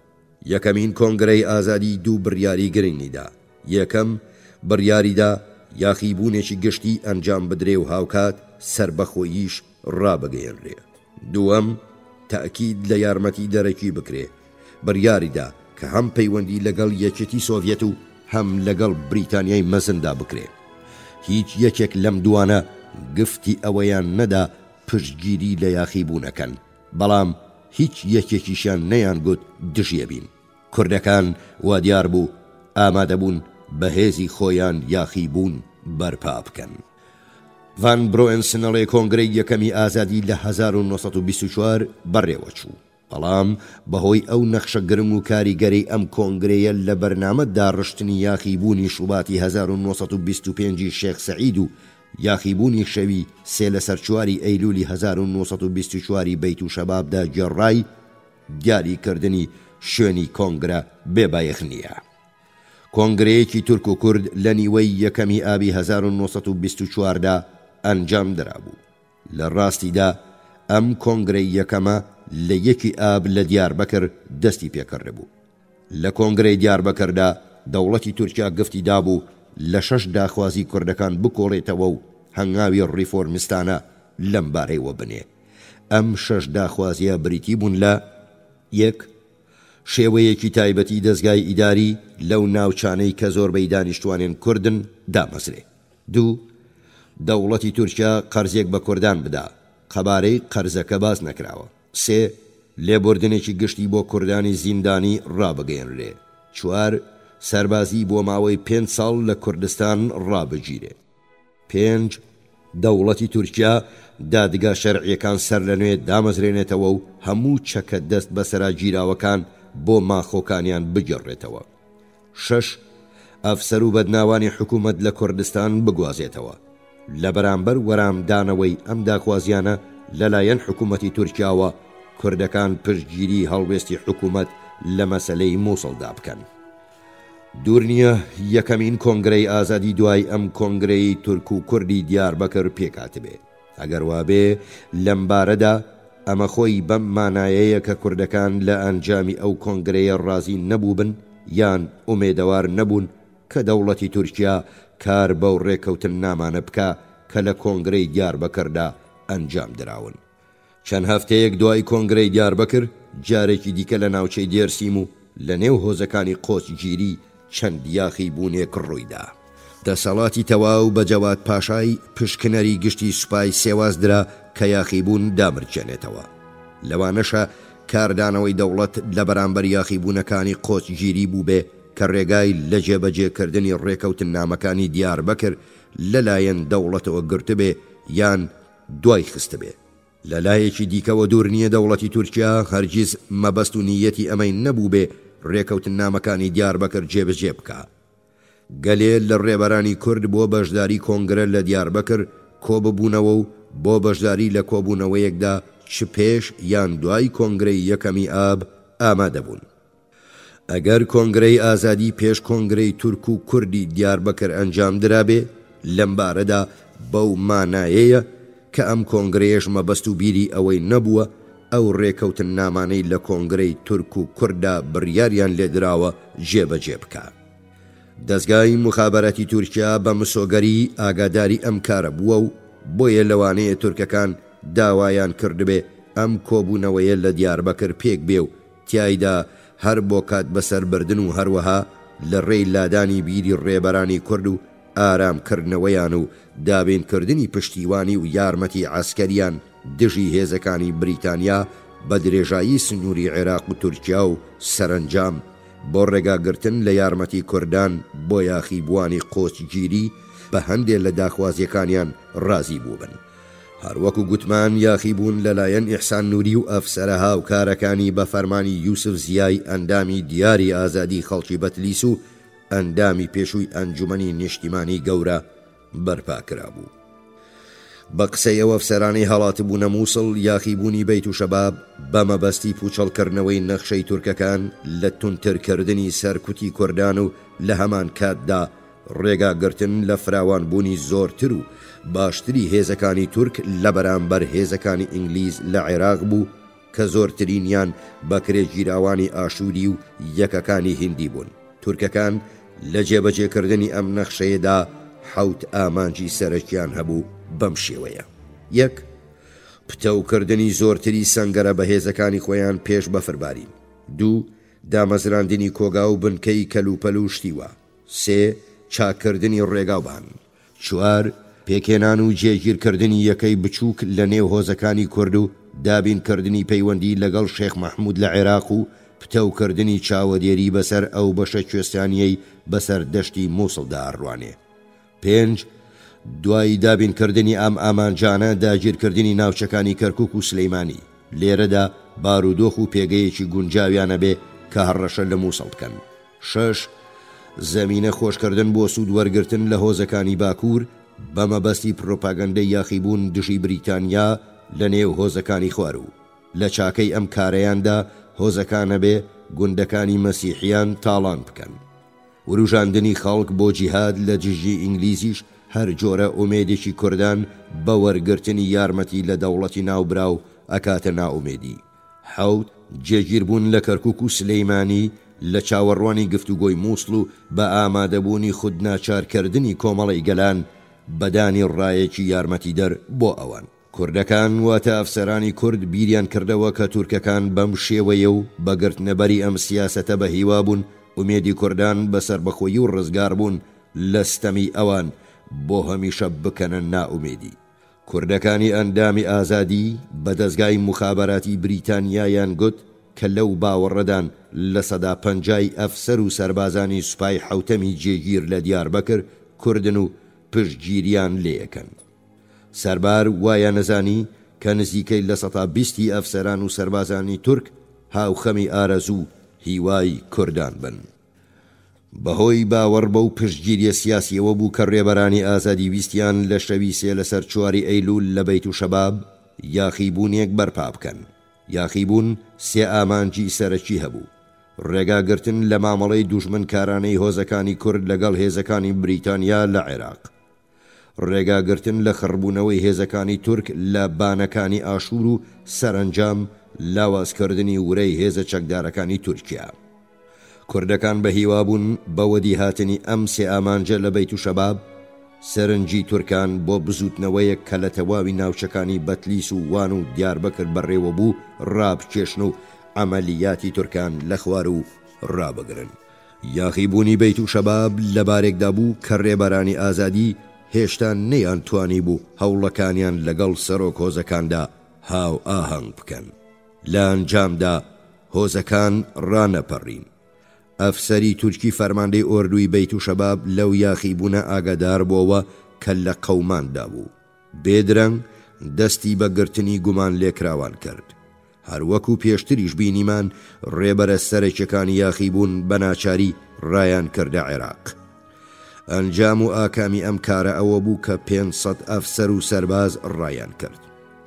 ئەمانە کۆلاسی 4 تۆپی کوێستانیان لە نێو شاخاندا شاردەوە و 13 ڕەشاشیشیان لەگەڵ خۆ برد. کوردەکان لەو باوەڕەدا بوون کە ئەوەی لەم مەیانەدا بایەخی بنچینەیی هەیە کاتە و ئەبێ لە ماوەی 3 مانگی ئایندەدا دەست پێ بکرێ، چونکە تورکەکان باش ئاگاداری فراوان بوونی ڕێکخراو بە تایبەتی ئازادی و بزوتنەوەی نەتەوەیی کورد بوون. کوردەکان لەو باوەڕەدا بوون کە تورکەکان لە ماوەی چەند هەفتەیەکی ئایندەدا بە مەبەستی سەرکوتی هەر جۆرە بەرەنگاریەکی ڕێکخراو هێزەکانیان کۆکەنەوە. ئۆردۆکان لە مانگی ئەیلول و ئۆکتۆبەردا لاوازن و یاخیبوون ئەبێ پێش گەیشتنی هێزە یەدەکەکان دەست پێ بکرێ. دەستگای مخابەراتی بریتانیان نەخشەی کوردانی کەمێک خەیاڵی و دوور لە واقع بینی، بەڵام بەتوندی کاریگەر بوو کە بینی ئەم ئەفسەرانە نایەنەوێ لە هێزە چەکدارەکانی بریتانیان لە عێراق خزمەت بکەن و پەرۆشن هەرچی زووە بگەڕێنەوە کوردستانی باکوور و یاخیبوون بەرپا بکەن. ئینگلیزەکان لە توانای کوردان و ڕێکخستنی یاخیبوون لە ئاستێکدا کە ئەم ئەفسەرانە ئەیانویست خۆشبین نەبوون، بەڵام لە توانای ئازادی لە بەرپاکردنی یاخیبوون لە نیوەی فەوجێکی تورکدا سەرسوڕماو بوون. ئینگلیزەکان لە یاخیبوونی بەیت و شەبابدا پتەوبوونی سیاسەتێکیان بینی کە بە ماوەی 3 دەیە پەیڕەویان لێ کرد. تێگەیشتن کە نەک هەر کاتی شەڕ لەگەڵ تورکان ئازادی چەکێکی بەهێزی دەستی ئەوانە بێ، بەڵکو هەتا لە سەردەمی ئاشتیشدا زۆر بەسوو دەبێ.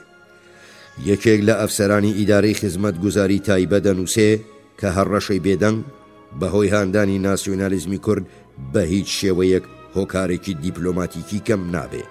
هەڕەشەی ناسیۆنالیزمی کورد لە ساڵانی ڕابردوودا بەهۆی ژمارەی زۆری دانیشتوانی کوردەکان لە نێو سنوورەکانی عێراقدا زۆر کاریگەر بووە.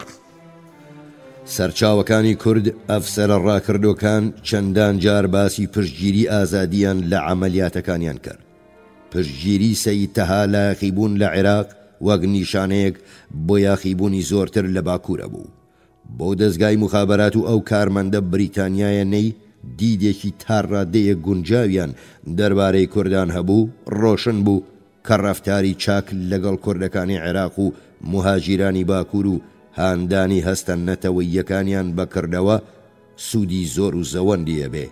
پەیڕەوکردنی سیاسەتێکی وا لە ڕاکێشانی پشتگیری خەڵکی بەهەستی دۆستانە لە تەواوی سنوورەکانی سەرەوە و ڕۆژهەڵات لەگەڵ ئێران یارمەتیەکی زۆرەدا و چەکێک لە دژی تورکەکان لە دیپلۆماسی و شەڕی ئایندەدا ئەخاتە دەستی دەوڵەتی عێراقەوە. دەستگای مخابەراتی بریتانیا لە یاخیبوونی بەیت و شەبابدا ڕاستی منطقی سیاسەتێکی بینی کە ماوەیەک پێشتر گرتبوویە بەر.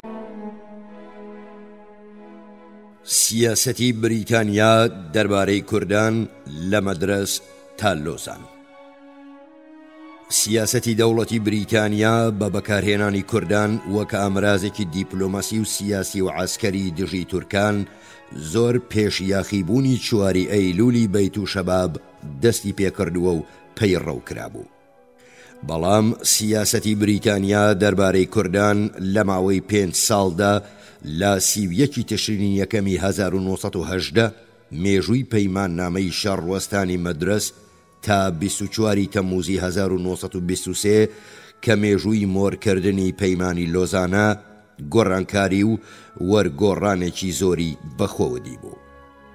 نووسینی مێژووی دوور و درێژی سیاسەتی بریتانیا لەمەڕ کوردان لەم خولەدا پێویستی بە نووسینەوەی زۆرتری مێژووی دوای شەڕی جیهانی یەکەمە و ئەمەش کارێکە لێرەدا ئەنجام نادرێ. بەڵام تێگەیشتن و دەرکی سیاسەتی بریتانیا دەربارەی کوردان لە چوارچێوەی استراتیژە فراوانەکەی سیاسەتی ئیمپراتۆری و ڕۆژهەڵاتی ناوەڕاستی ئەو دەوڵەتە لە ساڵانی دوای شەڕی جیهانی یەکەمدا بۆ تێگەیشتن لە هۆیەکانی یاخیبوونی شێخ سەعید لە 1925دا کارێکی پێویستە. لە 2 ساڵی نێوان مۆرکردنی پەیمانی شەڕوەستانی مەدرەس و مۆرکردنی پەیمانی سیڤرە دەی ئابی 1920 سیاسەتی بریتانیا دەربارەی کوردان بە شێوەیەکی سەرەکی پارێزگاری لە دروستکردنی یەکەی گچکە یان میرنشینی خودموختار لە ناوچەکانی کوردستان بە تایبەتی لە عێراق پاش ئەوە بوو کە وڵاتی ناوبراو لە 25 نیسانی 1920 کەوتە ژێر ئینتیدابی بریتانیاوە. قبولکردنی ئینتیداب بەممانایە بوو کە لەوە بەدووە سیاسەتی بریتانیا دەربارەی کوردان بەندە بە سیاسەتەکانی دەوڵەتی ناوبراو لە مەسەلەی خانەدانی هاشمی و پەیوەندی و بەرژەوەندیە فراوانترەکانی لە ڕۆژهەڵاتی ناوەڕاست بە تایبەتی هند.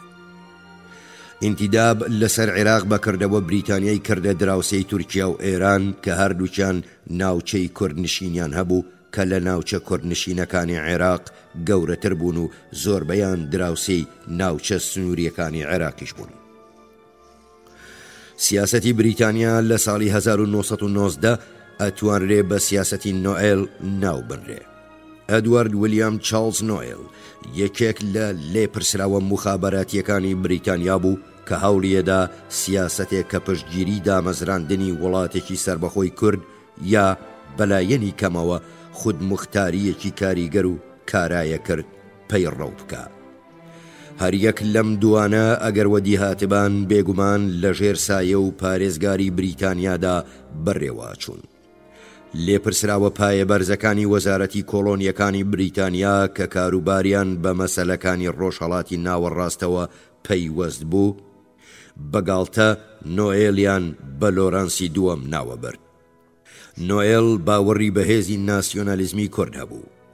لەبارێکدا ئەو لێپرسراوانە دڵنیان نەبوون کە یاخیبوونی کوردەکان بار و پێگەی بریتانیا لە ڕۆژهەڵاتی ناوەڕاستدا بە تایبەتی لە بەرامبەر تورکیا و دوای ئەو سەرکەوتنانەی کەمالیستەکان بە درێژایی ساڵی 1921 و دەستیان هێنابوو باشتر بکە. بەڵام لەگەڵ هەموو ئەمانەشدا نۆئێل لە تەواوی ماوەی خزمەتی لە ڕۆژهەڵاتی ناوەڕاستدا کە تا کۆتایی ساڵی 1922 بەردەوام بوو بۆ بیری سربەخۆیی کوردستان وەفادار بوو. ئەو لە راپۆرتەکانیدا بۆ وەزارەتی کۆلۆنیەکان، وەزارەتی دەرەوە و وەزارەتی کاروباری هند بەرگری لە ڕەسەنایەتی و ڕاستی ناسیۆنالیزمی کوردە کرد. ئەو سەر بە وەزارەتی کاروباری هند بوو کە تا دامەزراندنی ئیدارەی ڕۆژهەڵاتی ناوەڕاستی وەزارەتی کۆلۆنیەکان لە بەهاری ساڵی 1921دا لێپرسراوی کاروباری مێزۆپۆتامیا بوو. نۆئێل گەلێ گەشتی بە کوردستاندا کرد، هەم لە ناوچەکانی باکوور و هەم لە ناوچەکانی خواروی خەتی شەڕوەستان. لە مانگەکانی حوزەیران و تەمووز و ئابی 1990دا گەلێ راپۆرتی دەربارەی بارودۆخی دیاربەکر و مەرەش و پۆلاتلی و مەلاتیە و خەرپوت و حەڵەب ئامادە کرد. والیەکانی کوردن نۆئێلیان لەو چاودێریە توندانە ئاگادارە کردەوە کە لێپرسراوانی تورک لە چالاکیەکانی ئەویانە کرد لە ویلایەتەکانی ئەنادۆڵی ڕۆژهەڵات. لە بەشی پێشودا گوتمان مستەفا کەمال خۆی بیری ئەکردەوە کە نۆئێل بەنیازە کوردان بۆ هەڵمەتکردنە سەر کۆنگرەی سێواز بوروژێنێ. کوردەکان بە درێژایی ڕێگای گەشتەکەی بە گەرمی بەخێرهاتنی خۆی و هاوڕێکانیان ئەندامانی بنەماڵەی بەدرخانە کرد. ئەمانە بریتی بوون لە سەید موعین، زاوای سەید عەبدولقادر و کوڕی ئەمین عالی بەدرخان و سەید ئیبراهیم لە کەسایەتیەکانی دێرسیم. پارێزگاری بەدرخان و بە تایبەتی سەید عەبدولقادر لە کارەکەی نۆئێل دەربڕیبوونی پەیوەندیەکە کە دروست تا بەرپابوونی یاخیبوونی شێخ سەعید لە نێوان بەدرخان و بریتانیادا هەبووە. هەرچەندە ئەم پەیوەندیانە هەندێک جار تۆفان ئاسا بوون. ئەرکی نۆئێل لە ناوچەکانی کوردستان نەبووە هۆی دروستبوونی ڕێکخراوێکی وەک کۆنفدراسیۆنی خواروی کوردستان کە ئەو لە ساڵی 1990 بە سەرۆکایەتی شێخ مەحموود لە سلێمانی و هەولێر و ڕەواندوز پێچی هێنا. یەکێک لە هۆکارەکانی بە دووادانەچوونی ئەم سیاسەتە لە باکوور لەلایەن ئینگلیزەکانەوە ئەمە بوو کە کۆنفدراسیۆنی کوردستانی خوار و سەرکەوتوو نەبوو. شێخ داخوازی کوردستانێکی سربەخۆ بوو. ئینگلیزەکان ناچار بوون لە حوزەیرانی 1990دا بەهێزی عەسکەری سەرکوتی بکەن. لەوانەشە ئەمە بوو بێتە هۆی ئەوەی کە دەوڵەتی بریتانیا پارێزگاریەکی وا لە کۆنفدراسیۆنی باکوور نەکا. نۆئێلیش هەڵبەت لە ماوەی مانەوەیدا لە مانگەکانی حوزەیران و تەمووز و ئابدا لە نێو کوردان ئاگای لەم کارە نەبوو. یاخیبوونی شێخ مەحموود ئەو گیر و گرفت و مەترسیانەی کە پەیڕەوکردنی سیاسەتێکی وای واتە سیاسەتی پشتیوانی لە کوردستانێکی یەکگرت و یەکپارچە بە دوای خۆی داهێنا و بیر لێپرسراوانی بریتانیای خستەوە. هەروەک لە بەشی دووەمدا گوتمان و هێنامانەوە یاد کە مادەی 62 پەیمان نامەی سیڤرە داوای کردبوو پرۆژەیەک بۆ خودموختاریەکی نێوخۆ لەو ناوچانەی کە زۆربەی دانیشتوانیان کوردن لە ڕۆژهەڵاتی فورات، خواروی سنووری خوارێ ئەرمەنستان و سنووری باکووری تورکیا لەگەڵ سووریا و مێزۆپۆتامیادا پێک بێ. لە 1920دا ئیدی زۆر دوور بوو بریتانیا لە جێبەجێکردنی مادەی 62 سوور بێ. نە ئیدی کۆنفدراسیۆنی باکوور یان هەروەک مێجەر نۆئێل نیازی بوو پشتێنێکی ئاسایش لە گۆڕێدا نەبوو. هۆیەکەشی گەشەستاندنی ناسیۆنالیزمی تورک بوو. دوای ساڵی 1920 سەرنجی بریتانیا بە شێوەیەکی سەرەکی نەهێزەکانی تورک لە باکووری سنووری عێراق و تورکیا بەڵکو و ڕوە و خودی عێراق ئاراستەکرا بوو. ئەو سیاسەتە دژ بە یەک و ناکۆک و نادیار و ناڕۆشنەی کە لێپرسراوانی بریتانیا لە مامەڵەیاندا لەگەڵ کوردان پەیڕەویانە کرد لە کۆبوونەوەیەکی هاوبەشی نێوان نوێنەرانی وەزارەتی دەرەوە وەزارەتی کۆڵۆنیەکان، وەزارەتی شەڕ و وەزارەتی ئاسمانی و وەزارەتی کاروباری هند کە ڕێکەوتی نیسانی 1920 لە بارەگای وەزارەتی دەرەوەدا ڕێکخرا. ئەگەرچی کۆنفرانسی قاهیرە لە 15 ئادار لە ئایندەی کوردستانی کۆڵیەوە و سیاسەتی بریتانیای دەربارەی کوردان چوارچێوەدار و تەنگەبەر کردبوو، سەربار دەقی گفتوگۆی کۆنفرانسی ناوبراو هێشتا نەگەیشت بۆ دەستی گەلێ بەشدارانی کۆنفرانسی 11 نیسان. نوێنەرانی وەزارەتی شەڕ بریتی بوون لە W.H. گریبۆن، جۆن تێلی، جەی فۆربس ئادامس، ئێل ئۆلیفانت. نوێنەرانی وەزارەتی دەرەوە هۆف ترەنچارد، مارشاڵێکی ئاسمانی لە هێزی ئاسمانی پاشایەتی و جەی ئەی چامێر، نوێنەری وەزارەتی ئاسمان بوون. هەروەها جۆن شەکبەر لە وەزارەتی کاروباری هند کە پاشان بە سەرۆکی ئیدارەی ڕۆژهەڵاتی ناوەڕاستی وەزارەتی کۆڵۆنیەکان دانرا.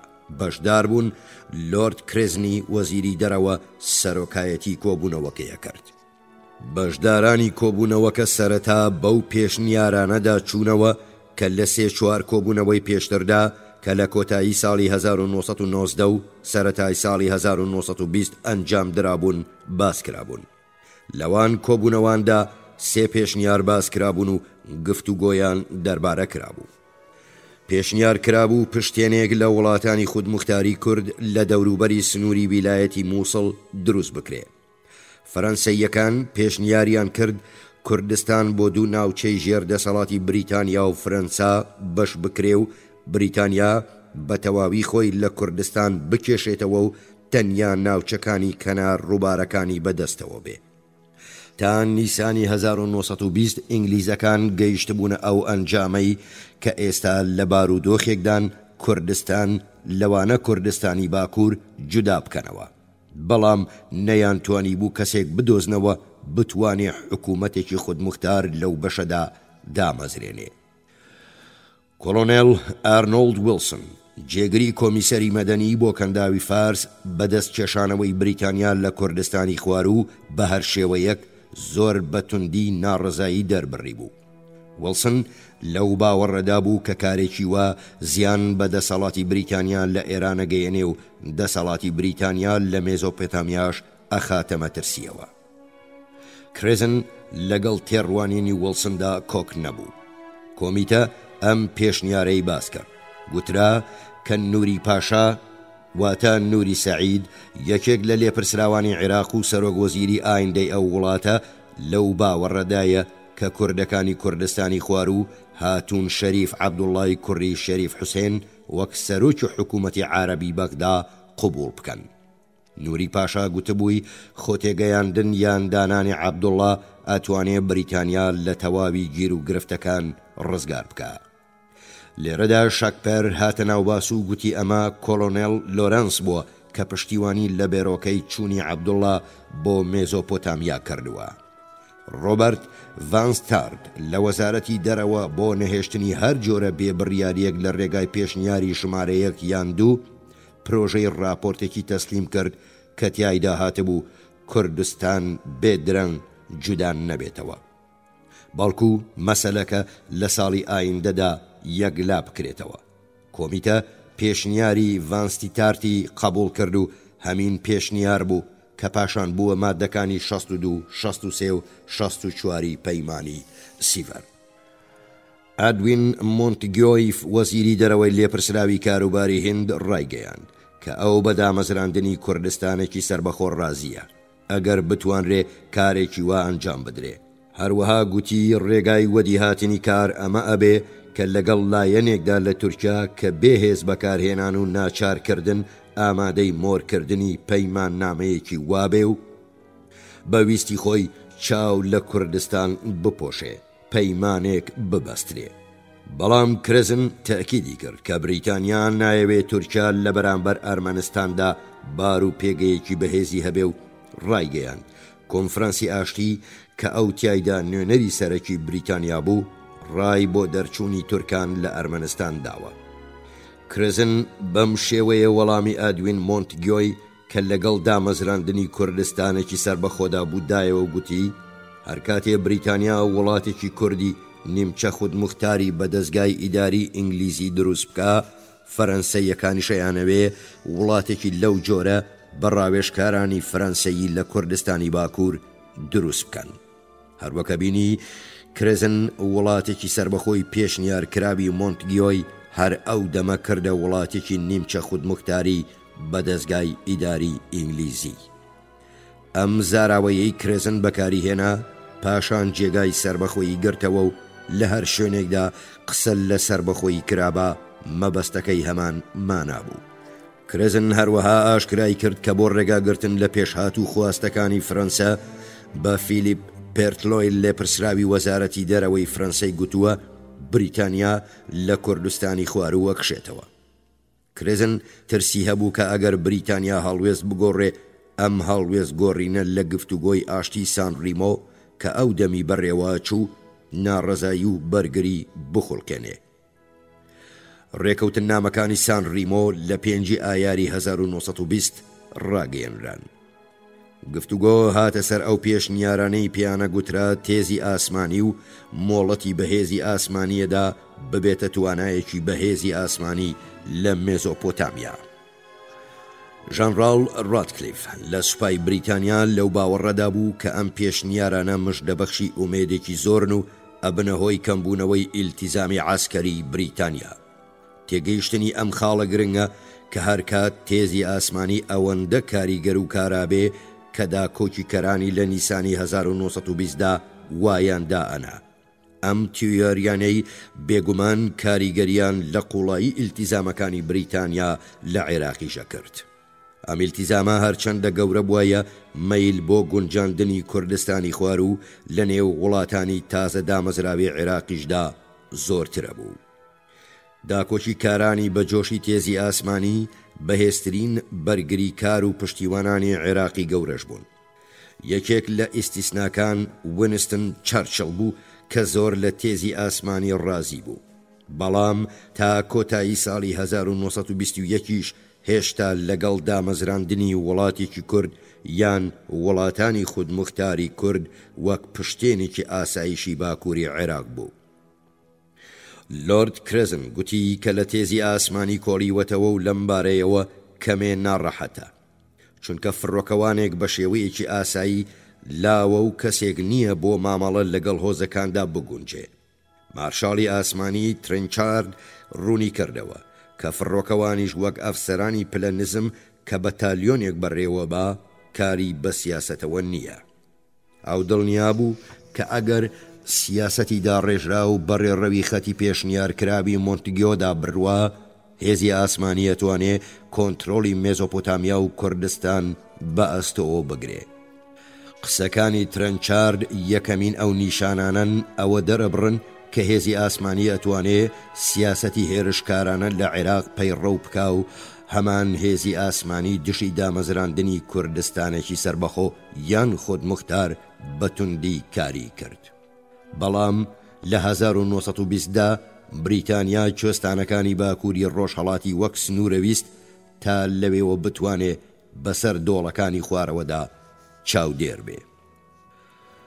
ئەوەی سەرنجڕاکێشە ئەوەیە هەمان شێوەکانی جێبەجێکردنی تێزی ئاسمانی کە دژی دامەزراندنی کوردستانێکی سربەخۆ یان خودمختارە جوڵاوە لە 1920دا کە پەیمان نامەی سیڤرە بەرگری لە سیاسەتێکی وا کرد جێگای باز بوون و تا ڕادەیەکیش بەکارهێنرابوون. بەگشتی لەو باوەڕەدان کە هۆی سەرەکی هەڵوەشاندنەوەی پەیمانی سیڤرە سەرکەوتنی هێزە کەمالیستەکان بوو. لەمبارەیەوە دوو دڵیەک لە گۆڕێدان نییە. بەڵام جێبەجێکردنی تێزی ئاسمانیش بەو مەسەلانەی بەخۆوەیە گرتن و مژدەیەدان بەتوندی دژی جێبەجێکردنی کاریگەرانەی مادەکانی 62، 63 و 64 پەیمانی سیڤرە کاریە کرد. هەرچەندێک گەلێ لە لێپرسراوانی بریتانیاش ئاگایان لەم مەسەلەیە نەبوو. ئەم ڕووداوە نمونەیەکی باشی ئەمەیە کە چۆن تەکنۆلۆژیا کارەکاتە سەر سیاسەت و هەروەک پاشان ڕوون بووەوە کار لە مێژوژەکە. ترنچارد هەوڵیدا وا خۆی دەربخا کە لێپرسراوی مەدەنی هەر لە سەرکاری خۆی ماوەتەوە و لە کاتی پێویستدا داوای یارمەتی لە هێزی ئاسمانیەکە. ترس و نیگەرانی کرزن لە زیادبوونی دەسەڵاتی سیاسی وەزارەتی ئاسمانی کەم بکاتەوە. پێشنیار کرا کە جگەل لە درێژایی خەتی پەیوەندی فڕۆکەخانەیەک دروست نەکرێ و تا ئەکرێ سوود لە فەرمان ڕەواکانی ناوخۆ وەربگیرێ. ئەگەر شارێک یان شارۆچکەیەک یاخی بێ لە ئاسمانەوە باشترە توانرێ ڕوبەڕووی بیتەوە نەک لە زەوی.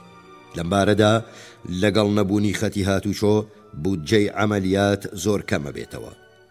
لۆرد کرزن بەڵگەکانی ترەنچاردی قبوڵ نەکرد و گوتی ئەزموونی ڕابردوو نیشانی داوە کە هەر تەنیا ئامادەبوونی کارمەندانی ئینگلیزی هەرچەندەش دەسەڵاتیان بێڕات دەبوو بەبێ ئامادەبوونی هێزی سەربازی ناوخۆ بەس و چاک نەبووە.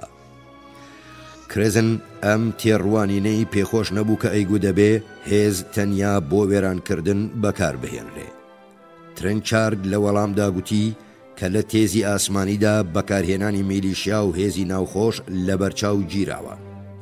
هێزەکانی ناوخۆ بە زۆری لە میلیشیای ئاشووری پێکاتبوون بۆ بەڕێوەبردننی ئەم ناوچە کوێستانی و سەختانە وەک باوە سوود لە هێزە زەمینیەکان وەرگیرا بوو. پاشان ژەنڕاڵ ڕاتکلیف ڕایگەیاند مەسەلەی ئەگەری قبولکرانی تێزی ئاسمانی جێگای داخەبێ کە ناوچەکە بۆ حکمی میرێک جێبهێڵرێ. ئەو لەو باوەڕەدا بوو کە دەوڵە دەبێ لە پێشنیاری تشرینی یەکەمی 1990 وەزارەتی کاروباری هند کە تیایدا هاتووە مووسڵ و بەغدا و بەسرا لە مێزۆپۆتامیادا وڵاتێک پێک بهێنن. کابینەیەکی عارەبی هەبێ و لەژێر چاودێری کۆمیسیاری باڵا سێر پرسیکۆکتدا بڕێوە بچێ بکۆڵنەوە. ئەم پێشنیارە وا پێچوو لەلایەن ئەدوین مۆنتگویەوە کرابێ. ڕاتکلیف کوردستانی خوارووی نەخستە نێو ئەم پێشنیارەوە. ئەم پێشنیارە نیشاندەری پشتگیری عەسکەریەکان و هێزی ئاسمانی لە چاودێری ڕاستە و خۆی بریتانیا و دەرخەری متمانەی وەزارەتی ئاسمانی بەم کارەیە کە ئەتوانێ ئەم ئەرکە بە بودجەیەکی کەم ئەنجام بدا. شتێک کە بریتانیای والێ کرد لە حکوومەتی ڕاستەوخۆی دەیەکانی ڕابردووەوە ڕووبکاتە حکوومەتی ناڕاستەوخۆ زۆری بودجەی حکوومەتی ڕاستەوخۆ بوو. ئێستا بەکارهێنانێکی کاریگەر و هەرزان لە هێزی ئاسمانی لە پێویستی حکوومەتی ناڕاستەوخۆی کەمەکردەوە. پەیڕەوکردنی ئەم سیاسەتە لە عێراق ئەزموونێکی نوێ بوو. پەیڕەوکردنی سەرکەوتو یان ناسەرکەوتوانەی ئەم ئەزمونە ئایندەی سیاسەتی بریتانیای نەتەنیا لە عێراق بەڵکو لە تەواوی ڕۆژهەڵاتی ناوەڕاست و لە ڕاستیدا لە هەموو شوێنێکی دنیا دیاریە کرد.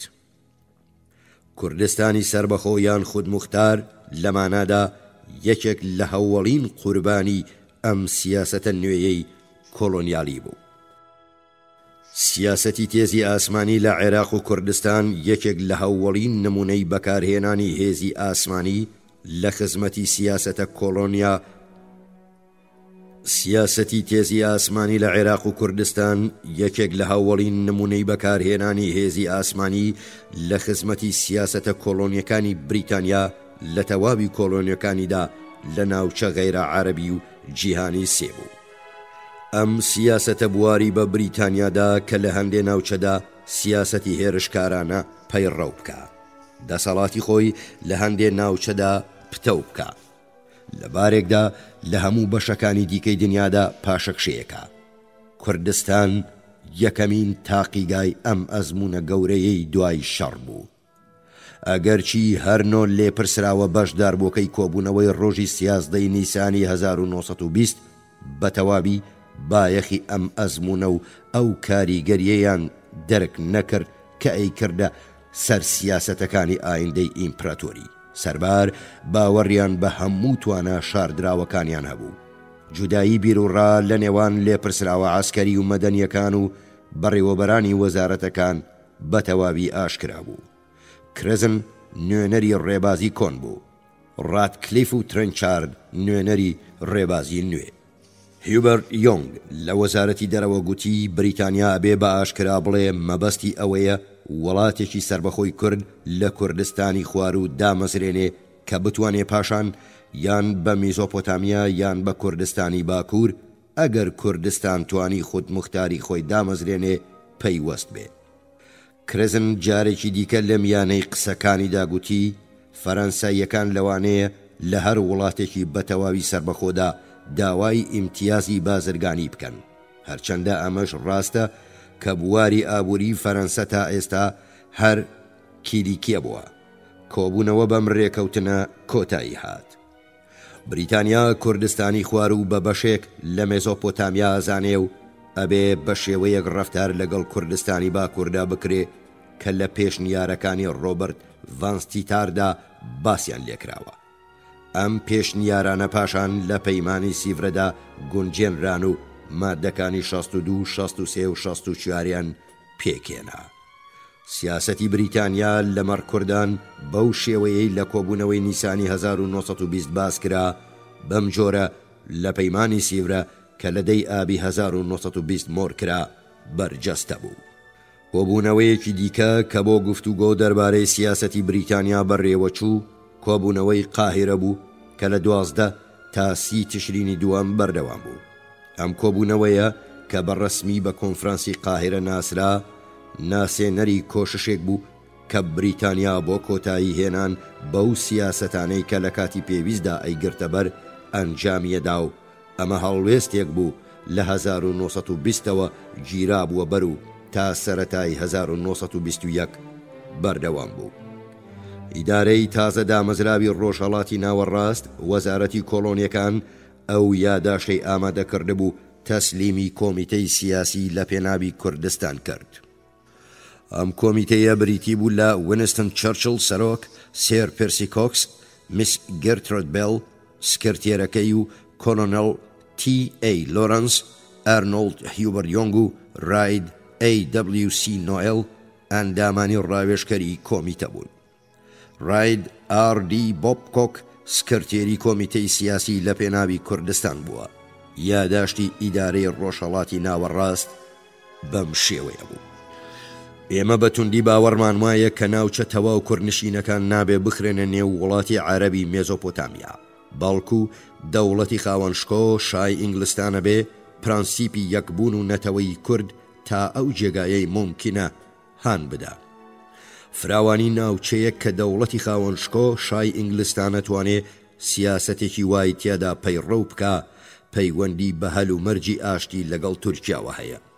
فراوانی ئەم ناوچەیە هەرچیەک بێ، ئێمە لەم باوەڕەداین کە چاودێریکردنی لەلایەن دەوڵەتی خاوەنشکۆ شای ئینگلستان لەگەڵ بوونی شێوەیەک لە ڕێکخراوی ناوەندی کورد کە ڕاوێژکاری ئینگلیزی پێوە وابەستە بێ ئاسان کاری بۆ کرێ.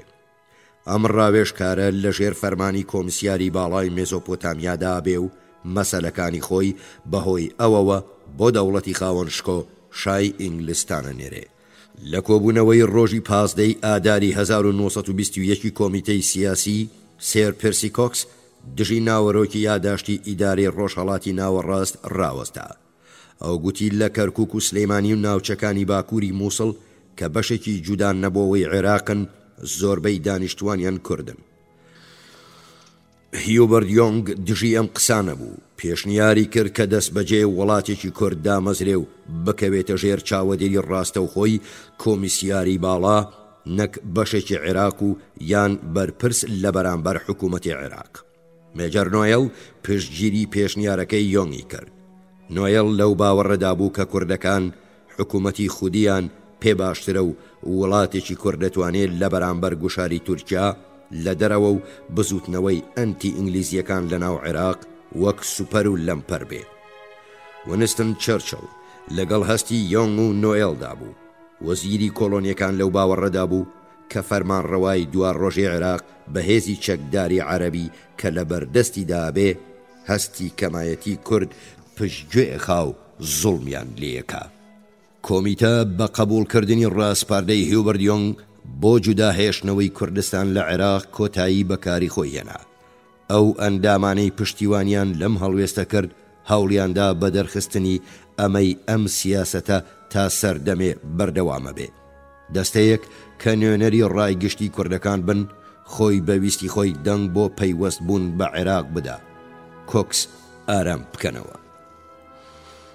لە 7 ئەندامی کۆمیتەی سیاسی لە پێناوی کوردستان 4 کەسیان لەگەڵ جودایی کوردستان لە عێراقدا بوون. ئەم 4 بریتی بوون لە چەرچڵ، یۆنگ، نۆئێل، لۆرانس. کۆکس و بێڵ دژ بوون. بۆب کۆکس کردێری کۆبوونەوە لە گفتوگۆدا بەشدار نەبوو. بەم شێوەیە لە 1 مانگی ئایاری 1921دا زۆربەی ئەندامانی ئیدارەی ڕۆژهەڵاتی ناوەڕاست و 2 ئەندامی دیکەی نوێنەری ئەم ئیدارەیە لە قاهێرە بوون. داخوازی ئەمە بوون کوردستانی خوار و لە عێراق جودا بێ. بەڵام لە بەرامبەر کۆمیسیاری باڵادا لێپرسرا و وەڵام دەربێ. ئیدارەی ڕۆژهەڵاتی ناوەڕاست سوودی لە پشتیوانیە جدیەکەی وینستن چەرچڵی وەزیری کۆڵۆنیەکان وەرگرت.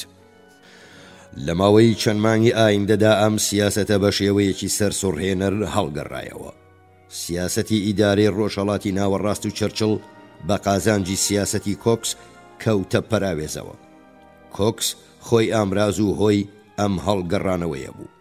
ئەو لەوانەشە بۆ تێگەیشتنی ئەم خاڵە کاریگەر بوو بێ کە عێراقیەکان خوازیاری کوردستانێکی سربەخۆ نەبوون و لەم مەیدانەدا سەرنجی دابێتە ئەو دژواریانەی کە ئەو خۆی لە پلەی کۆمیسیاری باڵا لە دۆزینەوەی ڕێبەرێکی کورد ڕێبەرێکی تارڕادەیەک ملکەچ بۆ ئیدارەی وڵاتێکی وا ڕوبەڕوویە بوو.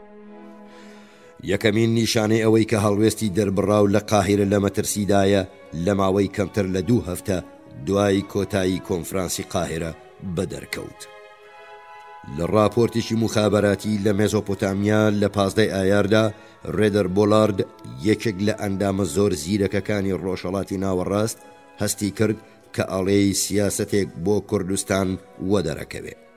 ئەو باوەڕی وابوو ئەو راپۆرتە مخابەراتیەی کە بێگومان پێش ناردنی بۆ وەزارەتی کۆڵۆنیەکان کۆکس بینیویەتی ئەم بیرە لە لای خوێنەرە خوڵقێنێ کە مەیل بۆ ئەوە ئەچێ تاکرێ ناوچەی کەمتری مێزۆپۆتامیا بکەوێتە دەرەوەی بازنەی ئیدارەی حکم و چاوەدێری دەوڵەتی بەغدا. هەرچەندە ئەم پێشنیارانە تەواو نەبوون، بۆ نمونە راپۆرتەکە ڕوونی نەئەکردەوە کە ئایا یاریدەدەری پارێزگار لێپرسراوی ناوچەی زاخۆ دهۆک لەژێر فەرمانی پارێزگاری مووسڵدا بێ یان وەزارەتی ناوخۆ واتە دەوڵەتی بەغدا. لە میانەدا بۆلارد پێیزانی کە لە مەسەلەی داراییدا گفتی خودموختاری بە ناوچەکانی هەولێر و سلێمانیش نەدراوە.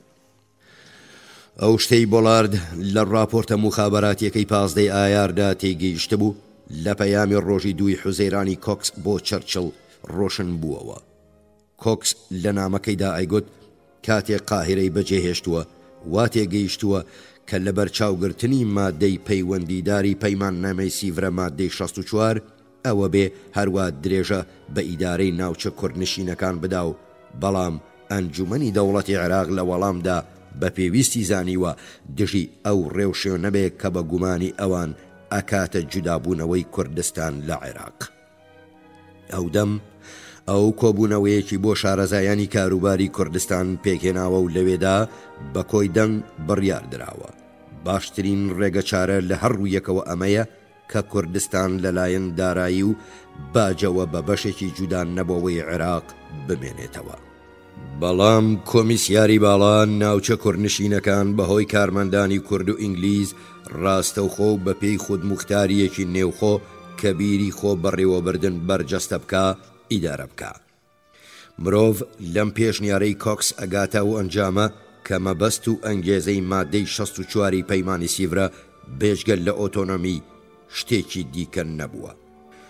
کۆکس لە نامەکەیدا ئەیگوت تەواوی ناوچە کوردیەکان بێجگەل لە سلەیمانی پێیان باشترە بەشێکی جودان نەبووەوەی عێراق بن. ئەو دڵنیا بوو کە ئەتوانرێ هەم کۆمەڵی گەلان و هەم خەڵکی ناوچە کوردیەکان ڕازی بکرێن بەوەی ئەم سیاسەتە باشترین ڕێگە چارەیە و ئەو دڵنیایە کە چەرچڵ بە تێڕوانینەکانی ڕازیە بێ. یۆنگ و شەکبەر لەو قسانەی لەمەڕ ئەم نامەیە کردیان ئاشکرایان کرد کە کۆکس ئەم بابەتەی ڕوون نەکردوتەوە ئایا ناوچە کوردیەکان لەژێر حکم و چاوەدێری حکوومەتی عەرەبیدا ئەبن یاننا. ئەگەر وابێ لەم بارەدا ئەمە هەڵەیە کە قەرەبووکردنەوەی زۆر دژوارە بێ. بە تێڕوانینی ئەم دوانە ئەمیر فەیسەڵ کە تازە وەک پاشا جێگیر ببوو بوونی کوردی لە ئەنجومەنی دەوڵەت و ئەنجومەنی نێوخۆ بە دژ و ڕکابەری خۆیە بینی.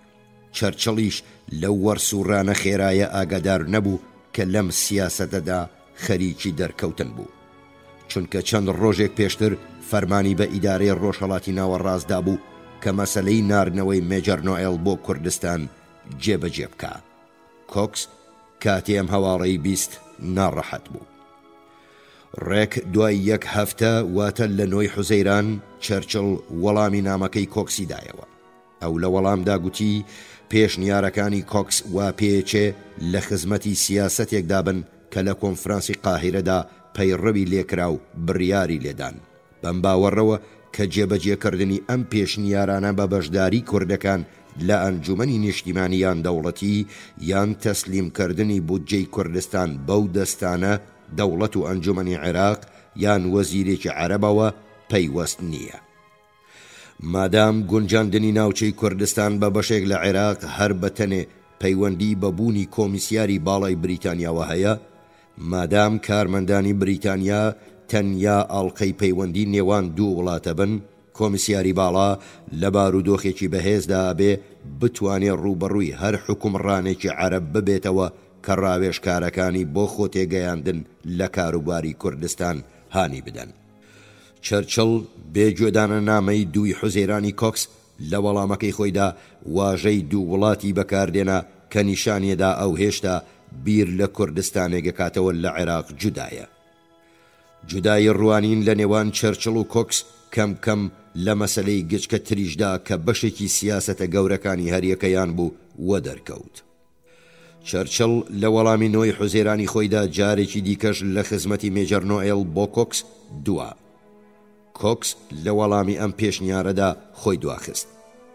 بابەتی نۆئێل پەیوەندی بە مەسەلەی شێخ مەحموودی سلێمانیشەوە هەبووە کە دوای یاخی بوونەکەی لە تەمموزی 1921 بە پشتگیری نۆئێل لە زیندانی هیند ئازاد کرابوو. کۆکس وەڵامی داوە کە تەنیا ڕێگە چارە لە بەرامبەر گرتنی شێخ مەحموود وا دیارە ئەمەیە کە بە وەرگرتنی گفتی زارەکی ئازاد بکرێ. چەرچڵ لە 21 نیسان دەربارەی شێخ مەحموود پرسیاری لە کۆکس کرد، بەڵام کۆکس تا 8 حوزەیران واتە دوای 2 مانگ بە شێوەیەکی سەرسوڕهێنەر وەڵامی دایەوە. بۆ جێبەجێکردنی هەندێ پێشهات کە لەم ڕووەوە باسییانەکەم ئەبێ زەحمەتێکی زۆرتر بکێشێ. چەرچڵ لەبارێکدا کە لە مامەڵەی کۆکس لەگەڵ شێخ مەحموود و نۆئێل زویر ببوو وا دیار بوو ئاگای لە ناڕزایی کۆکس لە گەڕانەوەی شێخ مەحموود و نۆئێل و سوود وەرگرتنی لە نەبوونیان لەوێ بۆ لکاندنی ناوچەکانی کوردستانی خوار و بە عێراقەوە نەبوو. بەلایەنی کەمەوە ئاستی ئەم چالاکیانەی بۆ دەرنەکەوت بوو. زاڵبوونی سیاسەتی لێپرسراوێ کە لە ناوچەکە بوو بەسەر لێپرسراوێ کە لە پایتەختی دوورە دەست بوو کەم کەم ئاشکرا بوو. سیاسەتی کۆکس بەهۆی سووربوون و گوشاری کەم کەم بەسەر ڕوانینی چەرچڵدا زاڵە بوو. ئەم ڕووداوە درێژەی هەبوو. کۆکس سوور بوو لەوەی هەموو ڕووداوەکانی دیکە بۆ پێشخستنی مەبەستەکانی خۆی بەکاربهێنێ. لە حوزەیرانەوە ئاگاداریەکی تەواوی لە یاخیبوونی قۆچگیری هەبوو، چەند تەلەگرافێکی دەربارەی ئاژاوەکانی داهاتووی کوردان لە ئەنادۆڵ لە دژی حکوومەتی کەمالستەکانی ئەنقەرە بۆ وەزارەتی کۆڵۆنیەکان نارد. لە 11 حوزەیران چەرچڵ لە مەڕسوود وەرگرتن لە نیشتیمان پەروەرانی کورد لە بەرامبەر ناسیۆنالیزمی تورک پرسیاری لە کۆکس کرد. چەرچڵ دووبارەی کردەوە کە ئەو هێشتا لەگەڵ سیاسەتی دامەزراندنی وڵاتێکی ناوبڕە هەروەک لە قاهرە پێشبینیە کرا کە عەرەب و تورک لێک جودا بکاتەوە. لەو باوەڕەدام کە ئێمە نابێ بەهۆی گوشاری عەرەبەکان یان لەبەر هەر هۆیەکی دیکە لەم سیاسەتە لا بدەین. بەڵام یاخیبوونی قۆچگیری چەکێکی دیکەی خستە سەر بارودخانە ڕوو لە زیادەکەی کۆکس. ئەو سەرکەوتنە گچکانەی لەمەڕ شێخ مەحموود و مێجەر نۆئێل بەسەر چەرچڵ وەدەستی هێنابوو بوارێ کە یاخیبوونی قۆچگیری ڕەخساندی سەرباری توانا شخصیەکەی لە خوڵقاندنی دەستگایەکی ئیداری ڕێکوپێک لە عێراق ئەم جەسارەتەی پێدا لە 21 حوزەیراندا لە وەڵامی نامەیەکی نۆی حوزەیرانی چەرچڵ کە بار و پێگەی خۆی بە لێڵیەکی کەمتر دەرببڕێ. کۆکس لە وەڵامەدا گوتی لە کۆنفرانسی قاهیرە لە دوو ڕێگا چارە کۆڵڕایەوە، گفتوگۆیان لەسەر کرا، یەکێکیان ناوچە کوردیەکان وەک بەشێک لە عێراق بمێننەوە، ئەوی دیکەش ناوچە کوردیەکان لە عێراق جودا بن. بەڕاشکاوی گوتی بە شێوەیەکی گشتی هاوسەنگی دەنگەکان بە سوودی ڕێگا چارەی یەکەم بوو. پاشان ئەو هەنگاوانەی تەئکید کردەوە کە لە نامەی دوی حوزەیراندا باسی لێوە کردبوون و گوتی بە هەرحاڵ من لەو تێبینیانە ئەگەم کە ئێستا تۆی بەلای ڕێگای چارەی دووەمدا بردووە. کۆکسەی گوت لەبارێکدا کە بەرەو ڕێگە چارەی یەکەم هەنگاوەنێ بەدیدی ئەو بەرنامەی بریتانیا ئەبێ لە هەر ڕێگە چارەیەکی دیکە کە تورکەکان بخەینە ڕوو زۆر سەرنج ڕاکێشتر بێ و ئەم ڕێگە چارەیە ئەوەندە دووربین بێ هەتا کوردن نیشتیمان پەروەرە توندڕەوەکانیش ڕازی بکە. ئەو پێشبینیە کرد گۆڕانێکی کەم پێویست دەبێ تا ڕێگا چارەی یەکەم لەگەڵ ڕێگا چارەی دووەم کە لەلایەن چەرچڵ و ئیدارەی ڕۆژهەڵاتی ناوەڕاستەوە پەسەند نەکرا بگونجێ. کۆکس بە قازانجی ڕێگا چارەی یەکەم واتە بە قازانجی ئەو پرۆسەیی کە ناوچە کوردیەکان بەشێک لە عێراق بن قسەی کرد. ئەو لەمەڕ ئەو چوار ناوچەیە کە بە بەشێکی عێراقی ژماردن قسەی کرد و بەڵگەی هێناوە کە لەبەر هۆی ئابووری و عسکەری و هاتوچۆ و سیاسی دوو ناوچە ئەبێ بەشێک بن لە عێراق. ناوچەی یەکەم باکووری دووزێ و دووەمیش بەناوەندێتی هەولێر و نێوان دووزێ.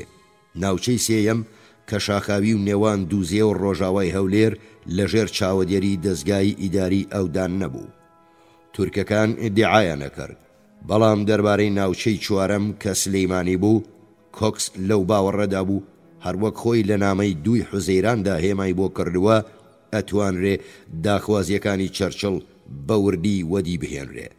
ئەوەی گوت ناوچەی سێیەم بە گونجان لەگەڵ ڕێگە چارەی دووەم بە ناوچەکانی یەکەم و دووەمەوە بلیکێنێ و هەروەها ئەیگوت ئەم پارێزگە تازە دامەزراوە خۆی ئیدارەیەکە نەبەهۆی وەزیرێکی عەرەب. هەروەها ئەیگوت خۆشبەختانە پارێزگای نوێ خۆی ئەتوانێت لەسەر پێی خۆی بوەستێ و پێویستی بەو ناوچەی یەکەمەوە نەبێت. کۆمیسیاری باڵا ئەیگوت بۆ ئەوەی خراپ تێگەیشتنێک ڕوونەدا تا گەیشتنی وەڵامی چەرچڵ هەنگاوێک لەم زەمینەیەدا نانرێ. کۆکسەی ویست بە ڕۆشنی لە چەرچڵی گوێ لێبێ ڕێگە چارەی ژمارە دوو کە ئەڵێ ناوچە کوردیەکانە بێ بۆ جودامانەوە لە عێراق هان بدرێن. هەمان سیاسەتێکە کە ئەو ئێستا ئەیویست پەیڕەوی لێ بکە.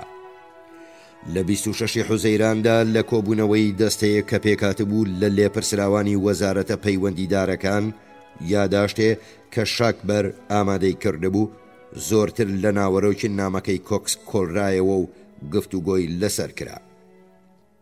هیوبەرت یۆنگ و ئەی لۆرەنس گوتیان قسەکانی کۆکس لەمەڕ هاوسەنگی دەنگی کۆنفرانسی قاهیرە ناڕاستە. دەنگەکانی کۆنفرانسی قاهیرە بە قازانجی سیاسەتی دووەم بوو کە کۆکس قسەی لەبارەوە ئەکاو ئەمە سیاسەتێکە ئەم ئیدارەیە هەمیشە مەیلی بۆی هەبووە و پێگە و بنچینەی ڕەشنووسەکەی تەلەگرافێک بووە کە ئێستا تەسلیمەکرێ. ئەم هەڵوێستە لەلایەن مێجەرسۆن کە لەم دواییانەدا لە سلەیمانی حاکمی سیاسی بووە و هەروەها مولازم ستێڤان لۆنگریک کە لە کەرکووک یاریدەدەری حاکمی سیاسی بووە و ئێستا لە لەندەنە پشتگیری کراوە. ئیدارەی ڕۆژهەڵاتی ناوەڕاست لەو باوەڕەدایە کە ڕوانگەی هیچ یەکێک لە ڕاوێژکارانی سێرپرسی ناتوانێ بگاتە متمانە و ئاستی دیدی ئەم دوانە. لە هەمان ڕۆژی 21 حوزەیراندا کە کۆکس نامەی ژمارە 201 نارد تەلەگرافێکی دیکەشی لە وەڵامی پرسیاری ڕۆژی 11 حوزەیرانی چەرچڵ دەربارەی بواری سوود وەرگرتن لە نیشتیمان پەروەرانی کورد لە دژی ناسیۆنەلیزمی تورک نارد. ئەو وەبیر چەرچڵی هێنایەوە کە لە پاییزی 1920دا وروژاندنی کوردەکان بۆ یاخیبوون بە وردی لێکۆڵینەوەی دەربارەکرا. بەڵام مەسەلە ئەوە بوو کە ئەگەر بڕیار بێ پشتیوانی کردن لە یاخیبوون سەرکەوتوو بێ ئەبێ سێمەرج بە تەواوی جێبەجێ بکرێن. دوورگەی ئیبن عومەر جزیرە بۆ ماوەیەک داگیر بکرێ، چەک بدرێتە کوردان و بریتانیا پەیمان بدا کە پاشان دوای ئازادکردنی خاکەکەیان بۆ فرەنسەیان بەجێ ناهێڵێ. مەرجی دووەم لە 18 کانونی دووەم لەلایەن وەزیری کاروباری هیندەوە ڕەت کرایەوە. مەرجی یەکەم و سێیەم لە ڕووی دیپلۆماسیەوە جێگای قبوڵ نەبوون. کۆکسەی گوت لە بەرچاوگرتنی بارودۆخێک کە لە عێراق هاتۆتە پێش پەیماندان بە یاخیبوونی کوردەکان دژی کەمالیستەکان، بریتانیا ڕوبەڕووی پەیماندانێکی ئاکاریە کاتەوە کە لەمە بەدووە لەوانەیە گرفتاری بخۆڵکەنێ. بەڵام بە هەرحاڵ ئەگەر سیاسەتێکی وا پەیڕەو بکرێ ئەو کۆکس تێیە کۆشێ جێبەجێ بکە. لەم بێنەوبەرەیەدا واتە لە مانگەکانی نیسان و ئایار و حوزەیرانی 1921دا بوو کە بریتانیا پەیزانی کوردەکان لەگەڵ یۆنانیەکانیشدا پەیوەندیان هەیە. سێر هۆراس رامبۆڵد، کۆمیسیاری باڵای بریتانیا لە ئەستانبول لە 11 ئایاری 1921دا کرێزنی ئاگادار کردەوە کە زانیاریەکی لەم بارەیەوە بەدەست گەیشتووە. بەڵام لەو باوەڕەدایە بەهۆی هەستی ئاینی و نەژادی دروستکردنی پەیوەندی لەگەڵ یۆنانیەکاندا بۆ ڕێبەرانی کورد دژوارە بێ. ئەو لەو باوەڕەدا نەبوو کە بۆ وروژاندنی کوردەکان لە دژی تورکان مستەفا کوردی پاشا، خەڵکی سلەیمانی یان کورد حەقی بەگ کارێکی وایان لەدەست بێ. بەڵام دوای چەند هەفتەیەک رامبۆڵد زانیاری زۆرتری لەمەڕ پەیوەندی کوردان لەگەڵ یۆنانیەکان پەیدا کرد. لە 25 ئایاری 1921دا ئەمین عالی بەگ و کوڕەکەی جەلالەت بەگ لە باڵوێزخانەی بریتانیا لە ئەستانبول لەگەڵ لێپرسراوی سیاسی بریتانیا کۆبوونەوە و پێیان گوت کۆمەڵەی تەعالی کوردستان لەگەڵ نوێنەرانی یۆناندا پەیوەندیان هەیە و ئەوان لەگەڵ بزوتنەوەی کوردان لە دژی کەمالیستەکان و یۆنانیەکان بەبێ هیچ هاوکاریەکی ڕەسمی یارمەتی بەرەو پێشبردننی بەرژەوەندیەکانی یۆنان و کوردەدا. ئەمین عالی لە وەڵامدا گوتی کە ئەو بەبێ پشتگیری بریتانیان ناتوانێت پەیوەندیەکی وا درێژە پێ بدا. ئەو ئەیویست بزانێ کە ئایا بەو یان بە کوردەکانی دیکە مۆڵە دەدا بچنە مووسڵ و ئەمەی کە ئینگلیزەکان مۆڵەتەدەن ڕێکخراوێکی نەتەوەی کوردەکان باشکرا لە ناوچەکانی ژێر دەسەڵاتی بریتانیادا چالاکی ئەنجام بدەن. ڕیان لێپرسراوی سیاسی وەڵامی داوە کە بریتانیان ناتوانێت پشتیوانی لە ڕاپەڕینی کوردستان یان دروستکردنی پەیوەندی لەگەڵ یۆنان بە مەبەستی بەرپاکردنی یاخیبوون بە یارمەتی یۆنانیەکان دژی کەمالیستەکان بکە. بیری پشتگیری لە نیشتیمان پەروەرانی کورد یەکەمین جار کانۆلۆپۆلۆسی کۆمیسیاریای باڵای یۆنان لە ئەستانبول پێشکەشی ڤێنیزەلوسی ڕێبەری یۆنانی کرد. کانۆلۆپۆلۆس لەگەڵ ئەمین عالی بەگی و بەدرخان و حەمید بەگی برای پەیوەندی هەبوو. ڤێنزەلۆس فەرمانی بە کانۆلۆپۆلۆسدا بوو لەم بارەیەوە هاوکاری بریتانیا وەربگرێ. ئەم پێشنیارانە لە ساڵانی 1990 و 1920 کران، بەڵام کارێکی زۆر لەم بارەیەوە نەکرا. لە سەرەتای ساڵی 1921 مانگەکەی دیار نییە کۆمیسیاریای باڵای یۆنان کوردێکی بە ناوی حەمید چاوش بۆ کوردستان نارد. ئەو بە ڤۆتسێس ناوێک کە لێپرسراوی کلێسیای ئەماسیە بوو ناسێنرا. نەزانراوە ئەم دیدارە چه ئەنجامێکی لێکەوتەوە. لە میانەدا ئەمین عالی بەگ و حەمید بەگ بە پێشنیاری هاوکاری لەگەڵ یۆنانیەکان پەیوەندیان بە ڤۆتسێسەوە کرد. کوردەکان گوتیان سوود لەو زیندانیە کوردانە وەرەگرن کە یۆنانیەکان لە هێزە چەکدارەکانی تورکیایان بەدیلگرتبوون. ئەمین عالی بەگ خوازیاری ئەوە بوو دیلە کوردەکان لە دیلەکانی تورک جودا بکرێنەوە و بەباشی ڕەفتاریان لەگەڵدا بکرێ. بەو نیازەی پاشان وەک پرۆپاگەندەچی بۆ ئەنادۆڵ بنێردرێن. ئەم پێشنیارە درایە ژەنڕاڵ پاپۆلۆسی یەکێک لە فەرماندە گەورەکانی هێزی چەکداری یۆنان و ئەوەندەی پەیوەندی بە دیلەکانەوە هەبوو چەند کارێکی بۆ ئەنجامدان. بەڵام وا پێچوو کارێکی دیکەی نەکرد بێ. ئەمین عالی بەگ و عەبدوڕەحمان بەگ لە تشرینی یەکەمی 1921 بەو پارەیەی کۆ کۆمیسیاریای باڵای یۆنان پێشکەشی کردبوون چوونە میسر. کوڕەکەی ئەمین عالی بەگ کە زمانی یۆنانیە زانی بە هاوکاری یۆنانیەکان چەند ڕاگەیەنراوێکی ڕێکخست کە بڕیار بوو بە فڕۆکە بەسەر شوێنی جێگیربوونی هێزەکانی تورکیادا بڵاو بکرێتەوە. من بەڵگە و نووسراوێکم نەبینی کارێکی و ئەنجام درابێ. هەروەها لەم ماوەیەدا کورد مستەفا پاشا وێڕای ئەو ڕوانگە خراپەی ڕامبۆڵ دەربارەی ئەو هەیبوو لەگەڵ یۆنان و ئەرمانەکاندا پەیوەندی کرد. لە مانگەکانی شوبات و ئاداری 1921دا کورد مستەفا پاشا لەگەڵ حیزبی ناسیۆناڵ دیموکراتی ئارمەنستان پەیوەندێکی نزیکی هەبوو. ئوسقوفی ئەستانبوڵ پشتگیری لەمە کرد، هەروەها کۆمیسیاریایی باڵای یۆنان و ئەمە پێش گەڕانەوەی کورد مستەفا پاشا بۆ کوردستان لە دەوروبەری حوزەیرانی 1921دا بوو. دەستگای مخابەراتی بریتانیا لەو باوەڕەدا بوو کە مەولانزاد ڕەفعەت و ڕێبەرانی دیکەی کورد لە بەرامبەر پشتگیری دارایی لەگەڵ یۆنانیەکاندا یەکیان گرتووە. کورد مستەفا پاشا لە 21 حوزەیراندا گەیشتە دیماشق. پاشان بە مەبەستی وروژاندنی هۆزە کوردیەکان دژی کەمالیستەکان چووە مووسڵ و سلەیمانی. وازانرا کە ئەو دەستێکیشی لە یاخیبوونەکانی ئەم دواییە لەوانەشە دەسەڵاتێکی ناڕاستەوخۆی بەسەر یاخیبوونی قۆزگیریەوە هەبوو بێ. بەڵام لەبەرەوەی چالاکیەکانی لە چوارچێوەی خواری و ڕۆژهەڵاتی کوردستاندا بوو، وایە نەزانی نەخشێکی لە وروژاندنی ئەم یاخیبوونەدا نەبوو بێ. ئینگلیزەکان لەوە دوودڵ نەبوون کە ڕێکخراوە نهێنیەکانی یۆنان لە قونیە و کوردستاندا هەن.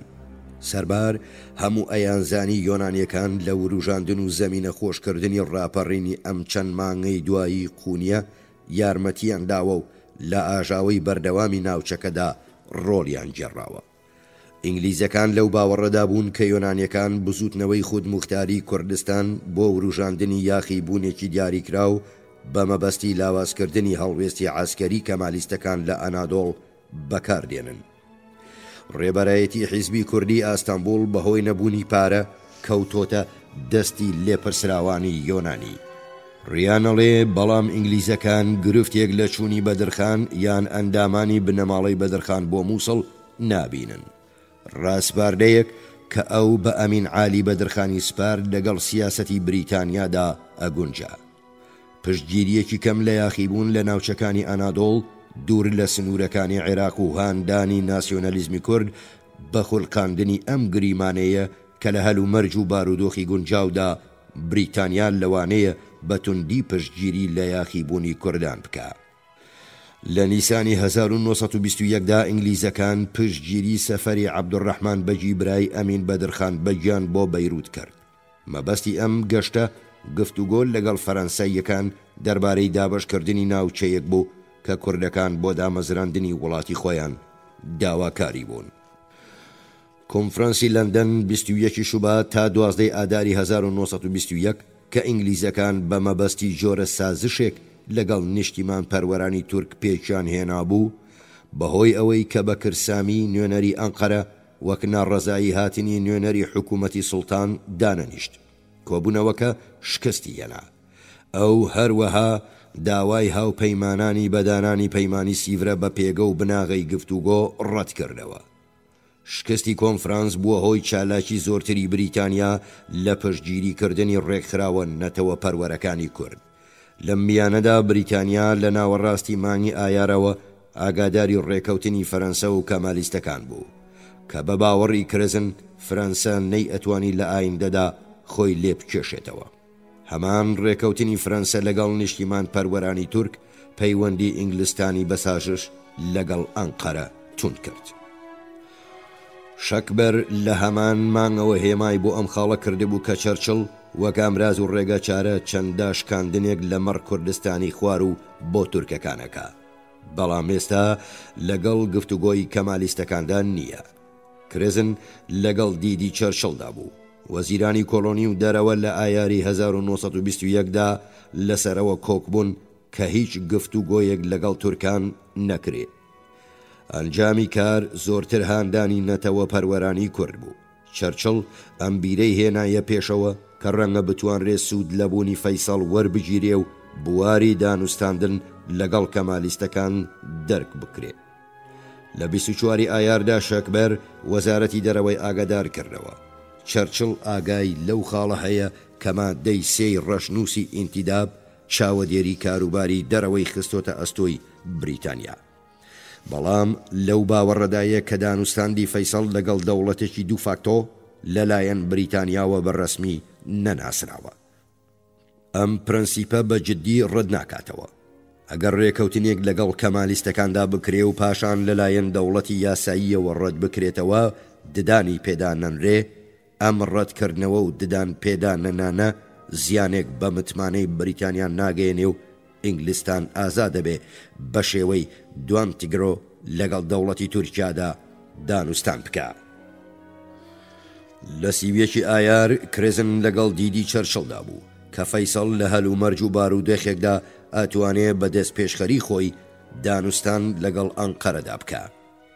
لە 14 حوزەیران چەرچڵ بۆ کۆکسی نووسی کە فەیسەڵ ڕەنگە بتوانێت دەرگای دانوستان لەگەڵ ئەنقەرەدا بکاتەوە. بەم شێوەیە هەروەک لە ناوەرۆکی یادداشتە نێوخۆیەکانی وەزارەت دەرەکەوێ لە هەمان سەرەتای ئایاری 1921 مامەڵەی بریتانیا لەگەڵ دەوڵەتی کەمالیستدا کەم کەم نەرمە بوو. ئەم مامەڵەیە لەسەر ئەو باوەڕە بنیاد نرابوو کە ئەنجامی دانوستاندن بە قازانجی بریتانیا لە عێراق و ڕۆژهەڵاتی ناوەڕاستە بێ و ڕنگدانەوەی ئەو گریمانەیە بوو کە لە کۆنفرەنسی قاهرە باس کراوە و بریتیە لە پەیوەندی بریتانیا لەگەڵ تورکیایەک هەستێکی دۆستانەی لە بەرامبەر بریتانیادا هەبێ.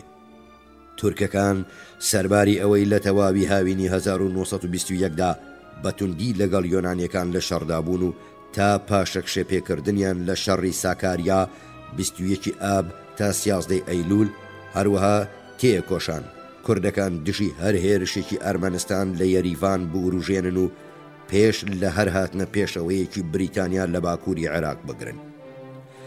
ئەم هەلومەرج و بارودۆخەی کە بە خێرایی یەگۆڕا بە تایبەتی وەدی نەهاتنی تورکیایە کە هەستێکی دۆستانەی لە بەرامبەر بریتانیادا هەبێ، ئێستا بەرنامە و گریمانەکانی کۆنفرانسی قاهرەی تێکەدا و لە نامە گۆڕینەوەکانی چەرچڵ و کۆکسیشەوە ڕۆشن بوو کە ڕێکەوتنێکی تیۆری لەمەڕ سیاسەتێکی تایبەت بە کوردان نییە. چەرچڵ لە 24 حوزەیراندا وەڵامی تەلەگرافەکەی ڕۆژی 21 حوزەیرانی کۆکس ژمارە 201 دایەوە. چەرچڵی گوت: من کۆنفرانسی قاهرەم بە بیرێکی دیکە لەمەڕ هاوسەنگی دەنگەکان لە سیاسەتی بریتانیا بەرامبەر بە کوردەکان بەجێهێشت. ئەوەی گوت کە کۆکس جوداییەکی ڕۆشن و دیاری لە نێوان ئەو بەشەی مێزۆپۆتامیا کە ئەبێ ڕاستەوخۆ بەڕێوە ببا، ئێستاش دوا چارەنووسی ئەم بەشە هەرچیەک بێ و ئەو بەشەی کە لە کۆتاییدا ئەتوانێت لە ژێر حوکمی عێراقدا بێ دانەناوە.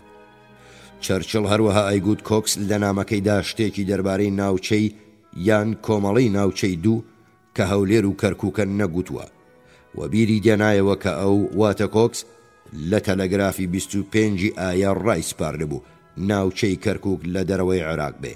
ئەیگوت ئەو وێنەی وڵاتێکی ناوبڕی لە بەرچاوە کە لە ڕووی نەتەوەییەوە لە ڕەگەزی غەیرە عەرەب پێک دێ و لە نێوان عێراق و تورکیادایە. چەرچڵ بەڕێ نوێنی دوو پسپۆڕی کاروباری کوردستان مێجەرسۆن و مێجەر لۆنگریک نووسی کە خەتی سنووری نێوان ناوچەکانی ژێر چاوەدێری کۆکس و دەوڵەتی عێراقە بێ ڕادەیەک بێ کە نەک ناوچە کوردیەکان بەڵکو خەڵکی عارەب و خەڵکی کورد لە یەکتر جودا بکاتەوە. شارەکانی هەولێر و کفری و کەرکووک بە هیچ شێوەیەک عارەب نین و ئەو واتە چەرچڵ نایەوێ کاتێ ئۆردۆ ئینگلیزیەکانی ئەم شارانە بەجێ دێڵن ئەفسەرانی هێزە چەکدارەکانی عارەب جێگایان بگرنەوە. سیاسەتی ئەو ئەمەیە یەکەکانی عەرەب لە ناوچەکە نەبن و هێزی سنوور لە تورکومان و کورد و ئاشوریەکان بن. چەرچڵ لە بەشی سێیەمی نامەکەیدا سنوورەکانی ئەم پارێزگایە غەیرە عارەبیە بە پێچەوانەی ناوچە 4 بەشیەکەی کۆکس کە لێ 3 بەش پێکاتبوو دیار کرد. چەرچڵ پێش وەرگرتنی وەڵامی کۆکس بۆ نامەکەی ڕۆژی 24 حوزەیرانی دەربارەی تەلەگرافەکەی ڕۆژی 13 ئایاری کۆکس بۆی نووسی کە نیازی نییە کوردەکانی دەرەوەی مێزۆپۆتامیا بۆ یاخی بوون بوروژێنێ، بەڵکو حەزەکە ناسیۆنالیزمی کورد لە نێو قەڵەمڕەوی بریتانیادا هان بدا. بۆ هەمان مەبەست مێجەر نۆئێڵی ڕاسپارد لەبارێکدا سیاسەتی کەمالیستەکان ناچارمان بکە پەنا بۆ پرۆپاگەندەی کوردی یان هەنگاوی دیکە ببین. کۆکس پێش وەرگرتنی تەلەگرافەکەی چەرچڵ لە 21 حوزەیران بۆی نووسی ڕاوێژکارانی قاهرە لەسەر بناغەی تورکیایەک بوو کە هەستی دۆستانەی لە بەرامبەرماندا هەبێ. ئەم گریمانەیە ئیدی ڕاست نییە و کەوتە باسکردنی مامەڵەی دوژمنکارانەی تورکیا کە نمونە و شایەدەکەی هاتنی ئەفسەرێکی کەمالیست بە 37 سەرباز بۆ ڕەواندوس بوو. کۆکس ئەیگوت بە لەبەر چاوگرتنی ئەم هۆیانە سیاسەتی کەمکردنەوەی هێزە عەسکەریەکان بە شێوەیەک لە کۆنفرانسی قاهیرە بڕیاری لێدرا ئیدی پەیڕەوی لێ ناکرێ.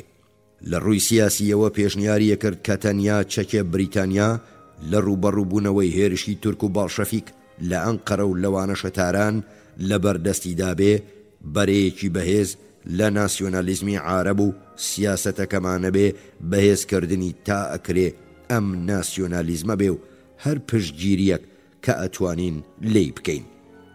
ئەو قسانەی دەربارەی ئەم تەلەگرافەی کۆکسکراون ئەوە دەرەبڕن. پێگە و بنچینەی پێشنیارەکانی کۆکس تەلەگرافی 21 حوزەیران راپۆرتێکی زۆر ناڕاست بوو.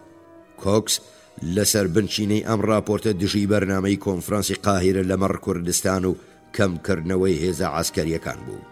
پێشنیارەکانی کۆکس هەڵوێستی قاهیرەی دەربارەی کوردستان بەتوندی خستە مەترسیەوە. کاتێ بریتانیا یان هەتا کۆکس سیاسەتی پشتگیری لە ناسیۆنالیزمی عارەب پەیڕەو بکە، ئیدی چۆنەتوانرێ کوردستانی خوارێ جودا لە عێراق بهێڵرێتەوە. لە ڕوبەڕووبوونەوەی چەرچڵ و ئیدارەی ڕۆژهەڵاتی وەزارەتی کۆڵۆنیەکانی کۆکس دووچەکی نوێی خست بۆ سەر جبەخانە ڕوو لە زۆرەکەی خۆی. یەکێک زیادکردنی ڕووکەش و بەدەمی دژایەتی تورکیا و ئەوی دیکەش ناسیۆنالیزمی عەرەب. لە ماوەی چەند مانگێکی دواتردا ئەو یەکێک لەو هەوادارە زۆر توندەکانی سوود وەرگرتن لە کوردان لە دژی کەمالیستەکان.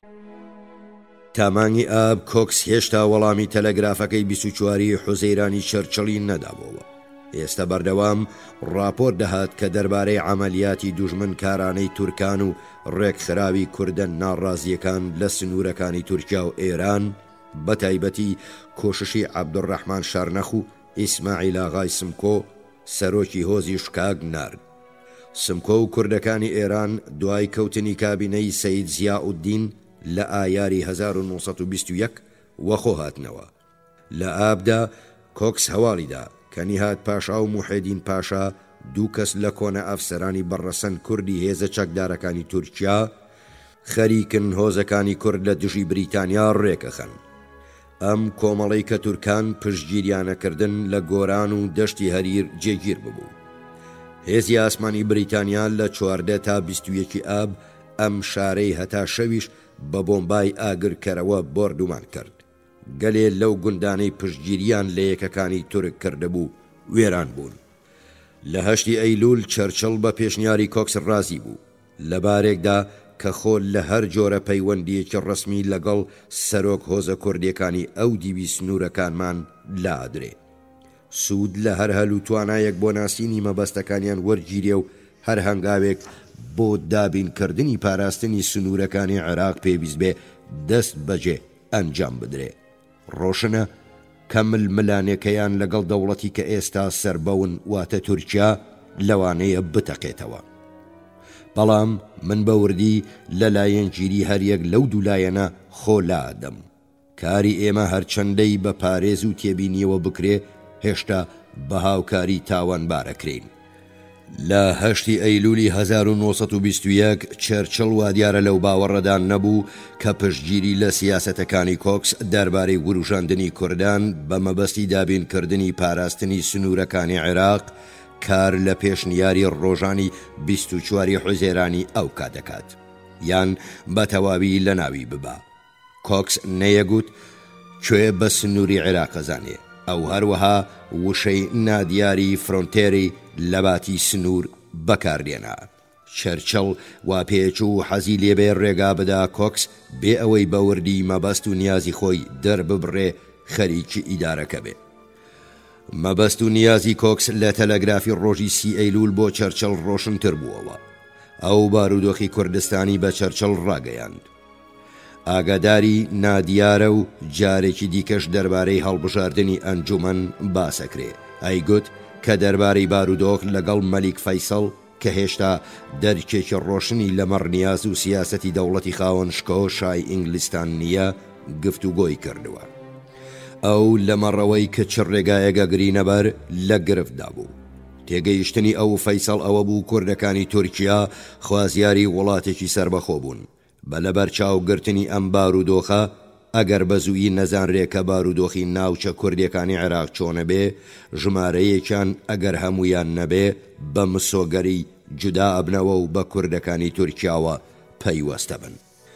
کۆکس لە تەلاگرافەکەیدا چەرچڵی ئاگادار کردەوە کە ناوەرۆکی ئەو بابەتانەی ئەو و چەرچڵ لە نامەکانیاندا بەتایبەتی نامەکانی 21 حوزەیران تا ئێستا باسییان لێوە کردبوو بە فەیسەڵی گوتووە و بەهێما ئەوی لە ناڕەزامەندی خۆی لە ڕاستپاردەی زۆربەی کۆنفرانسی قاهێرە و ڕەزامەندیەکەی لە گونجاندنی ناوچە کوردیەکان وەک بەشێک لە عێراق تێگەیاندووە و فەیسەڵ بە کۆکسی گوتووە کە مەسەلەی کوردستان بۆ ئەو وەک پلەی پاشای عێراق لایەنێکی دیکەشی هەیە کە ڕەنگە بە تەواوی ئێمە لێمان نەکۆری بێتەوە.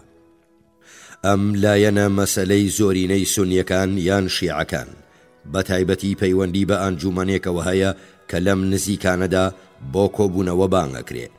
هەروەها ئاگادارین پێشتریش هەم لە ڕووی چەندایەتی و هەم لە ڕووی جۆرایەتی زۆرینە هی شیعەکان بوو. ئێستا جوداکردنەوەی بەشێکی گەورەی ناوچە سونی نشینەکان لە وڵات و ئامادە نەبوونی نوێنەرانی ئەم ناوچانە لە ئەنجومەنی نیشتیمانی شیعەکانە خاتە بار و هەڵوێستێکی زۆر بەهێزەوە و لەم بابەتە زۆر بەدگومانە.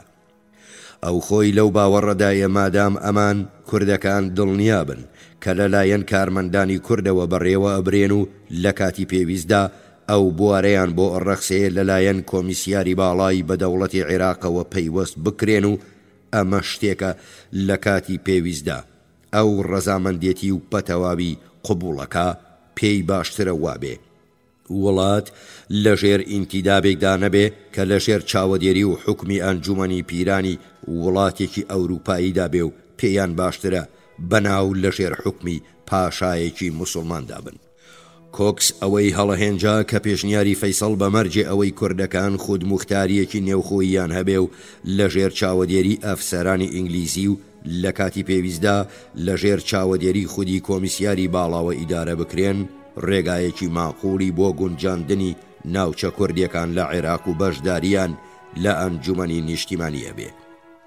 5 مانگ دوای کۆنفرانسی قاهیرە هاوسەنگی ڕاکان بە مسۆگەری و دڵنیا بە قازانجی کۆکس تێکچوو بوو. یەکێک لە هۆکارە گرنگەکانی ئەم گۆڕانی بارودۆخە پەیوەندیکردنی فەیسەڵ بە بەرەی کۆکسەوە بوو. بەڵێ کەسە ئامادەکانی مەیدان بە زیرەکیەکی تەواو چالاکی هۆکارەکانی دانیشتووی لەندەنیان پوچەڵ کردەوە. هەروەک چاوەڕوانەکرا ئیدارەی ڕۆژهەڵاتی ناوەڕاست بە یادداشت و لێدوانی دوور و درێژ و هەمەلایەنە وەڵامی دوا تەلەگرافەکەی کۆکسیدایەوە. ڕێدەر بۆڵاردی زیرەک لە گیان و ناوەڕۆکی تەلەگرافی کۆکس ڕازی بوو. ئەو نووسی سەرنج ڕاکێشەکە ئەبینم فەیسەڵ ئێوێ پشت بە کوردان ببەستێ بە مسۆگەری هەرگیز داوایان لێ نەکرد دژی شیعەکان لەگەڵیاندا یەک بگرێ. ئەو شیعانەی پارساڵ تەنیا بەهۆی ئەوەی ئەویان نەئەویست ڕاپەڕی بوون. بەڵام باشە هەر سیاسەتێک کە کارابێ مبەرر نییە و کوردەکان هەمیشە ئەتوانن هەر کاتێک بیانەوێ جودا ببنەوە. جیمز ماسترن سمیت یاریدەدەری هەمیشەیی وەزارەتی کۆڵۆنیەکان گوتی جێگای سەرسوڕمان نییە ئەگەر فەیسەڵ دەربارەی نیازە واقعیەکانی بریتانیا کەوتۆتە گومانەوە، چونکە ئێمە هەرگیز نەمانتوانیوە لەمەڕ ئەم مەسەلە دژوارە واتە سیاسەتمان لە کوردستان بڕیار بدەین. ماسترن سمیت گوتی لە واقعدا دوو سیاسەت لە کاردایە، یەکێک سیاسەتی کۆکس ئەوی دیکە سیاسەتی چەرچەڵ، بەڵام وەبیری هێناوە کە لە ڕووی مەبەستە پراکتیکیەکانەوە ئەتوانرێ هەردووکیان بەناچاری بە یەکەوە پەیڕەو بکرێن. ئەگەر سێر پرسی ڕاستەوخۆ بە کاروباری کوردستانەوە خەریک بێ ئەم کارە تەنیا لە ڕێگای دەستگاکەی خۆی لە بەغدا ئەتوانێ ئەنجامی بدا، مەگەرەمەی کە بودجەیەکی یەکجار زۆر کارمەندەکانی دوو ئەوەندەی ئێستا زیاد بکە.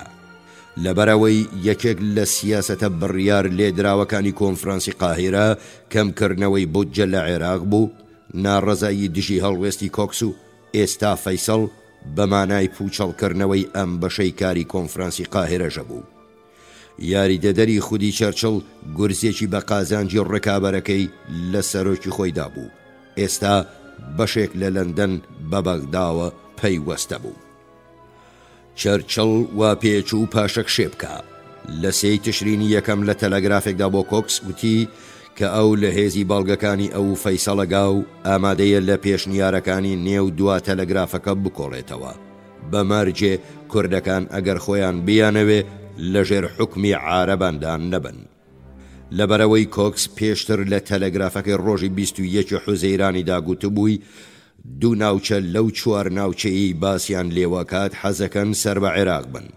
وەڵامی چەرچڵ پشتگیری هەڵوێستی ئەو بوو. وەڵامی ڕۆژی 3 تەشرینی یەکەمی چەرچڵ بەکردەوە پشتگیری نەخشەی کۆکسی بۆ لکاندنی ناوچە کوردیەکان بە عێراقەوە کرد. بڕیاری زۆرینەی کۆنفرانسی قاهیرە بەباچوو.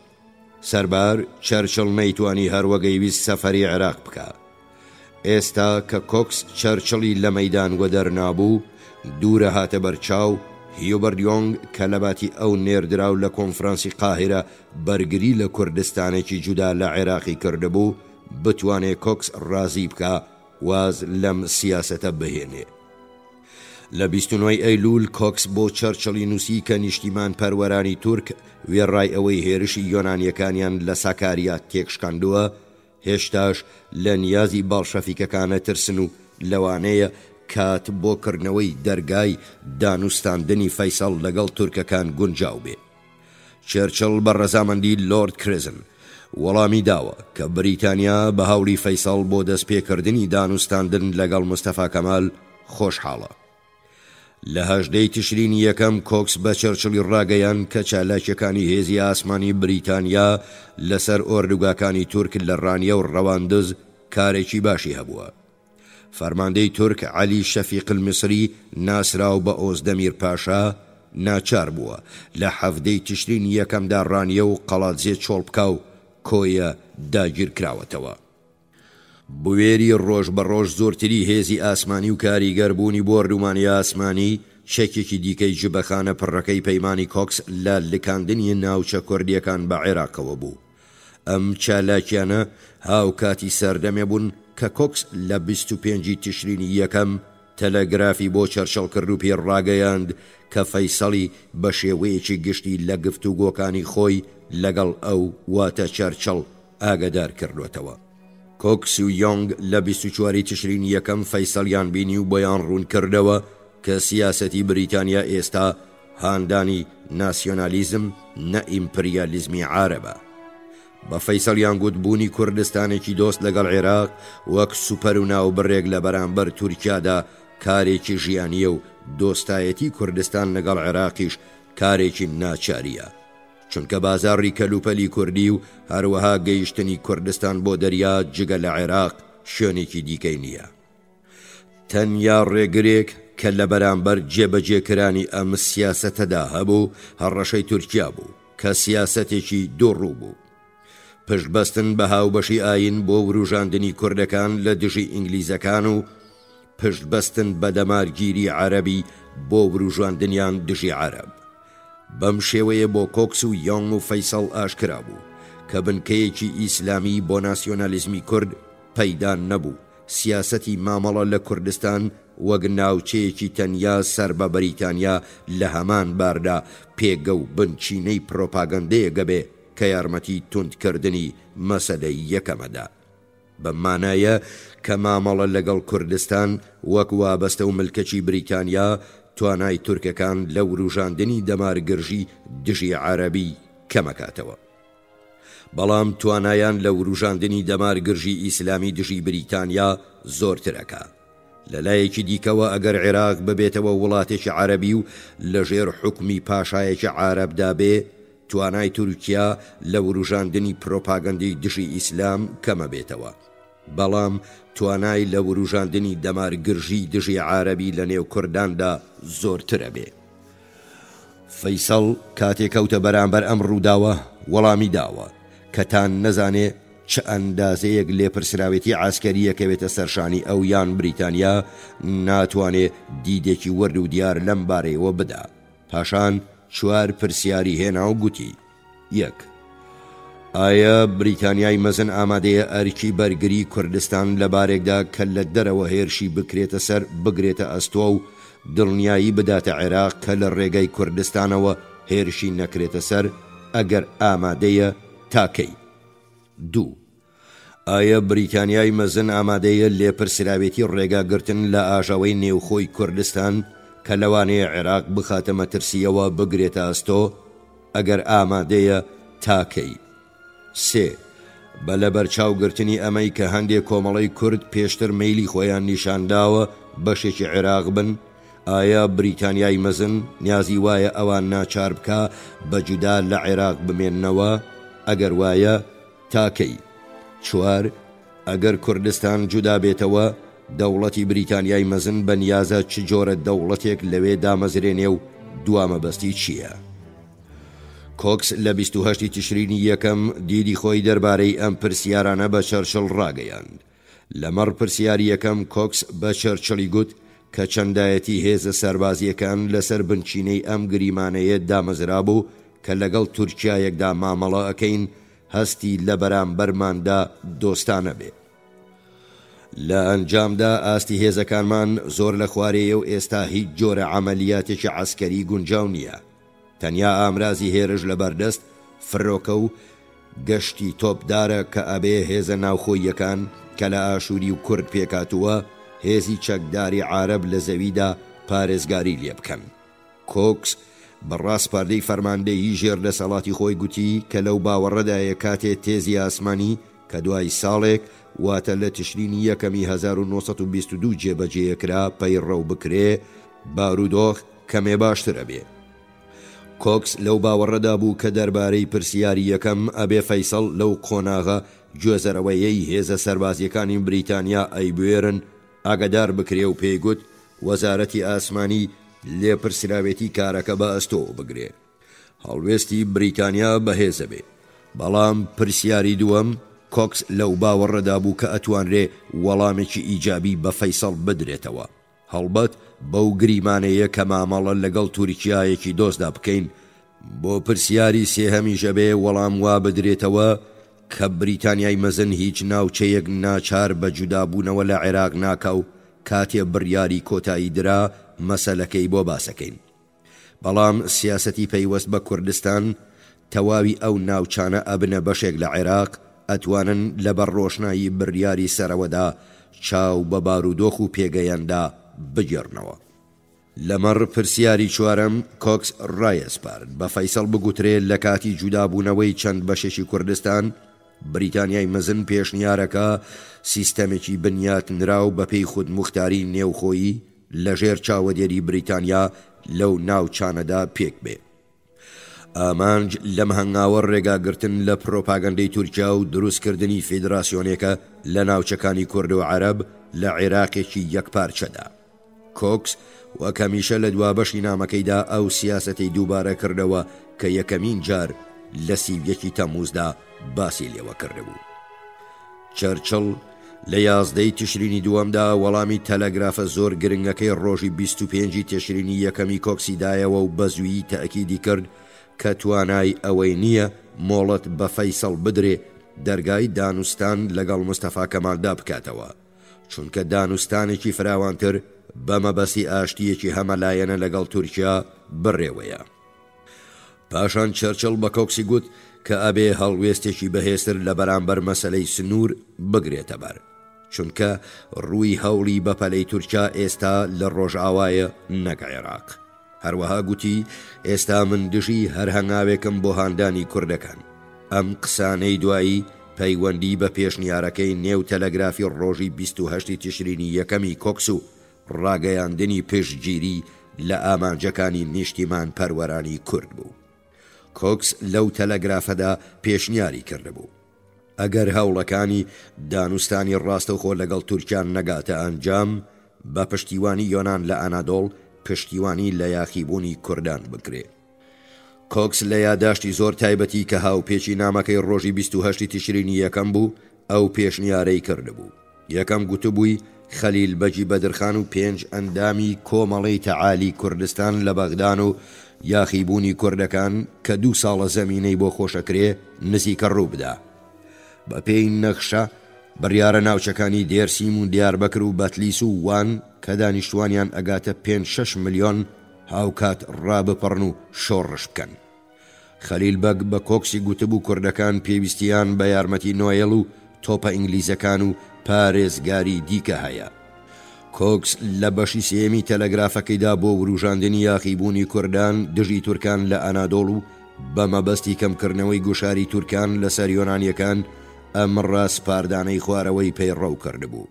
یەکەم، ئەگەر تورکەکان ئامادەی دانوستان نەبن و فەرەنساییەکان هەروەها درێژە بە شێوازی خۆیان لە پارێزگاری نەکردنی سیاسەتەکانی بریتانیا لە ڕۆژهەڵاتی ناوەڕاست بدەن، بریتانیا پارێزگاری یاخیبوونی کوردان بکە. دووەم، کۆکس لەمەڕ هێندەی گوت تەنیا دەمارگرژانی لایەنگری خەلافەتە بن کە لە پارێزگاری بریتانیا لە کوردان ناڕەحەت بن. سێیەم، ئەمەی کە عێراقیەکان بە پارێزگاری بریتانیا لە یۆنان لە بەرامبەر تورکیادا دڵخۆش نابن، بەڵام سەرکەوتنی یاخیبوون بەرگری لە عێراق ئاسانترەکە و ئەتوانرێ قەناعەت بە دووربینانی عەرەب بکرێ کە ئەمە قبوڵ بکەن. چوارەم، بەدانی گفتی ئیمتیازی بازرگانی لە کوردستان ڕوبەڕووی ناڕەزایی فەرەنسا بە یاخیبوون ببێتەوە. پێنجەم، ئەگەر بڕیار بێ یاخیبوونی کوردان هەروەک خەلیل بەجی بەدرخان گفتی داوە بە زوویی دەست پێ بکا و ئەگەر کوردەکان تێبشتێن لەو بارەدا هیچ دوور نییە تورکەکان ئیدعای تەواوی ناوچەی نێوان سنووری ئێستا تا کفری بکەن. لەمەڕ پەیمانی قەدەغەکردنی فراوانبوونی چەک کە بریتانیا لە دەوڵەتانی مۆر کردووی پەیمانەکەی بوو. کۆکس لەو باوەڕەدا بوو تێپەڕبوونی چەک بە عێراقدا گرفتێک دروست ناکا. هەروەک حکوومەتی هند مۆڵەتی تێپەڕبوونی چەکی بەنێو خاچی خۆیدا بۆ تێبێتدا. بە هەر حاڵ بریتانیای مەزن هێشتا لەگەڵ تورکیادا لەباری شەڕدایە و لەبەر هەندێ دابینکردنی چەک بۆ کوردان نابێتە پێشێلکردنی یاسا نێو دەوڵەتیەکان. سەرنجام کۆکس نووسی کە بە هەر حاڵ بریتانیان نابێ لە بەرامبەر کورداندا کەمتر خەم بێ. مەترسی یاخیبوونی کوردان لە ئەنادۆڵ ئەتوانێ کاریگەریەکی بەسوودی لەسەر تورکیا هەبێ و بۆ دانوستانی ڕاکێشێ. لە نامەی ڕۆژی 21 حوزەیرانەوە ئەمە یەکەمین جار بوو کۆکس لە ئەگەری وروژاندنی کوردان بۆ یاخیبوون لە دەرەوەی قەڵەمڕەوی ئینتیداب بدوێ. ئاشکرایە لەو باوەڕەدا بووە کە چالاکی ڕۆژ لە ڕۆژ زیادەکانی تورکەکان لە ناوچە سنووریەکاندا هەموو سیاسەتە ئیداریەکانی لە دانانی ناوچەکانی کوردستان بە بەشێک لە عێراق ئەخاتە مەترسیەوە. ئەبێ ئەمەش بگوترێ کە ئەم ڕووداوە لەگەڵ ئەو بایەخەی کە پێشتر بۆ هاندان و بەهێزکردنی ناسیۆنالیزمی عارەب وەک هۆکارێکی ڕێگری ناسیۆنالیزمی تورک داینابوو کۆک بوو. لە ڕۆژانی 8 و 9 و 10 تشرینی دووەمدا ئیدارێ ڕۆژهەڵاتی ناوەڕاست بە کۆی دەنگ دژی پێشنیارەکانی کۆکس لە یارمەتیدانی یاخیبوونی کوردان بوون. J.H. هەڵ لەبەرەوە دژ بوو چونکە لە دیدی ئەودا یاخیبوونی کوردان لە عێراق موبەڕیرێکی نابێ و تەئکیدی کردەوە کە ئەم یاخیبوونە سەرکەوت و نابێ و کاریگەریەکی خراپە کاتە سەر هەوڵەکانی داهاتووی بریتانیا لە دانوستان لەگەڵ تورکیادا. فەرەنسا پێشتر بەر لە بریتانیا دەست پێشخەری خۆی کردبوو بە مۆرکردنی پەیماننامەی 20 تشرینی یەکەمی 1921 فرانکلین بیۆن هەموو کوردەکانی بۆ لای خۆی ڕاکێشا بوو. هاڵ سەرباری ئەمە بەڵگەی دێناوە کە فەیسەڵ پێشتر و پێش ڕازیبوونی بریتانیا پەیوەندی بە کەمالیستەکانەوە کردووە. بریتانیا لە یاخیبوونی کوردان لە ئەنادۆڵ فەیسەڵە خاتە پێگە و بارودۆخێکی ناجۆرەوە، بە تایبەتی کە پشتگیری بە چەک و تفاق لە یاخیبوونێکی وا ئەبێ بەهۆی عێراقەوە بێ. ڕیدەر بۆلارد تێگەیشت پێشنیارەکەی کۆکس جێگرەوەی دانوستانی ڕاستەوخۆیە، بەڵام ئەم پێشنیارانەی مایکاڤێلی ئاسایی پێناخۆش بوو. سەربار بۆلارد ئەیگوت ئەگەر وەک ئەوەی سێرد ڕۆناڵد لێندسای لە ئەستەمبول هێمای بۆ کردووە یۆنانیەکان دژی دانوستانی تایبەت نین. لەم بارەدا بریتانیا نابێ هەقی بە بەرنامە یاخیبوونی کوردانەوە هەبێ. بۆلار دەیگوت یاخیبوونی پێشنیارکراوی کۆکس بۆ کوردان بێژگەل لە بەدبەختی و ماڵوێرانی ئەنجامێکی دیکەی نابێ و بریتانیا بێمتمانەکە. ئەو تەئکیدی لەم خاڵە کردەوە کە لە نێوان کورداندا یەکێتی و یەکدەنگی نییە و لەوانەیە لە باتی سەرهەڵدانی هاوکات و چڕ لە بەشە کوردنشینەکان و جودا لە یەکتر وەک وان و بەتلیس و دیاربەکر و دێرسیم یاخیبوونی پەراگەندە ڕوو بدەن، وەک یاخیبوونی ساڵی 1916 بەتلیس و دوا یاخیبوونی شەرناخ و لە ئاکامدا لەلایەن هێزەکانی تورکەوە کە باشتر ڕێکخراون دابمرچێتەوە. بۆلار دەپرسێ لەوبارەدا بەشداری بریتانیا چ کاریگەریەکی هەبێ؟ کوردەکان یان مەبەست و نیازەکانی بریتانیا بە دروستی هەڵەسەنگێنن بۆیە هیچ هەنگاوێک نانێن یان دەست پێیەکەن و یارمەتێکی ڕاستەقینەیان پێناگا و تێشکێن و گوناهی تێشکانەکەیان ئەخەنە ئەستۆی بریتانیا. بۆلارد تەئکیدیەکردەوە کە بریتانیا نابێت لە دەرەوەی قەڵەمڕەوی ئینتیدابدا یارمەتی پێشکەشی کوردان بکە. کۆلۆنێل ماینەر زاگن لەگەڵ پێشنیارەکەی کۆکس نەبوو. ئەو نووسی سیاسەتی بریتانیا لەسەربوونی تورکیا یەک بنیاد نراوە کە هەستی دۆستانەی بۆ ئێمە هەبێ و ئەمە پێشنیارێکە تورکیا ئەکاتە دوژمنێکی هەمیشەیی بریتانیا. تا ئێرە دامێنی بریتانیا پیس نییە و ئەم سیاسەتە ئەبێ هەر بەم شێوەیە بەردەوام بێ. بە تێڕوانینی کۆلۆنێل وروژاندنی یاخیبوون هەتا لە سەردەمی شەڕدا بەدەگمەن پاساوی هەیە و بە شێوەیەکی ئاسایی شوێنەوارەکانی کار لەلایەنێگەکە کە لە پشت پەردە ڕاوەستاوە. هەروەها ئەیگوت ئەو بە پێچەوانەی نۆئێل کە ئەیەوێ قەناعەتمان پێ بکا کە وایە باوەڕی بەوە نییە کوردەکان میلەتێکی یەک پارچە و هاوڕەنگ بن.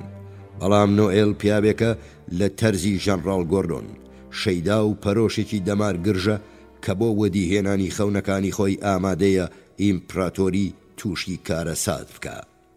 ئەو بەتوندی دژی پێشنیارەکەی کۆکس هەتا وەک جێگرەوەیەک بۆ دانوستانی فەیسەڵ و ئەنقەرە ڕاوەستا. ئەوەی گوت ڕاستە فەرەنساییەکان سەرکەوتنێکی کاتیان لە مەسەلەی مستەفا کەمال لەسەر حیسابی بریتانیاوە دەستهێناوە، بەڵام ئەو لەو باوەڕەدا بوو کە ئەو مستەفا کەمال بە هیچ شێوەیەک لە ڕێزی ئێمەیدا نەشکاندووە. ئەگەر ئێمە ئەم پاشماوەی ئومێدەش لەدەست بدەین ئەو دەم لە ڕۆژهەڵاتی ناوەڕاست هەر بەو ئاستە ئەکەوین کە نەژادەکانی لاتین کەوتن. بەگەیشتنی هەموو ڕوانگەکان ئاشکرا بوو کە 3 کەس لە 5 ئەندامی چالاکی ئیدارەی ڕۆژهەڵاتی ناوەڕاست بەتوندی لەو باوەڕەدان کە بریتانیا نابێ پشتگیری یاخیبوونی کوردان بکە. جۆن شاکبەر سەرۆکی ئیدارەی ڕۆژهەڵاتی ناوەڕاست حەزی لێبوو وێنستن چەرچڵ بۆ چوونەکانی هاڵ و بۆلارد و ماینەر زاگن بخوێنێتەوە، چونکە پەیوەندی بە مەسەلەیەکی سیاسی ئاستی باڵاوە هەبوو. ئەم مەسەلەیە کە ئایا کوردەکانی دەرەوەی عێراق لەو بەرنامەیەی کە لە دژی تورکاندا هەیانە هان بدرێن یان نا. بەڵام نووسی کە تا ئەم مەسەلانە ڕۆشن نەبنەوە کارێک لەم ڕووەوە ناکرێ. یەک ئەمەی کە ئاسۆی سازش لە نێوان ئێمە و کەمالیستەکاندا نییە و دوو پێشنیاری دانی مۆڵەت بە فەیسەڵ بۆ ئەنجامدانی دانوستانی ڕاستەوخۆ لەگەڵ مستەفا کەمال بە شێوەیەکی مسۆگەر سەلبیە. ماسترن سمث لە بۆچوونی خۆیدا ئەیگوت ئەنجام و ئاکامی ئەم دوو مەسەلەیە هەرچی بێ من بە تایبەتی دژی هەر جۆرە دڵگەرمی یەکەم بۆ کوردان بۆ یاخیبوون دژی تورکان. سەربار ئەگەر یاخیبوون ڕوبەڕووی شکست بێتەوە کە بە مسۆگەری وابێ ژمارەیەکی زۆر پەنابەری کورد ئەکەونە ئەستۆمان و جێگای ئەو ئاشووری و ئەرمەنیانە ئەگرنەوە کە تازە خۆمان لە شەڕیان ڕزگار کردووە. شاکبەر لەو باوەڕەدا بوو بریتانیا بە پشتگیریکردن لە تێز و نەخشەیەکی وا نەفرەتی هەمیشەیی کوردان بۆ خۆی دابینەکە و پشتگیریەکی وا ئاسۆی سازش لەگەڵ تورکیاش بە شێوەیەکی ناومێدکارانە دوورترەخاتەوە. ئەبێ بە سێرپرسی کۆکس بگوترێ کە دەوڵەت لە هیچ هەل و مەرجێکدا ناتوانێ بە هەنگاونان لەو ڕێڕەوەی ئەو پێشنیاری کردووە ڕازی بێ. لە 11 تشرینی دووهەمدا شاکبێر چەرچڵی ڕاستپارد کە خەیاڵی هەر جۆرە پشتگیریەک لە پێشنیاری وا لە مێشکی کۆکس بباتە دەرێ.